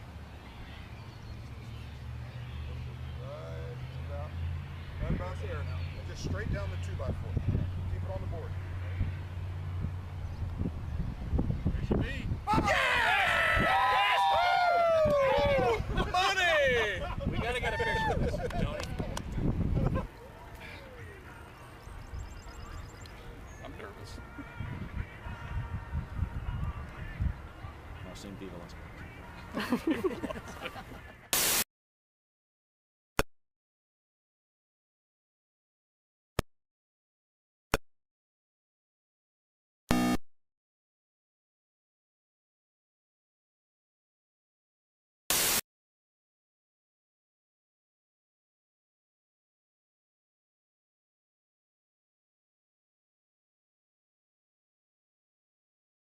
Bob and Tom Show. The Bob and Tom Show. Tomorrow morning, 6 a.m. Eastern. Worldwide on bobandtom.com. Hi, this is Augie Smith, and you're listening to Bob and Tom Radio. The minivan hearse thing. Have you seen this? Was that for dead soccer moms? I don't know. The funeral homes that have the minivans that they... That's very funny. Oh, that's Have you seen that's it? good. The minivans go that home. they've put those, you know, the fancy scroll work thing they put on the sides. God. Yes, I'm not making this up. And they're like the big town and country vans. Well, I didn't want to die before, but now I really don't want to. It's really disturbing. I just had this discussion yesterday with one of my You're sons. going to be dead, honey. You won't know. I know, but the whole minivan thing, The bumper stickers on that'll be horrible. You know, my orphan child is an honor student.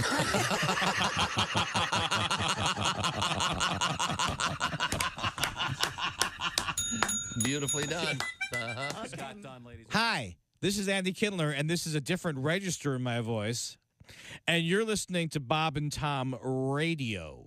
So continue. Was he a good dad? I don't know. My dad grew up like pre-Oprah Winfrey, so he's like an old school guy. He doesn't know how to like be like, look, son, I love you. You're not doing well in school. Let's work this out. Right. Instead, I'd be watching TV, and this is the way he would convey that thought. He'd just come walking in and just go, study! and then he would walk out. Like, that was going to motivate me. Like, oh, gee, you know, Dad, I never looked at it that way. Never thought of it that way. Yeah, let me, Ding, the bell goes off over your head. Yeah, he was hilarious. Oh, study. See, now, he used to try to train the dog like that. We got this dog.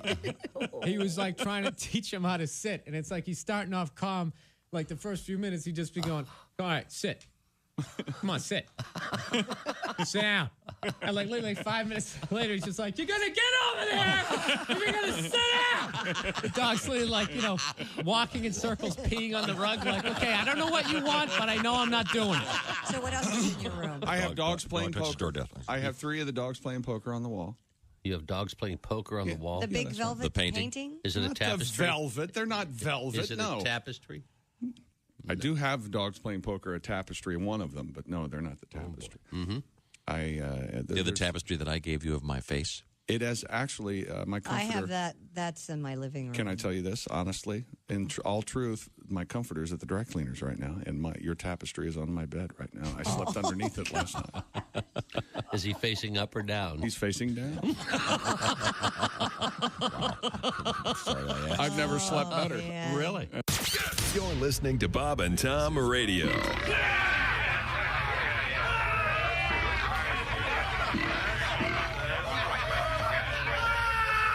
Essential Morning Radio.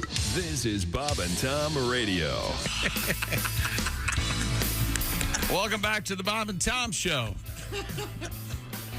Here's Tom, who thinks it's high time that pharmaceutical companies started making medication in pill form specifically designed to insert into the tip of the male penis. Well, they were talking about male birth control. I was just asking. It's a fair question. Think about that. It'd be like you an wouldn't IUD. be able to pee. Oh. Think about... I hadn't thought about that, Christy. Think about girding your loins. You're not like a girl. You don't so have to a separate... speak, to get ready to insert one of these pills.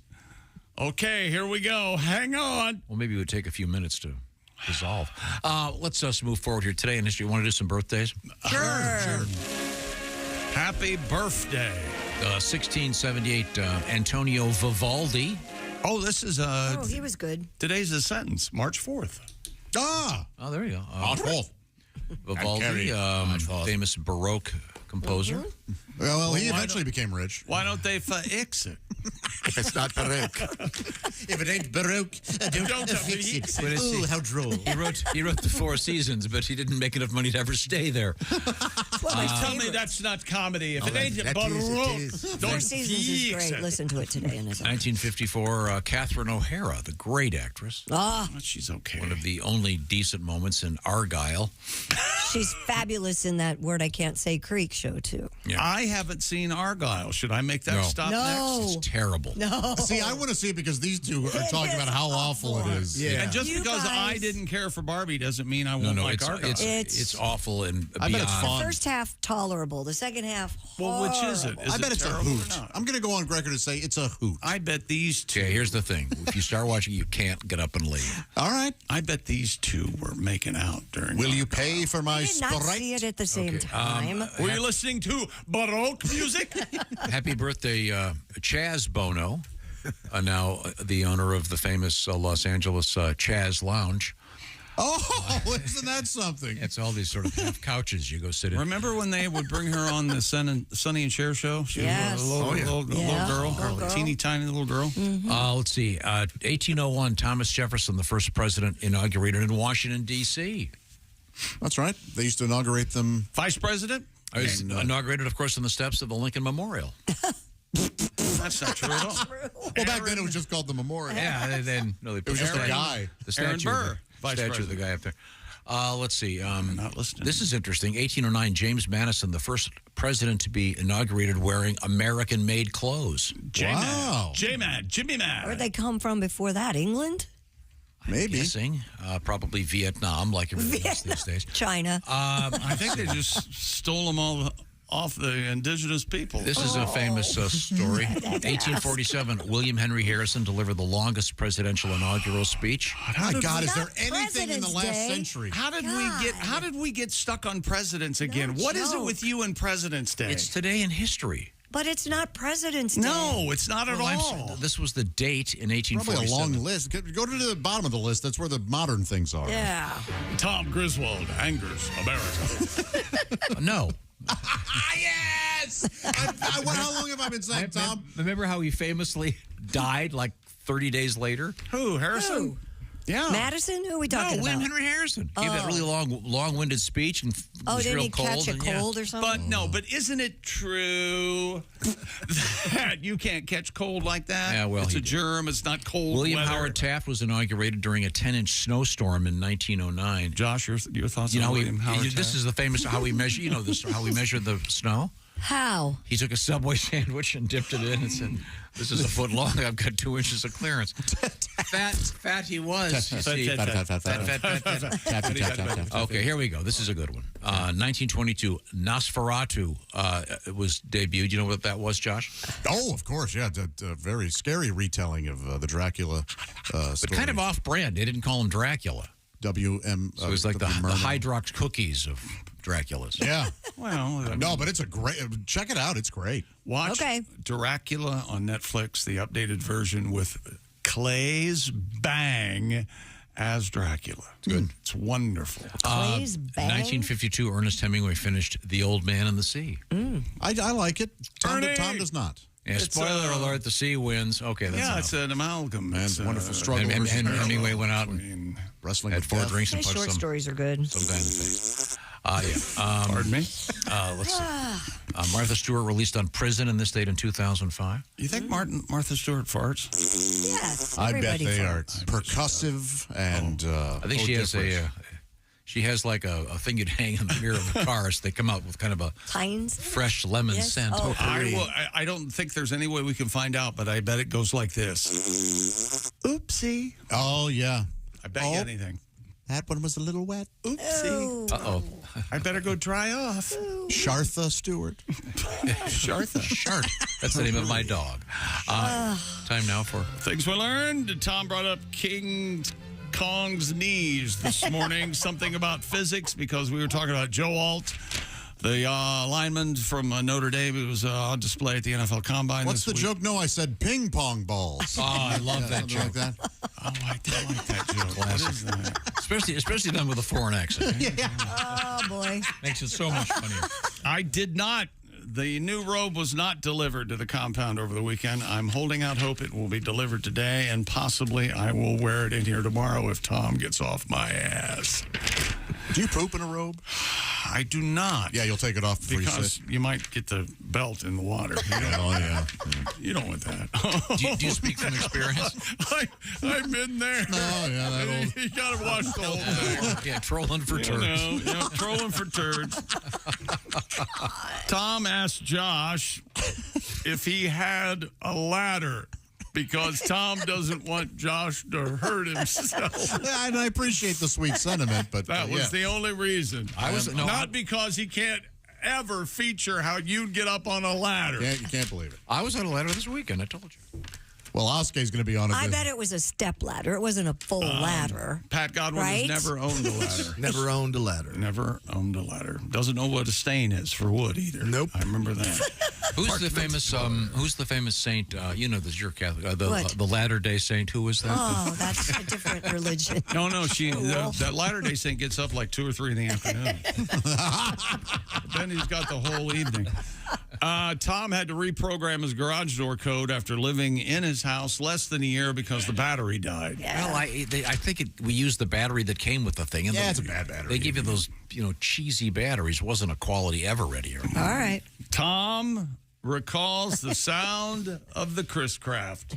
I mean, that's what it sounds like. Oh, they're the best. Yes, they're beautiful. Tomorrow, everybody's wearing robes tomorrow. I don't have a robe. All right. Go get a robe. Buy a simple robe. I don't have one. This is the Bob and Tom Show. Thanks for listening to the Bob and Tom Show this morning. Even though we're not too much to look at, you can also watch the show on our YouTube channel.